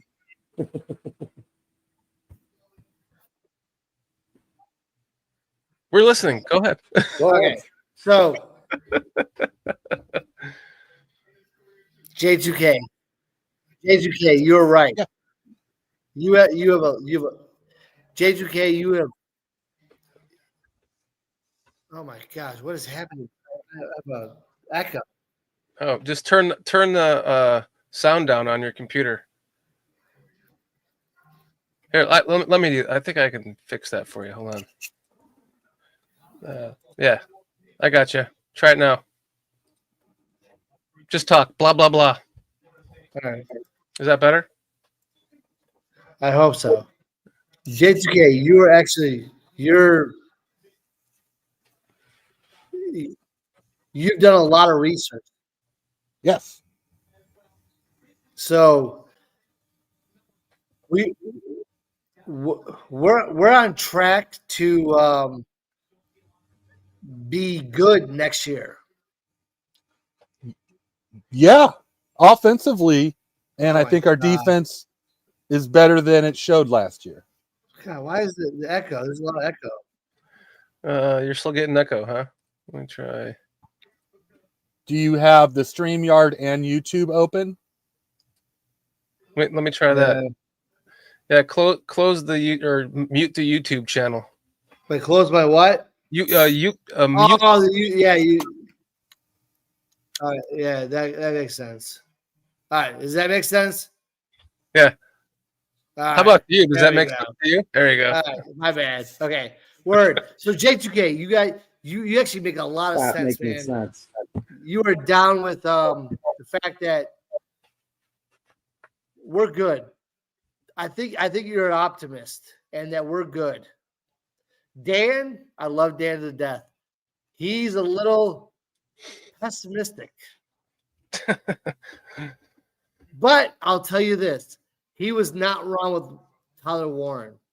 I think I don't want to say we missed the boat with Tyler Warren, but I think that we should have taken him over Loveland. Over Loveland. I just like his frame for the NFL a little bit more. I do He's more too, of a, and yeah. I do too. And the whole time we talked about the whole Warren thing, I agree with you. I was actually I was in favor of Kelvin Banks. I mean, I was more of an offensive tackle guy. I had no, qualms about a tight end or a skill player. But then we're stuck with DeAndre Swift. The Henderson thing, I got when you got so pissed. Who was it? Chargers before us or whatever it was? The Patriots, yeah. Oh, God, that hurt. I'll admit, dude, that freaking hurt bad. Well, and then to top it off, right before that, Cleveland took Judkins, so we couldn't even grab him. Yeah, exactly. Oh, God, yeah, dude. Exactly. Because I just was like, I'm not an Ohio State fan, but when it comes to like professional football, the Bears, I don't give a rat's ass where you come from. You come from freaking Sheboygan State for all I care. Now, J2K, let me ask you this: if Travion Henderson or Judkins is sitting there, and the I don't even know his name, the wide receiver is there, who are you taking over those three? What? So who? Judkins, Burden, and Henderson. Henderson? Burden. Yeah. He was my number 2 wide receiver in the draft. I think he was I would have not been surprised had he gone in the teens of the first round. Because we did not have to take that dude, and he was sitting there for the taking, and they snagged him. I mean, when you watch the tape, it aligns. And also, before the draft happened, we were talking, like pre-draft, I was talking about wide receivers, and I thought that Bears fans are overvaluing the quality of the wide receivers we got in free agency, and that I thought it was still a huge need. We had, about 4 guys we're looking at around that 3rd round range, 4th round range that I thought we were going to target. And Luther Burton falling to us, I think, was an absolute gift. I agree too. He was a first round. Actually, I saw him on first round draft boards. Mm-hmm. Yep. So the fact that he fell to us, I do like. I think he's going to be a versatile player. He's going to complement DJ Moore. He's going to be maybe a slot guy. I'm not sure. He could be an X guy. He could be an outside guy. Isn't that Rome? Isn't Rome the X? Oh, then he's a slot guy then. He can play inside or outside. Wire. Dude, listen, I forgot. You got DJ. You got him. You got Rome. Dude, listen, that's weapons. Then you got, oh my gosh, then you got freaking Cole Kmet, and you got the tight end flexing out. Listen, we're good. We're good. We gotta get a running back will be dirty. Dirty.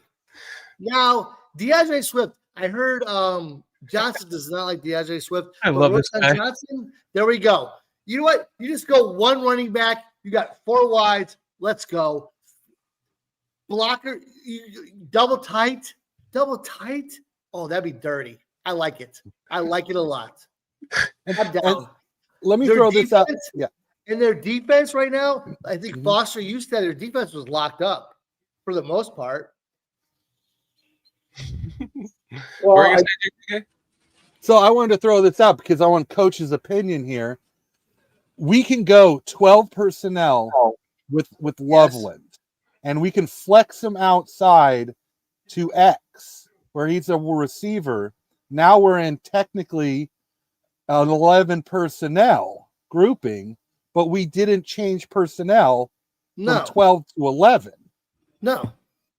You know what I'm saying? Yeah. So he can be an X wide receiver. Yeah, we're good. Listen, we're tight. So the these guys are matchup, as talented as what they're saying they are. Yeah. Or that they think they are, we're good. So then as a defensive coordinator. Blocking is going to be the big thing. Listen, blocking is going to be a huge thing. So do we have the front line to make that happen?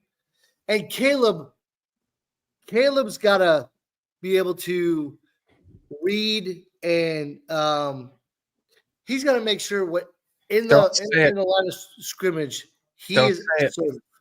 Don't say it. Who, me? I got my finger on the button. What does that mean? It means about to get your ass. So, Coach, let me ask you this, though. So when a defense game plans against us, when Loveland's in, are they going to play base defense because it's 2 tight ends? Or are they going to play nickel because Loveland can play wide receiver? I don't know. What do you do? It depends on the down and distance. It depends on what comes out. For all I know, Loveland can come out and then they go trips on one side. Ben Johnson is a magician. Yeah. Listen, so when it comes to defense, you just got to adjust to whatever they do. If you're good, I don't know what the defense is gonna, put out. So and then you got your whatever your base defense might be. So I'm a 3-4, I'm a 3-3-5, I'm a 3-2-6, I'm a 4-3, I'm a 4, whatever your defense, whatever your guys are gonna be. The Bears gotta just put dudes out there and run routes. Or, find holes. The defense, the offensive line needs to whatever. I don't know I have no idea what their scheme is. You could zone block, you could down block, you could whatever you're gonna do. Just figure it out. Figure out the best way to make your athletes just freaking run through or catch and go. That's what I'm talking about. Win 45-35 every game. Yeah, whatever. And your defense, we got defenders. Now, I will say this. Our edge, we got Montez Swift on one side. Our other side, I don't know. I'm a little Atlanta, they poached the edge. Atlanta poached the edge. Mm-hmm. They did a good job of that. Atlanta's not going to be they're going to be a good team. Yeah. But you got, there's that defensive line, I can just see guys playing all over the place on it. Oh, I know. I can too. So, I mean, I'm not as worried about that. I'd still rather make sure that we have better offensive line depth. I agree. Listen, say we do give up 20, 25 points a game. And if you remember the last 2 years, there was a point there where we're giving up like 19 points or less a game. And I was like, damn, if this team could score 24 points every week, we'd be in the playoffs. Listen.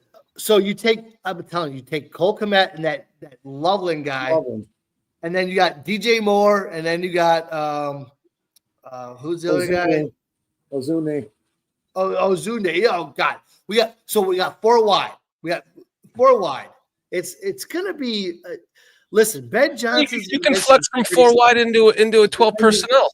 And then you want to empty the backfield out, then you've got options because you've got Burden, you've got Olamides. I mean, so that the offense, like you said, Coach, I think if we threw another running back in the mix and grabbed and found another 1 or 2, at least one quality depth interior offensive line guy, because I keep saying this. We're not sitting there. We don't know what Johnson is saying about Amaje at left tackle or Bill Murray. Bill Murray's going to fit right in. He's going to be like a swing guard for us. So we don't know. We don't know exactly what we do have. I just have, after the last 3 years, PJ and I sit here every week and we go, what's the big problem? Interior offensive line. We need all 3 of them. We need 6 of those guys right now. I mean, we've been talking about this for 3 years. So that was our concern going into the draft. But again, if Johnson's looking at this, and I am nowhere near the offensive guru that he could be. I only know like word. So that's the thing that these guys. I hope they're as smart as what we're talking about. And I get a little worried about the fact that they're. I won't say they're not. Because they are, because they spend 10, 12, 15 hours a day doing the coaching staff he's put together, the defensive coordinator, 2-time head coach, great defensive coordinator. He's not a head coach. 4-2-5, He's 4-2-5, he's not going anywhere. He's going to be here for the remainder of his career if he's doing well with this team. Then you've got Antoine Randall, wide receivers coach. From Chicago, happy to come home. When I saw that, listen, I got so excited. The coaching staff, excited. The offensive coordinator, a young mind, not even 30-year-old guy with offensive acumen and analytic acumen. You can just see it on his face. The dude wants to help draw plays. Yes. So he could be the youngest head coach one day with the way he's going. Listen, that guy is a stud. He knows what he's doing. He's one of those. He was it with what team he played for? I'm talking about the offensive coordinator. No, I know. Yeah, he was like what was he the tight ends coach for the? Where'd he come from? The Lions. No, the offensive coordinator. What's his name?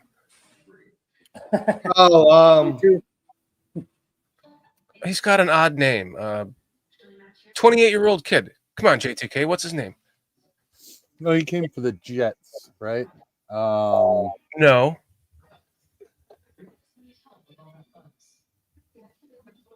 What's his name? Come on. Declan Doyle. Declan Boyle. Declan Doyle. Declan Doyle. Like a Doyle rules. Yeah. That's our offensive coordinator? Yeah. But he's seems to like he's got some. Where did Ben Johnson find this guy? Oh, he came from Broncos, tight end coach. Shit. Really? Yeah, he's a Sean Payton guy. That's right. Okay. Here, I just Googled it real quick. So he worked with Payton in New Orleans and went with him to Denver. And then Johnson snagged him. Okay. Put it this way, I was hoping that we could somehow make Payton the Bears coach, but he said he'd never coach in Chicago ever. Yeah, fair enough. So that's why I don't like him anymore. It's the ownership, I guess. The ownership, maybe. He doesn't want to deal with their, I don't know, their nostalgic. He did play for them, so he might have an idea. But that was a long ass time ago. I mean, when you're a part of something, you figure out what their mantra is, or like their whole their ideas of how they run things, and you get frustrated or you can't connect. I mean, a lot of it's connecting. So, I think that's part of the Bears. I think that's part. I don't see a connection with these guys when they play sometimes.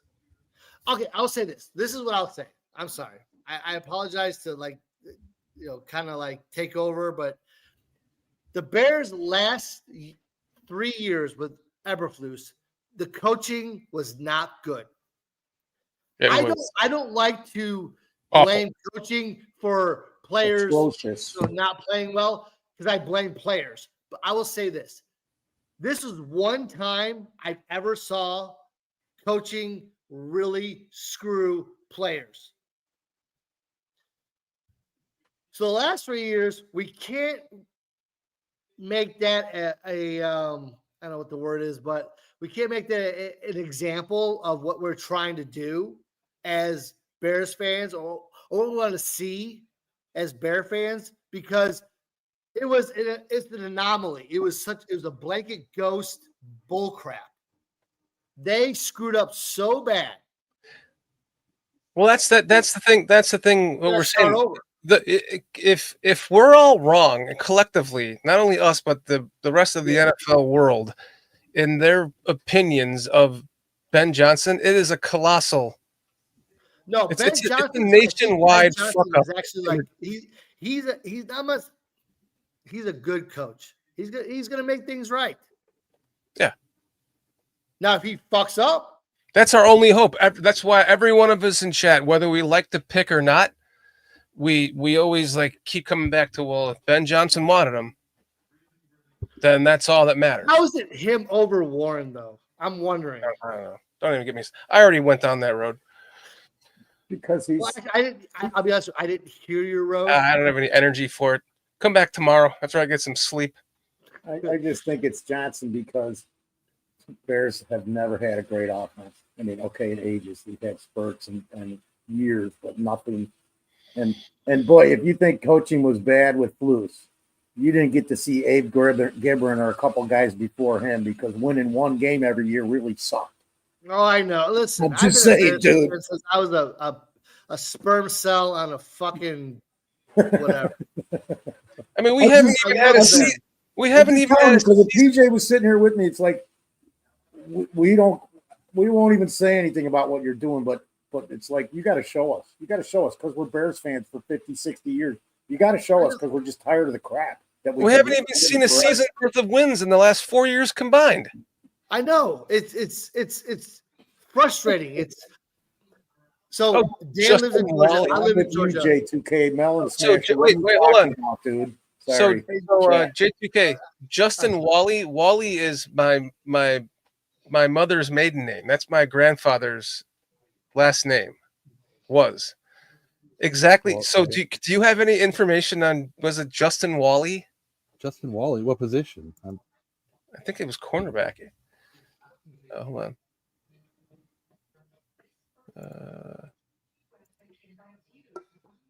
Hold on. I went back way too far. Justin Wally, Minnesota. Justin Wally, Minnesota. That is so.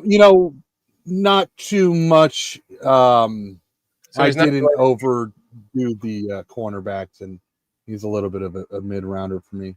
I mean, good speed, decent size. There's a lot of big corners in this draft, and he was a little smaller than the other ones, but not too much insight on him. I mean, I could read stuff about him, but Justin, it's not often I see that name. There was another Wally that was in the NFL too. I think there was a Wally that was a kicker. It's kind of cool. Yeah, I'm kind of bored right now. I mean, there's no third round pick. They're not going to trade back into the third. If they did, they would be. No, they're getting what they want. I think they have an agenda They're doing what they want to do, and I think Ben Johnson's a big part of it. He's masterminding it, I guess. I don't know. I think he's talking to polls and who's their president? Warren. So Warren, and they're piecing it together. So okay, I will say this, and I'm going to bring up a weird tangent. The Cubs are actually in first place. Cubs are doing really well right now. The Cubs took counsel from the Brewers. Yeah.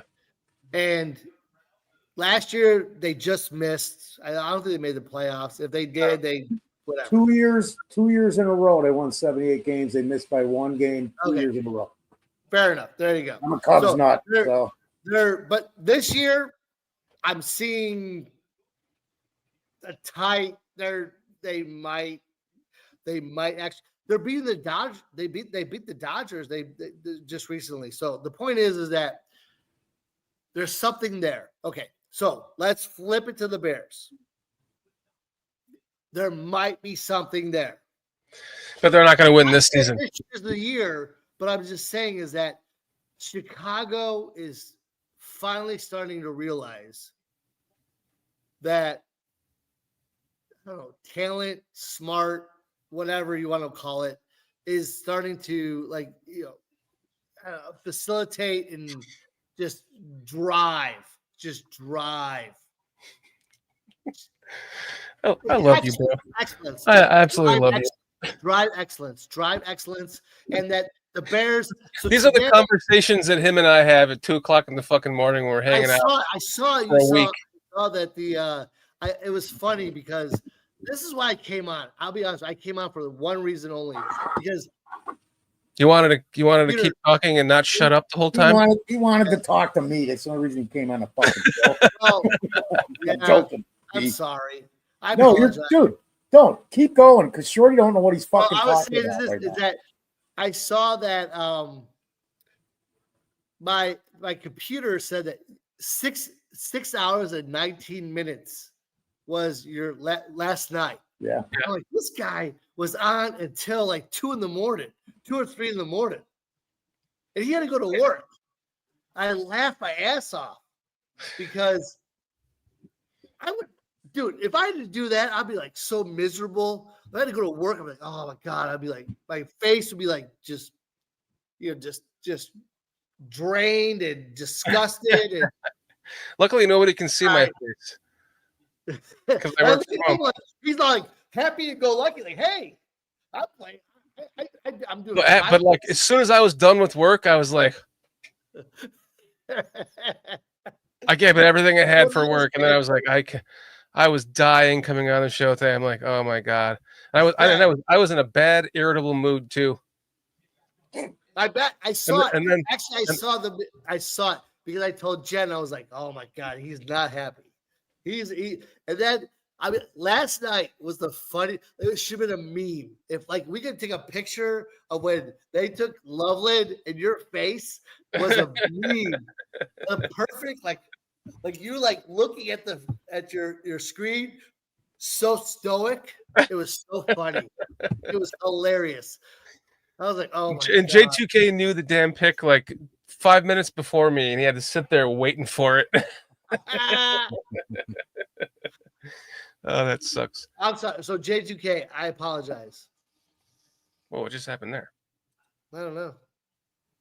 No, why? No, I'm just talking is that you haven't talked. I apologize for taking over. My bad.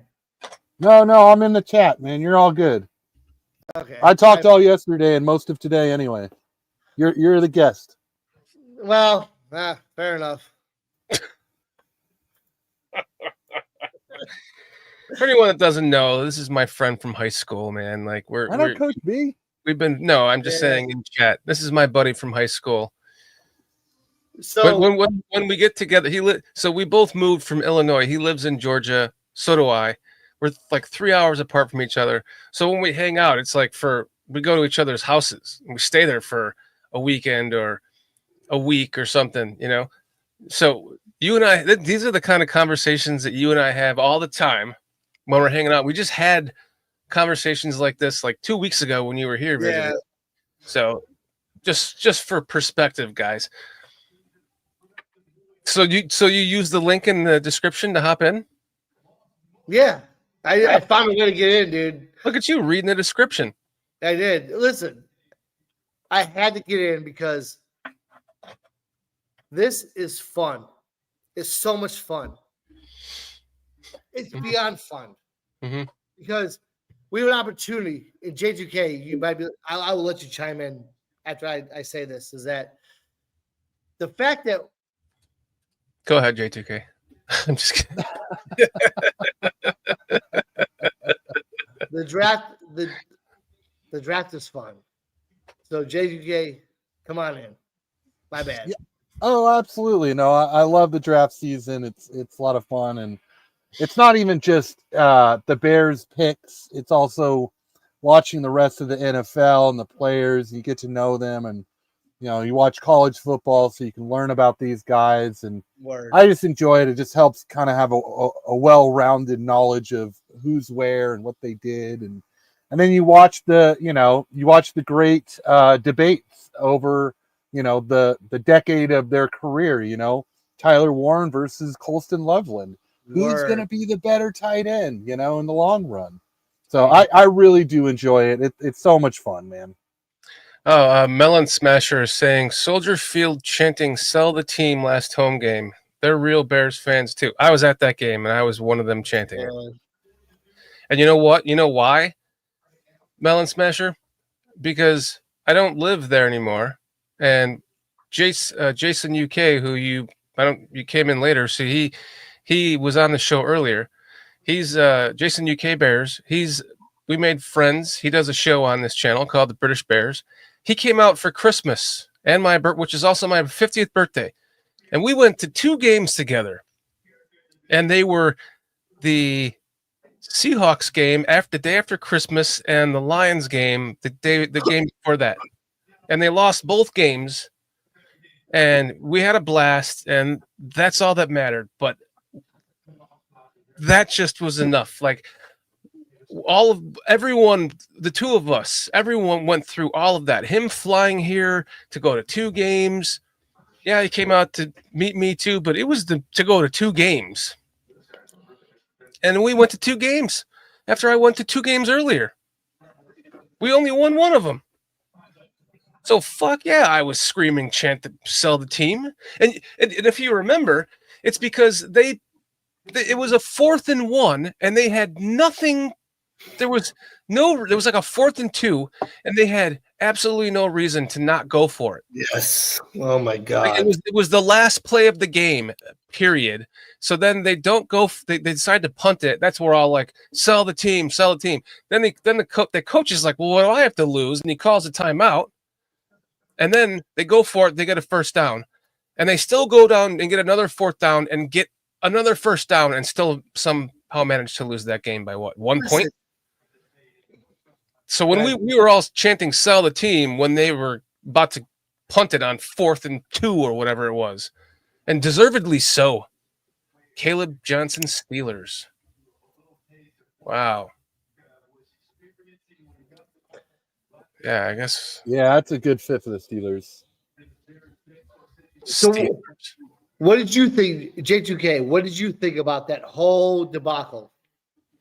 Of what? Which the debacle? sell the team chant? The sell the team thing. I think once you blame the coach gets fired. Who do you blame? You start blaming the GM. Once you get tired of blaming the GM, who do you blame? You blame the owners. So I think the wheels came off last season, and people just kind of went through the anger management process of who to blame. And, it always eventually gets to the ownership because you want true change. You don't want to, get a new GM and a new head coach and supposedly fix everything.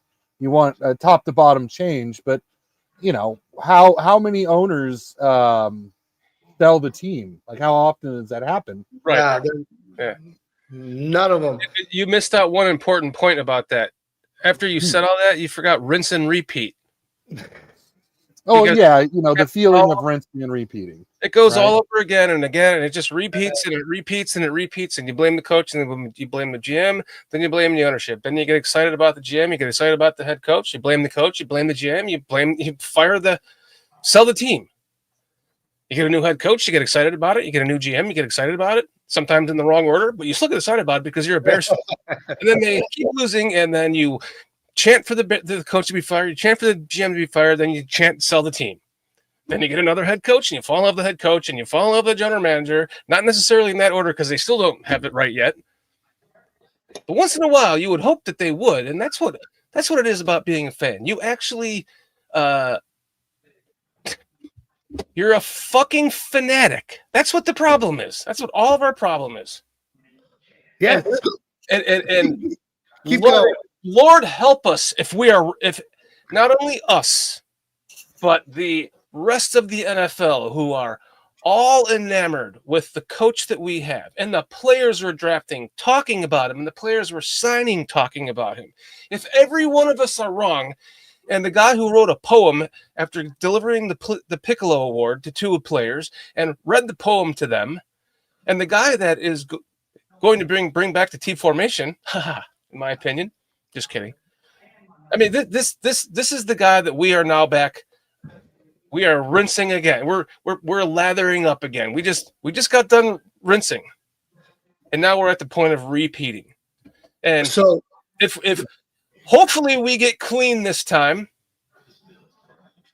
and we actually get to step out of the shower, and that would be winning the Super Bowl instead of just keep doing this over and over and over again. We're just washing our hair. Let's not win the Super Bowl. Let's not win the Super Bowl. Let's get to the playoffs. Yeah, but I'm saying eventually, like, if they went to the playoffs every single year and never won a Super Bowl, it still wouldn't matter. You'd be the fucking Packers. Fair enough. Not never. They win it, but not. But let's 40 years of Hall of Fame quarterback play and 2 Super Bowls is a shame. What you just said was very crystallized. It crystallized a lot of what the Bears fans are feeling. So let's just get to the playoffs. Let's work hard. I will say this. Let's be a wild card, win the game, go to the next game, lose it. Okay, fine. Then move on the next year, championship game. Maybe win, maybe don't. Brian, I want a Super Bowl now. Well, then you're just one of those guys who's like so entitled. Who cares? Whatever. I mean, but all kidding aside, like if Caleb Williams, if his goal is to win 8 Super Bowls, he better win one this year. I want to win fucking 8 Super. Listen, I'm Brian Reber. I want to fucking write 8 books. All I can say is if that's his goal, he better win it this year because it starts. What is he going to do? Win his last 8 Super Bowls? No, let's not go there. You know what though? Let's look at small victories, because the Bears, they have been so downtrodden, so just not, accomplished, whatever you want to say, whatever the word is. And J2K will probably, he knows this stuff. J2K, I really like J2K. He knows his stuff. Thank you. So, Appreciate that. Oh fuck, Buster's back again. I gotta get out of here. The Bears coach have been absolutely fucking ridiculous. I apologize, J2K.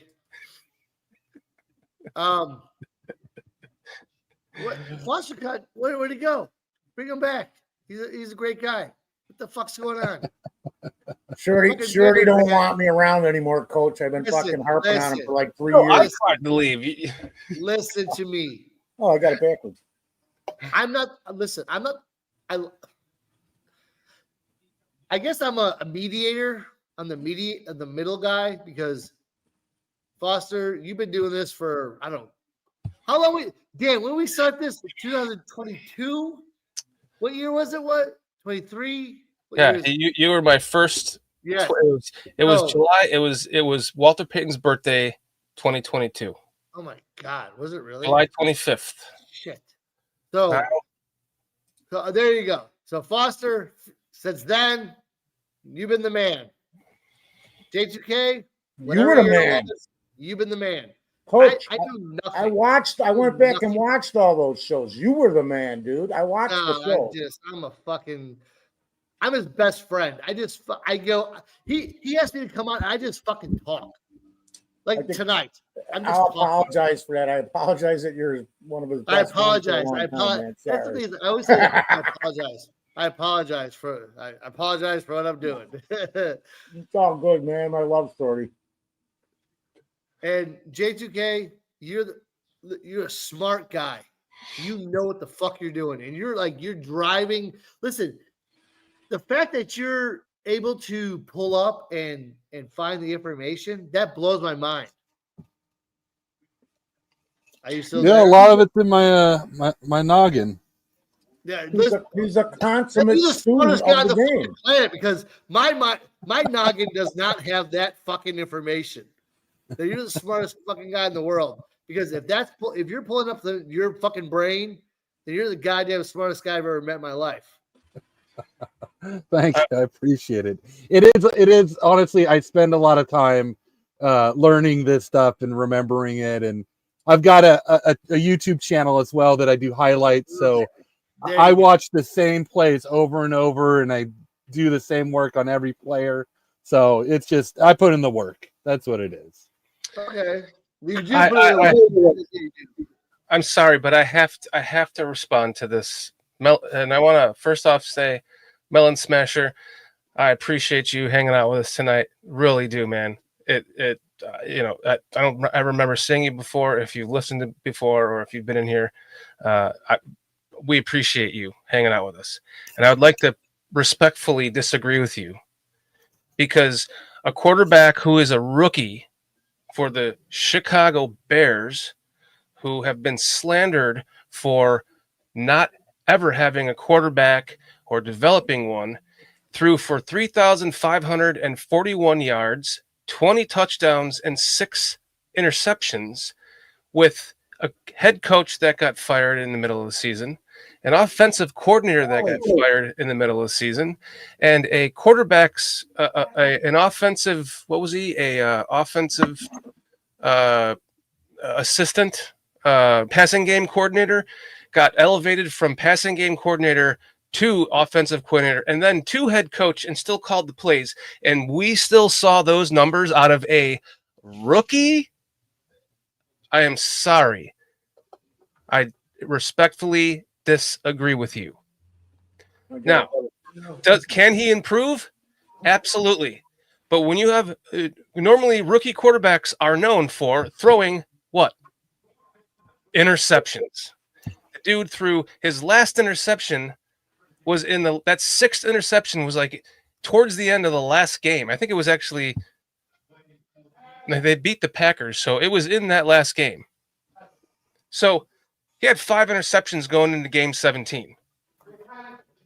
So he says Caleb threw what? Pull that back up. 7th most attempts and at 31st most passing offense, dead last in total yards, 29th in scoring. I got to throw this in there, guys. So J2K, you saw who the Packers took, right? Just they recently, took another wide receiver, Saquon Williams, TCU. Oh, so Savion Williams. Savion Williams, yeah. So that's yeah. 8 Oh man. 3 years. They must not like the guys they drafted over the past 2 few years. They're drafting replacements for their draft picks. 2 more wide receivers in this draft. That is insane. So it's 2 this year, 2 last year, and 3 the year before. It's something like that. Right. It's something like that, literally. I really like Savion Williams. I thought people were doing a little bit of helmet scouting with. Finish JTK. Oh yeah, I was going to say I really like Savion Williams from TCU, and I thought people were doing a little too much helmet scouting because Quentin Johnston was such a bust. Now this guy, he's more of a playmaker than a straight Z wide receiver. Probably could grow into that X wide receiver role, but you get the ball in his hands and the guy makes moves and good size. I really like how he catches the ball. Yeah, I think I think he's a huge sleeper. He could be one of the best wide receivers that comes out of this draft, and they did get him late. And I did like Matthew Golden too, so I think they did a good job drafting him. But I'm of the opinion that he's not going to be able to do what they did, where they can develop that chemistry actually rather quickly, as opposed to what it would take, another type of quarterback or a lower level quarterback. Because I fucking hate Rodgers, but boy, he could develop something with a wide receiver pretty quick. Yeah. Just pissed me off. So Favre did too. I digress. I'll be right back. Don't threaten us, dude.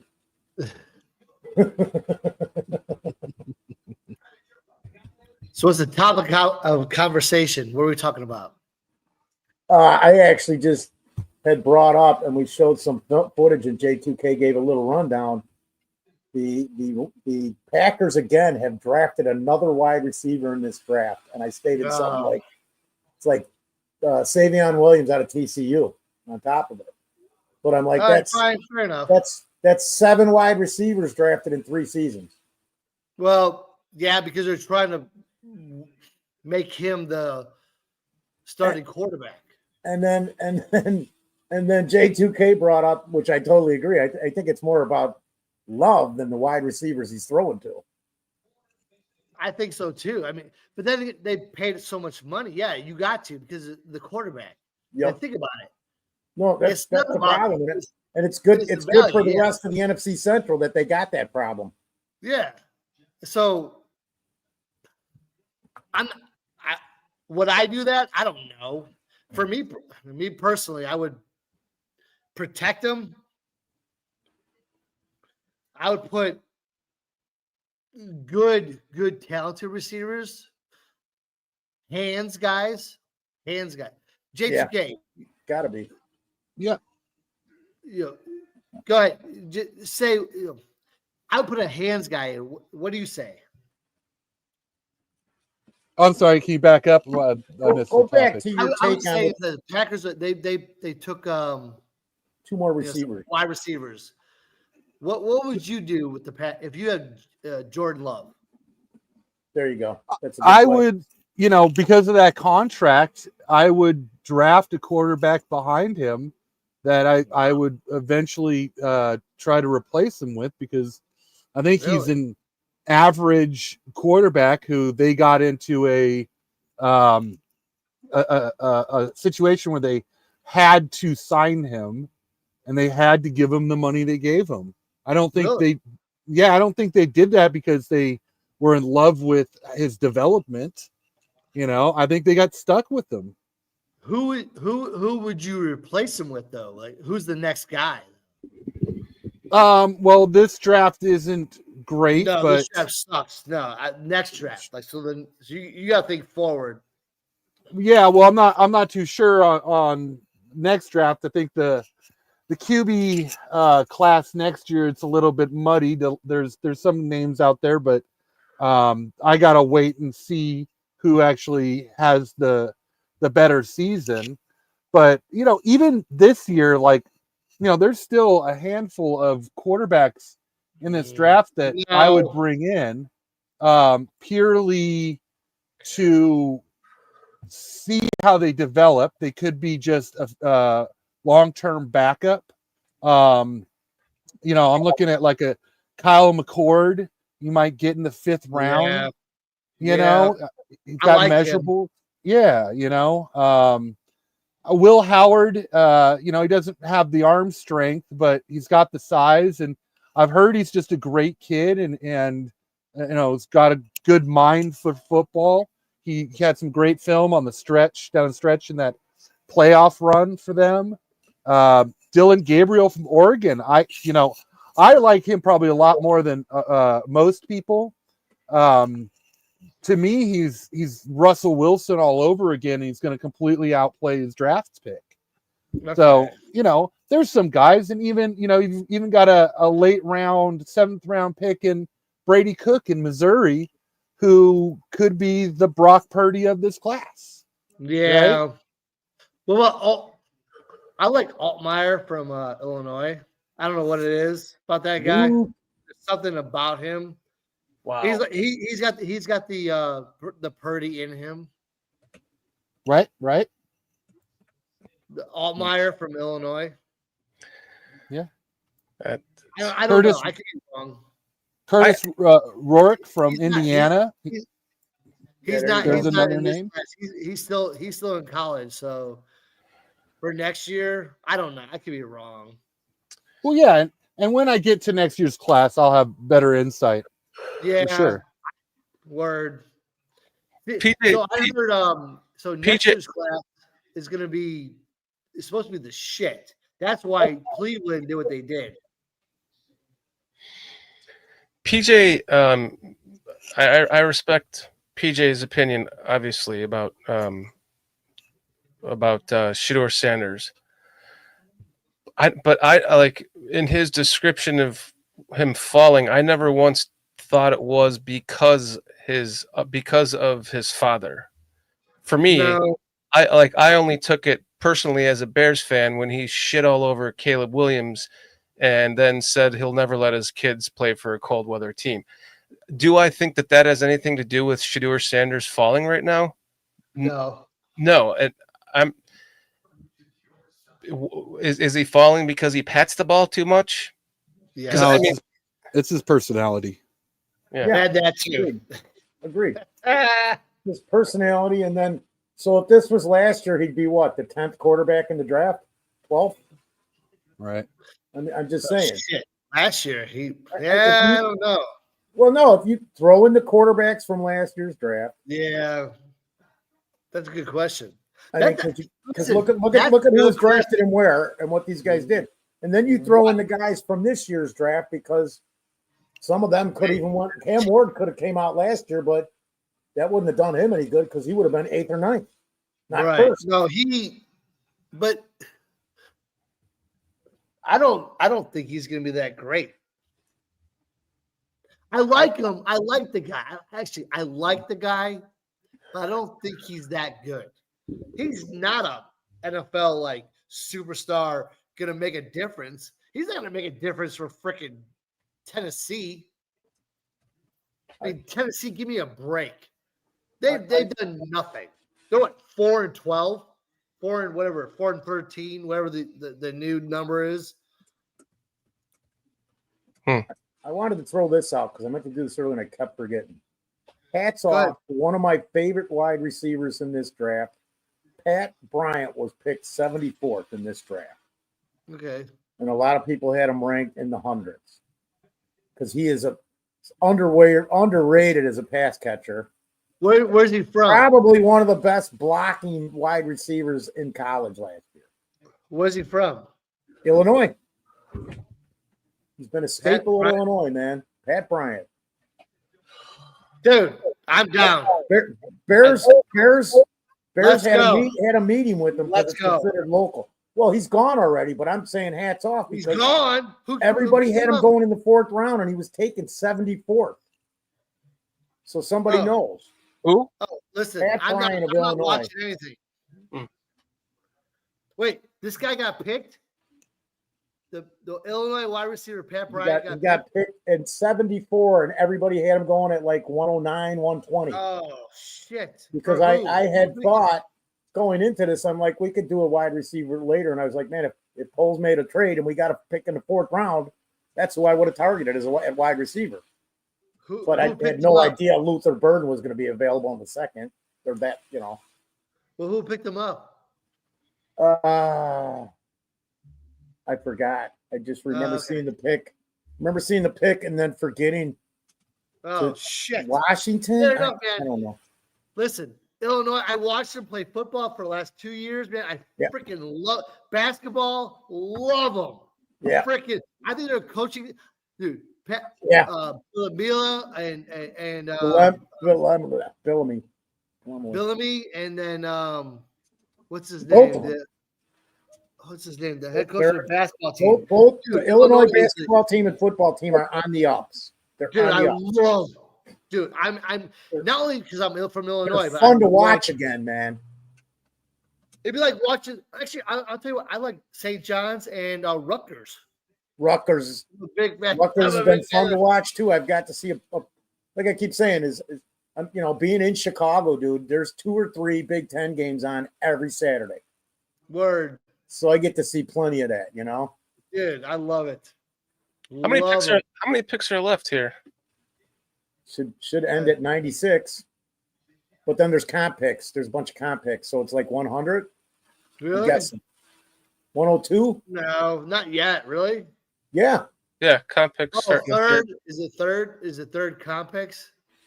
Yeah, because I don't- look, I there's don't already know. right there. So there's 102 picks instead of 96. So Oh, there's 6 comp picks in the third.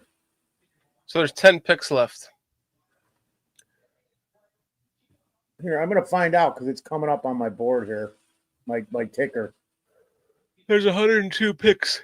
Saints third. drafted. I'm gonna go Third. pick 72. The Bills drafted Landon Jackson. That was a good pick for them at 72, dude. Out of Arkansas. Jets, Azariah Thomas, cornerback out of Florida State. That's gonna help them. wait. The Broncos took Pat Bryant out of Illinois at 74. Fuck. That offense is gonna I be like even that better kid. because he's I so love underrated. that kid. I don't know what you know about him, J2K. He's just well underrated because he's a better receiver than people give him credit for because it's such a running team. That guy, he caught the ball. But he was one of the best blockers as a wide receiver in college. Yeah, he was. I really, really wanted him here somehow. But I'll take Luther Burden all day. All day. What do we got going on here? Oh, you looking at Bryant? Yeah. Look at. Okay, I'll read it. I'll read it real quick. 2024. Bryant ranked 3rd in receiving yards per game at 82, tied for 3rd in receiving touchdowns at 10 in the Big Ten. His 40 time was tied for the 2nd slowest at the combine, but his vertical threat on tape. He's a vertical threat on tape. He gets off the press, stacks the corners, and gives the quarterback enough space to drop the ball in along the side. Bryant can break tackles after the catch. He has averaged 18.2 yards per catch in 2025. His tempo routes well, snapping his head around when getting out on breaks. He can also snag balls thrown over his shoulder. Bryant works back to the quarterback if he needs to. Yes. On the zone looks, and he doesn't drop many passes he gets his hand on. So he should be a first fucking rounder. And they're not even talking about his blocking. That didn't even Sounds say like a great one word about player. his blocking ability on the outside, man. Jesus Christ. That's what pisses me off. That kind of shit. 4.6 speed. You kidding me? I I'm don't just care saying, about that Oh, was I'm one of not my mad. sleepers, and they proved it by drafting him 30 spots ahead of where anybody Yeah, had him dude. going. Dude, Just I so like that. underrated. But again, Sean Payton pulled that one out. I just find it interesting because, like, Wally is, obviously my mother's maiden name, and as I stated earlier, and it's like an English name. Just wonder how he got that last name. He's clearly not related to me. Do you want me to tell you the whole story? Not really. Okay. I was there, man. Okay, yeah, I do. Wally, is that an English name? It's funny. This last name Wally, yeah, is my grandfather's name and his grandfather's name and so on and so forth. And what nationality is he? German, English, German, and okay. Yeah, mostly German. Okay. And then he married my mother's mother. I cannot make this up. My mother's last name was Willie. My Wally Willie. mother's mother's maiden name was Willie, spelled with a W-I-L-L-E-Y. That had Same to be way. a bad, a crazy looking wedding card. The official wedding of Wally and Willie. Yep, the Willy Wally wedding. The Willy Wally wedding. The Wally Willie wedding? Yeah, the Wally Willy wedding. Yeah, I see JFK put that on there too, man. I 74, I missed it, but we got it finally. JFK. That's what I just say JFK, J2K. Dude, what are you doing? I thought you were shot. Oh man. Oh. I'm not gonna lie, I'm struggling through this one, man. And you know what else? I wanted tired. to thank you, J2K, again for last night. I'm trying to take that review that you gave of my son's movie so I can send it to him, just you reviewing the movie. Oh, cool. That'd That be was awesome. fabulous, man. Yeah, I appreciate that. That'd be nice to hear the response. He's gonna love hearing that. He is. They all are, because they're all gonna hear it. Everybody that was involved with that movie is gonna get a copy of it or hear it. Dope. Appreciate that. No, thank you. I can play the trailer for it, right? Yeah, absolutely. It's on YouTube. There's 3 trailers, dude. And the one I didn't see, which was the first one, was the one they should have shown to everybody, because it just kept me on the edge immediately after watching the other ones. I think they got 500 views on that, plus I don't know, 300 people in the theater. The problem was it came out exactly the same day as Cheech and Chong's last movie. Oh, jeez. Let's see. There's my son got into acting. I was in it for a little bit. This is for Coach B because he doesn't know. So I didn't know what was going on, but we had been talking about this stuff since 6 years, and the kid's 24 years old. We've been talking about, because I was doing TV shows. I was doing like Chicago PD and Chicago Med, Chicago Fire, and I did a pilot for a sitcom where I was one of the stars in it. And then I dip in on like some of the Netflix stuff, Fargo the series, Batgirl, whatever I could grab. Yeah, it was just a great. Because I sat down one day, Coach. I'll tell you the whole thing. Sorry, guys. So I'm sitting there and I'm all crippled, and I've been in construction since I was 11 years old, 10 years old. So now I'm 53 and I'm going, crap, what am I going to do to make money? Because I can't do construction anymore. I broke my neck and broken collarbone and all this crap, man. I'm tore up. And then I was sitting there around Halloween of 2009 and I'm like, fuck that. What is the shit that when I was a kid that I dreamed that I wanted to do? And it was be a singer in a band, be a stand-up comic, and be an actor. So I went and sang live in Wisconsin in front of like 400 people, and I got standing ovations, and they made me sing more songs even. That was awesome. I was writing my stand-up. I probably had about 10 hours of writing this stand-up, and I had like 3 minutes worth of material, which you got to have like 15 because you only have 7 or 8. So I didn't get that one done, but then I said, screw it, man. I literally got on my computer that day, and the following week, I got signed for 2 weeks working on Chicago Med, just as a background actor. But then I started to get to know some co-directors and people behind the scenes, because you wouldn't believe what it takes to make a 1 minute thing on a TV show, how many people involved. There's 300. I remember spending 9 hours filming like a 70-second clip of the opening of Chicago PD. 9 hours. Just doing the same shit over and over. So now I'm talking to my son about this stuff, and somebody asked him to do something on a short, and he did it, and he's like, man, I really like acting, Dad. He says, well, do something about it, man. Go take a course at the college. Do something. And then I got busy, and he's working a job he hates. So like 19 months ago, he's like, fuck this. He keeps his job, but he keeps it only so long. He quit probably 6 months ago. Well, him and a bunch of young men, they spent 18 months making this full-length or feature film, and they've shopped it around. They've tried to get it 2 months editing it.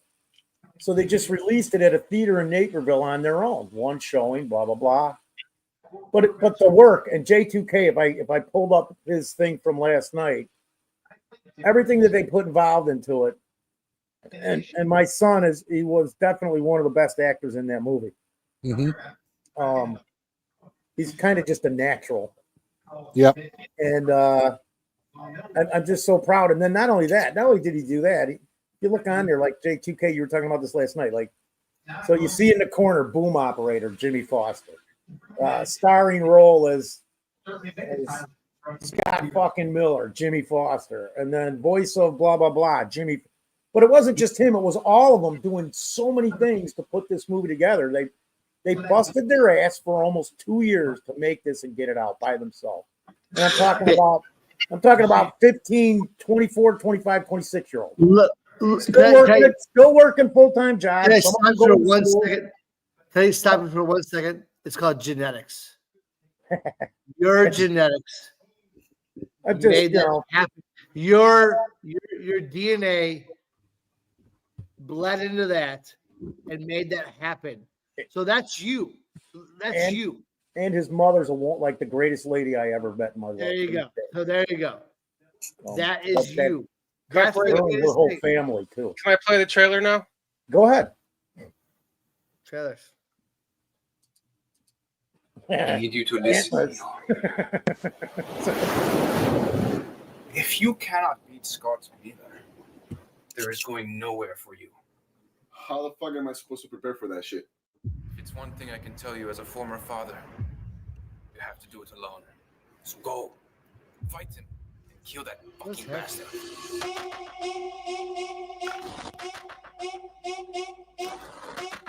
Scott Miller is a drug mastermind, okay? This is the last chance for a free man. That's him right there.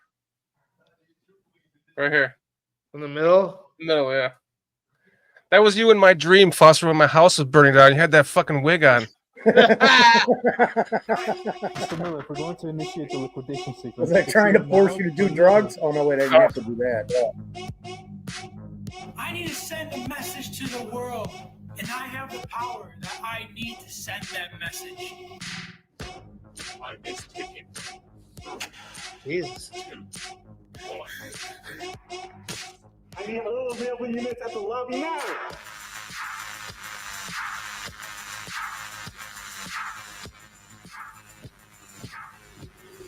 I'll make this quick.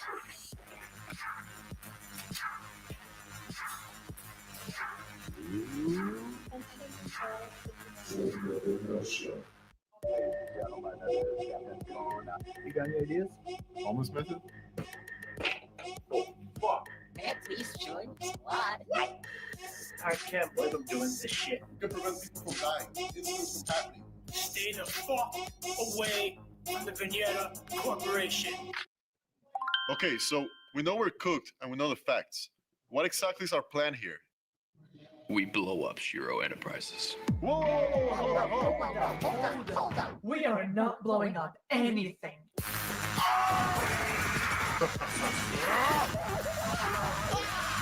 Jesus.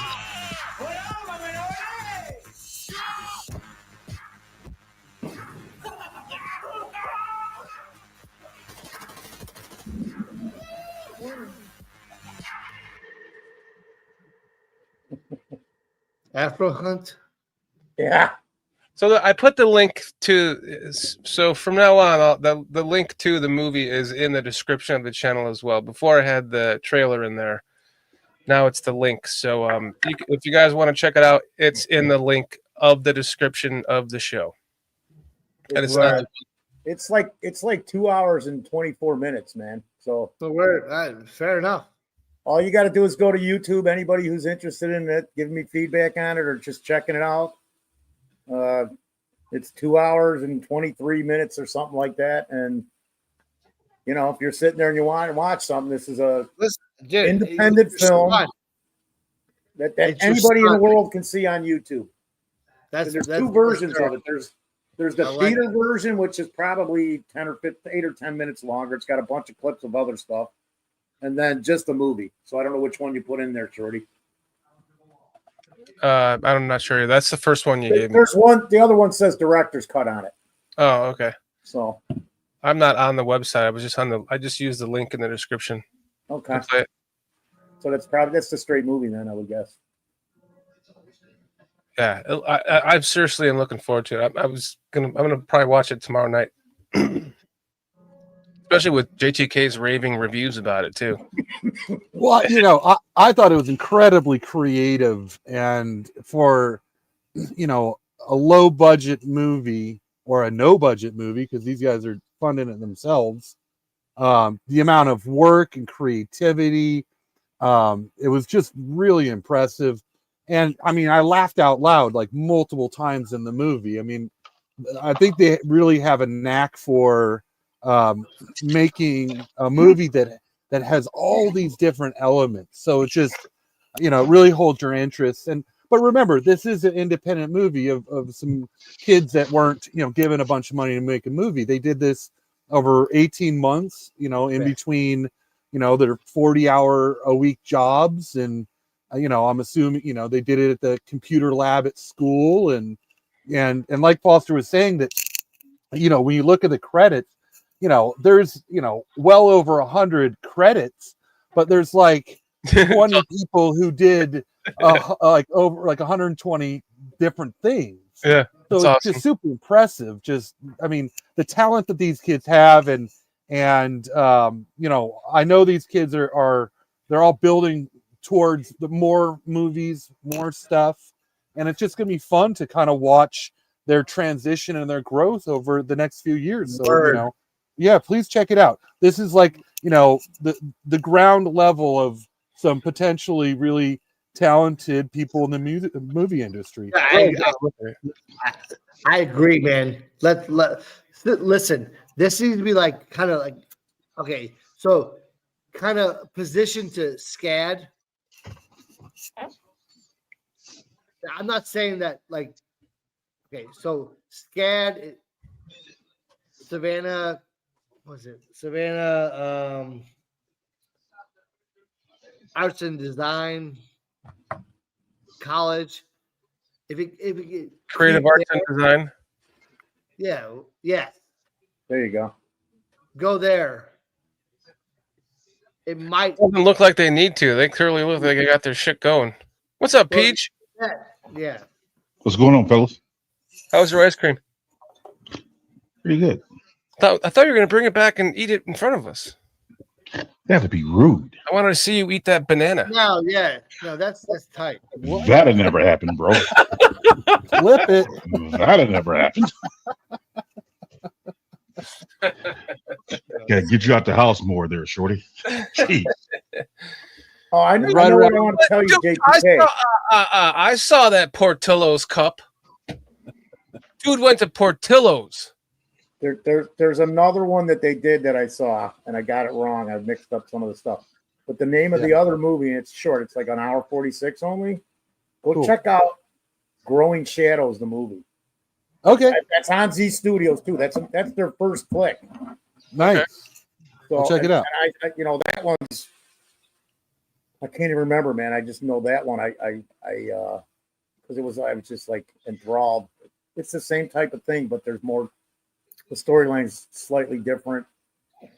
You just gotta watch it. If you like that one, go watch the other one because it's a good one too, man. They put a lot of work into it. Again, the cinematography just amazes me for what they're dealing with, working with. Perfect. 5 picks left. Yeah, did you guys see that like another quarterback, or did 2 more quarterbacks go and Sanders is still there, or did he go yet too?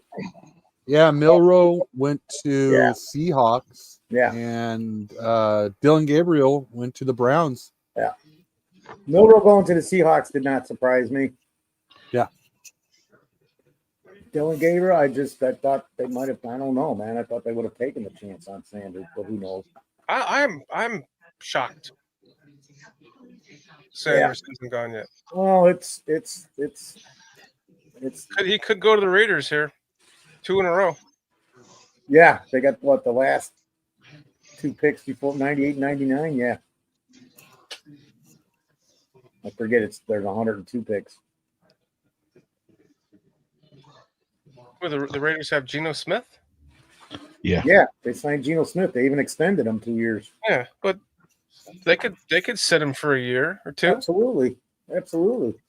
And I would imagine that last year of his contract, I'm sure there's some way that they're can get out of it if they need to. They usually write that shit in nowadays. Mm-hmm. A tragedy. That's all I got to say. Yeah.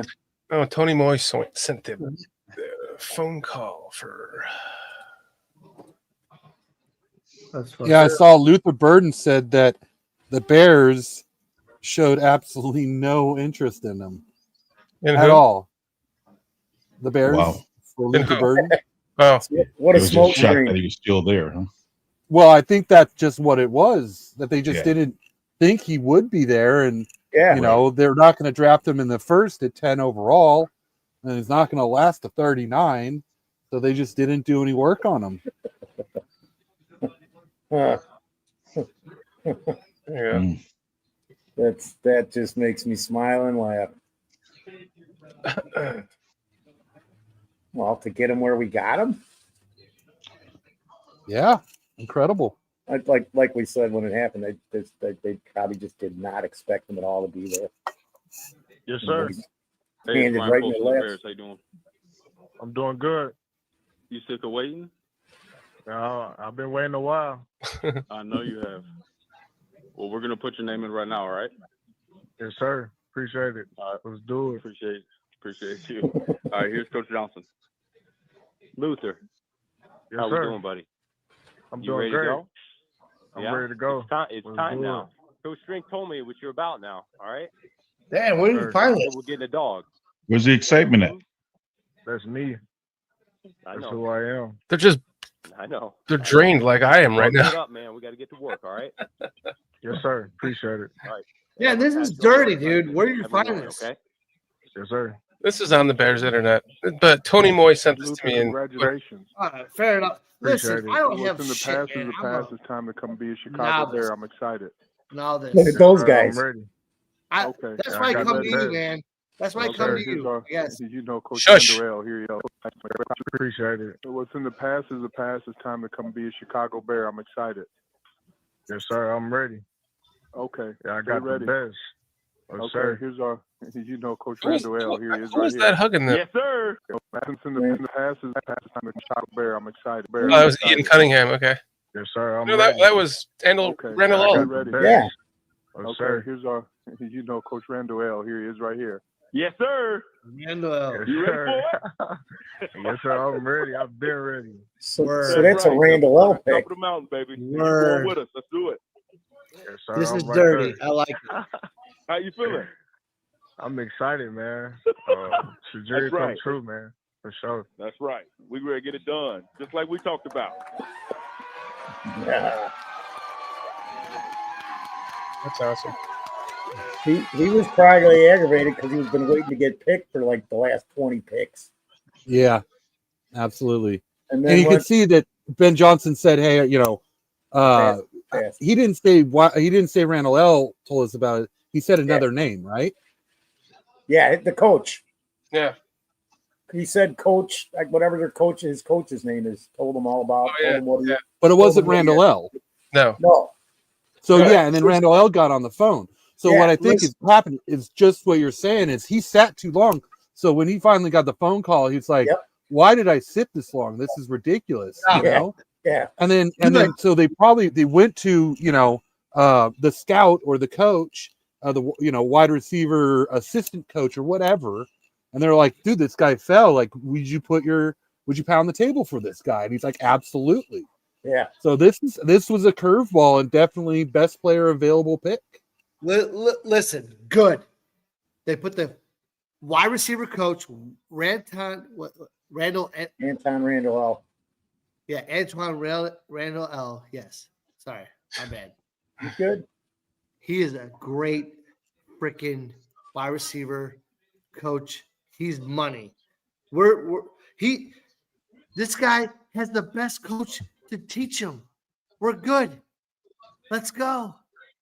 Let's go. Are you trying to look for the guy throwing the clipboard in the background saying fuck? Yeah. Because I'm just like, let's see that. I want to see that. I'm trying to find it. Wait, what happened? Ant-Man's is saying the one guy in the back throwing his clipboard saying "fuck." What? What? Why? Play it again. No. Yeah, Let's go. Just pull it back up and play it from the beginning. Be ready to stop it. It's only 2 minutes long. Besides, it's Vegas pick. No, 49ers are now on the clock. Pick 100. More comp picks.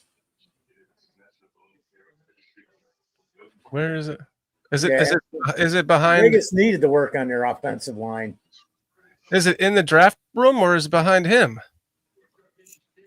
I don't know. I didn't see it. Antmis, where is it at exactly? Or give us some help here. I can't see that. I can't see that small picture in the background, man. It's so small. In the. Oh, I'm sorry. I thought I had it up. I'm an asshole. Here, let me try that again. I'm exhausted, guys. Vegas is working on that line for Genti, huh? Oh, he's just joking, you fucker. Son of a bitch. Got us going through this, looking for everything. That was brilliant, Atlas. I'm too tired to even. Where are we at with these picks? I gotta go to bed. Are you as tired as PJ looks? Yeah. I'm wide awake, bro. Okay. I'm wide awake. I'm What was that? exhausted. Myself, I'm exhausted, man. I am You're wiped. exhausted. I mean, You're wiped. You got Bears PTSD. You don't know what you're doing. I barely even ate today. What? I didn't have lunch. I tried to eat before this. I only got one taco out of 3 in. So Taco Vegas Bell? made their pick. The stupid thing starts so early. Let's see. Vegas took back-to-back offensive tackles. Wow. Caleb Rogers from Texas Tech and Charles Grant from William and Mary. Wow. Wow. Oh, I thought I had that up again. Oh man. Pick us in for the Niners too.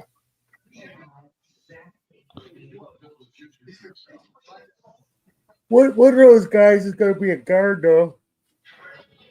Oh, Foster's tired. Right. I said I'm exhausted, man. Cliff, who would you have taken if all three were there? Travion, Judkins, and the wide receiver we took. Burden? What's his name? Burden? Burden. Luther Burden, the third? Luther Burden. Who would you have taken out of those three, Cliff? Just curious. I probably would have taken Judkins. Not thinking. Totally forgot all about Luther Burden, man. Even though I looked at him like 4 or 5 times on the list. Is it possible that didn't think wide receiver was as huge a need as running back? Well, that's what I was just going to ask. Is it possible that they don't consider running back as a big need? That was one of my things I brought up a couple times, J2. I'm like I said earlier, I was talking about the kid from Jackson State, how deep the draft is at running back. Foster is his own plumber, Creighton. You would have drafted right. Foster. I was going to say, you're drafting me? But I just meant we don't know what Johnson and his staff thinks of the running backs in the room already. Is he going, we don't even really need a running back. I can make this work. We can get another one next year. Or there's a couple guys that we can get in the 7th round or UDFAs that are going to fill RB4. Quarterback, though, not running back. I don't know about running back. This year's the year of running backs. And they all got taken. They all got taken. All the running backs. Coach, there's still running backs that are going to be coming up in the 4th round that are going to be serviceable for sure. I hope so. Devin Neal hasn't been touched. I mean, there's a list. If you go look at the list of running backs and you go through it, there's running backs you can get. Whether it's the 4th round, the 7th round, take 4 UDFAs and find one that works. Especially Johnson should be able to do that if anybody can. Yeah, I want to find a diamond in the rough. That's what I'm talking about. A diamond in the rough. Upton Stout goes to One, let's go. Creighton. Creighton's rolling it out there. Creighton's got you covered, dude. Shorty, you wanted to jump on me? No, I would have drafted Foster's plumber. Creighton Foster lays his own pipe from Atlas. Listen, Foster sold. He's not shooting blanks. He's shooting dust. Atlas goes, yeah, sandblaster. So they helped you out, Shorty. I get it, man. It's tough though. It's tough though. Once you get past the 4th round, I think running backs, it's a stretch. Yeah. However, although that's when all the running backs were going 3 years ago. Uh-oh. Philadelphia trades with Denver. Are they coming up to get a backup quarterback? Shit. Are they? Do I have to see that? They traded for DTR in the offseason. That's right. Thomas Robinson. Oh, shit. Let's go. Did they sign him to a 2-year contract too, J2K? Jesus Christ. I'm not sure. I would think he was still on his rookie deal, yeah? He's not that old.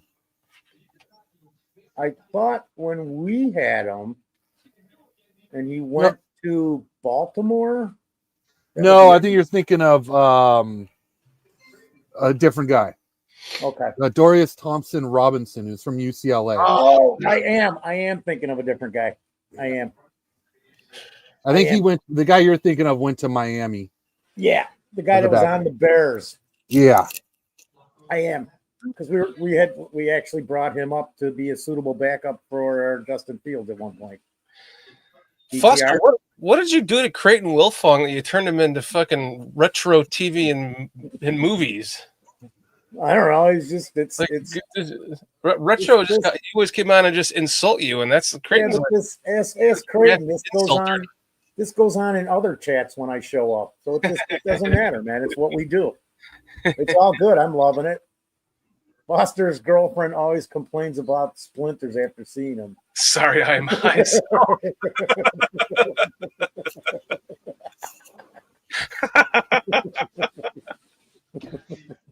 We know you're joking, Creighton. I'm just joking back with you. Dude, this is it. I think I love it. I love it. It's what I'm gonna hate is the day he stops, because then I know I said something or did something that actually offended him. Yeah. Right. Because his last one is, I love you, Foster. I love you too, Creighton, man. He's all over the place. Creighton's, you catch him in a lot. If it's a Bears chat, you can find him in there half the time. Tour, welcome back. I've been saying it for an hour that we're not getting Tesla or any of the edge rushers you wanted without a trade up. So then it comes down to him not picking your guy. Well, who cares about that? Who are you talking about?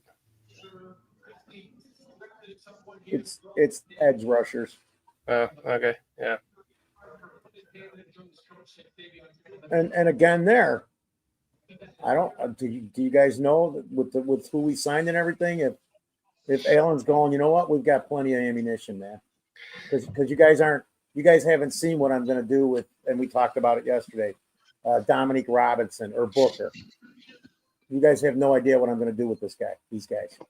So we don't know. We don't know.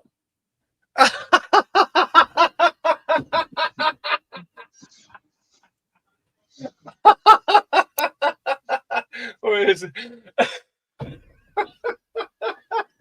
I was thinking to myself, did O'Toole like type in the wrong chat? What the hell? It sounds like he's talking to some Lions fans.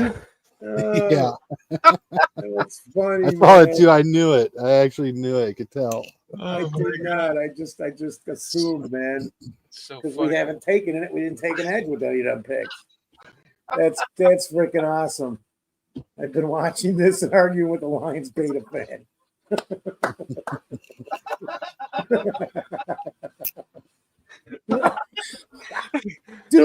Dude, I am so high and I'm crying. Just trying to type.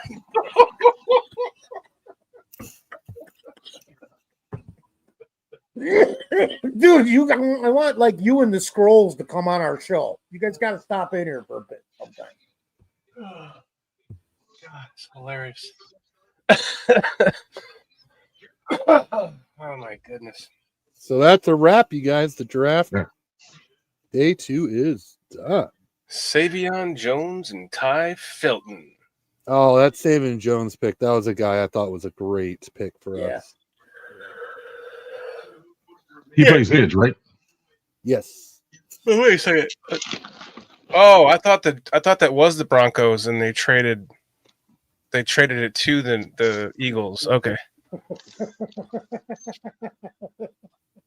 Sorry. Last cars on the side. Creighton again, back at it. Monster sandblast cars on the side. A little jacking required. With the sand dust, was it for my sperm instead of sperm? Oh God, dude, I'm fucking tired. Well,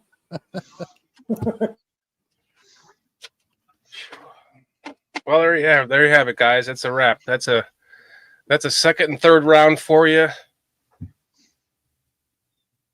I hope you guys like the picks. I know I'm impartial to at least one of them, but I do like the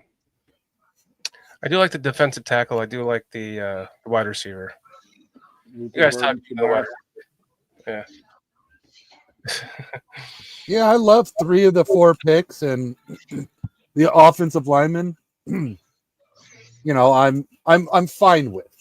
Mm-hmm. You know, we'll see where he fits in. He's a developmental piece, and 2-3 years from now, he could be a starter, and we'll go from there. Maybe he's good depth if someone gets injured. So, I thought that 3 of our picks were absolutely best player available. Yeah. Agreed. Yeah. Well, I'm agreeing with you on the wide receivers. It's funny that O'Toole says, "Yeah, I've been here the whole time and arguing with other Lions fans." He's in here in a Bears chat, not arguing with Bears fans. He's arguing with Lions fans. Yeah, that's funny, man. That is funny. And it said indica is the shit. No, that's Creighton. Now I'm high and I'm not. I know there's 5 questions. picks in the top 150. There's questions. Do they move Darnell Wright to left tackle? Mm-hmm. I'm gonna just say that's a big fat no. I agree with you. Yeah. Yeah. I mean, you got to see what. I mean, you got Braxton for his last year. You want to see what Karan's got at least through training camp, preseason, before you make a decision on that left tackle. And I think Ozzie, the offensive tackle we drafted, I think he's a replacement for Borum, and so he's a backup right tackle, and probably they'll have him a swing tackle. He's probably our swing tackle, and they probably feel really good about him also moonlighting at offensive guard. So if we have an injury, he's the first guy up, which I'm fine with that. He's the he's the 6th offensive lineman and can come in for everybody but the center, right? I hate to see him at guard. Here's a good comment. I like this comment from our tour. Because a lot of fans in Chicago and Detroit are head scratching. I think both teams picked wisely and solid. So we can say whatever we want, man, but the people that do more research are giving us different opinions, maybe, and I just gotta go. I gotta go. Again, I don't understand the offensive tackle pick in the second round, but again, they got to know more than we do, man. They got to know more than we do, and there's a reason for it. Everything else, I am absolutely fine with. This offense is going to actually. I'm hoping it's going to look like I'm projecting it in my mind to look with these guys that are scoring some points and not having to count on the defense to win games, man. I'm tired of that crap.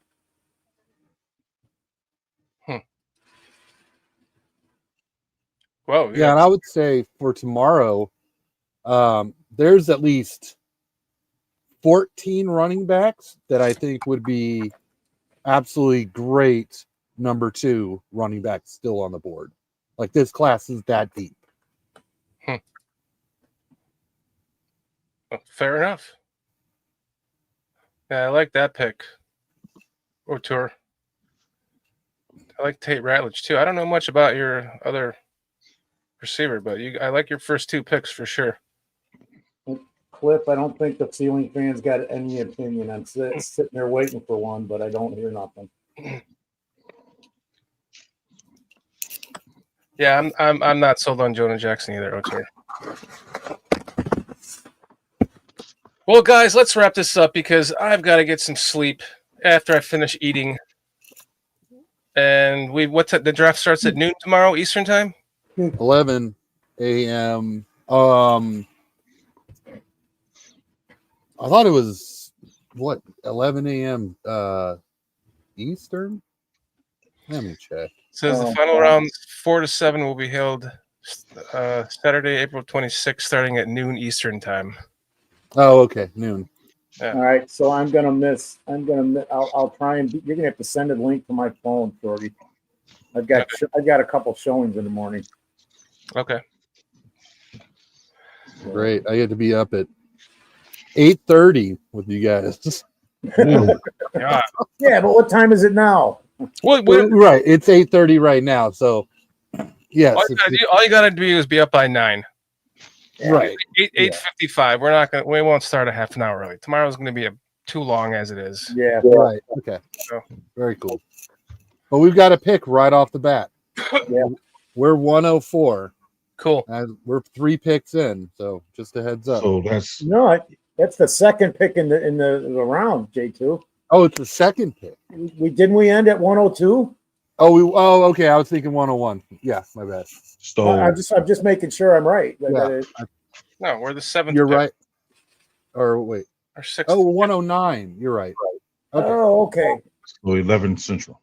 Okay. But still, I'll be with you guys at the start of the draft for sure. Yeah. That's cool, man. And if So you 11 gotta, Central. you got to sleep in a little bit, then you sleep in a little bit. It's not the end of the world. Oh, I am sleeping a little bit. But I know you want to be there for the Bears pick at least, because that's. Oh, for sure. I'm going to try and make sure I am here for the Bears pick. We'll be started by 12 Eastern time. That's for sure. Okay. And hopefully a little bit more fun tomorrow because I won't be as exhausted. Yeah, you will. I won't pick on Shedeur Sanders anymore, so hopefully PJ won't be mad at me. Yeah, it should be a fun day. We're kind of bouncing around different podcasts, so it'll be cool. But yeah, we're going to be hopping in and out with the Ballroom tomorrow. That'll be fun, and vice versa. So, and it'll be a new link, Dan? Yeah, I'll send you a new link. Yep. Okay, perfect, you guys. All right, man. Well, you guys, happy drafting. Thank you all for hanging out with us on Marathon Day 2. Truly feels like a marathon to me. O'Toole, thank you for being one of, not even a Bears fan and making me feel better about our picks. So really appreciate that. Sorry, guys. I'm just exhausted. You guys have a great night, and we will see you tomorrow at 12 noon. A 1, a 2, a 3. Go Bears. Bears drafting players. Bears.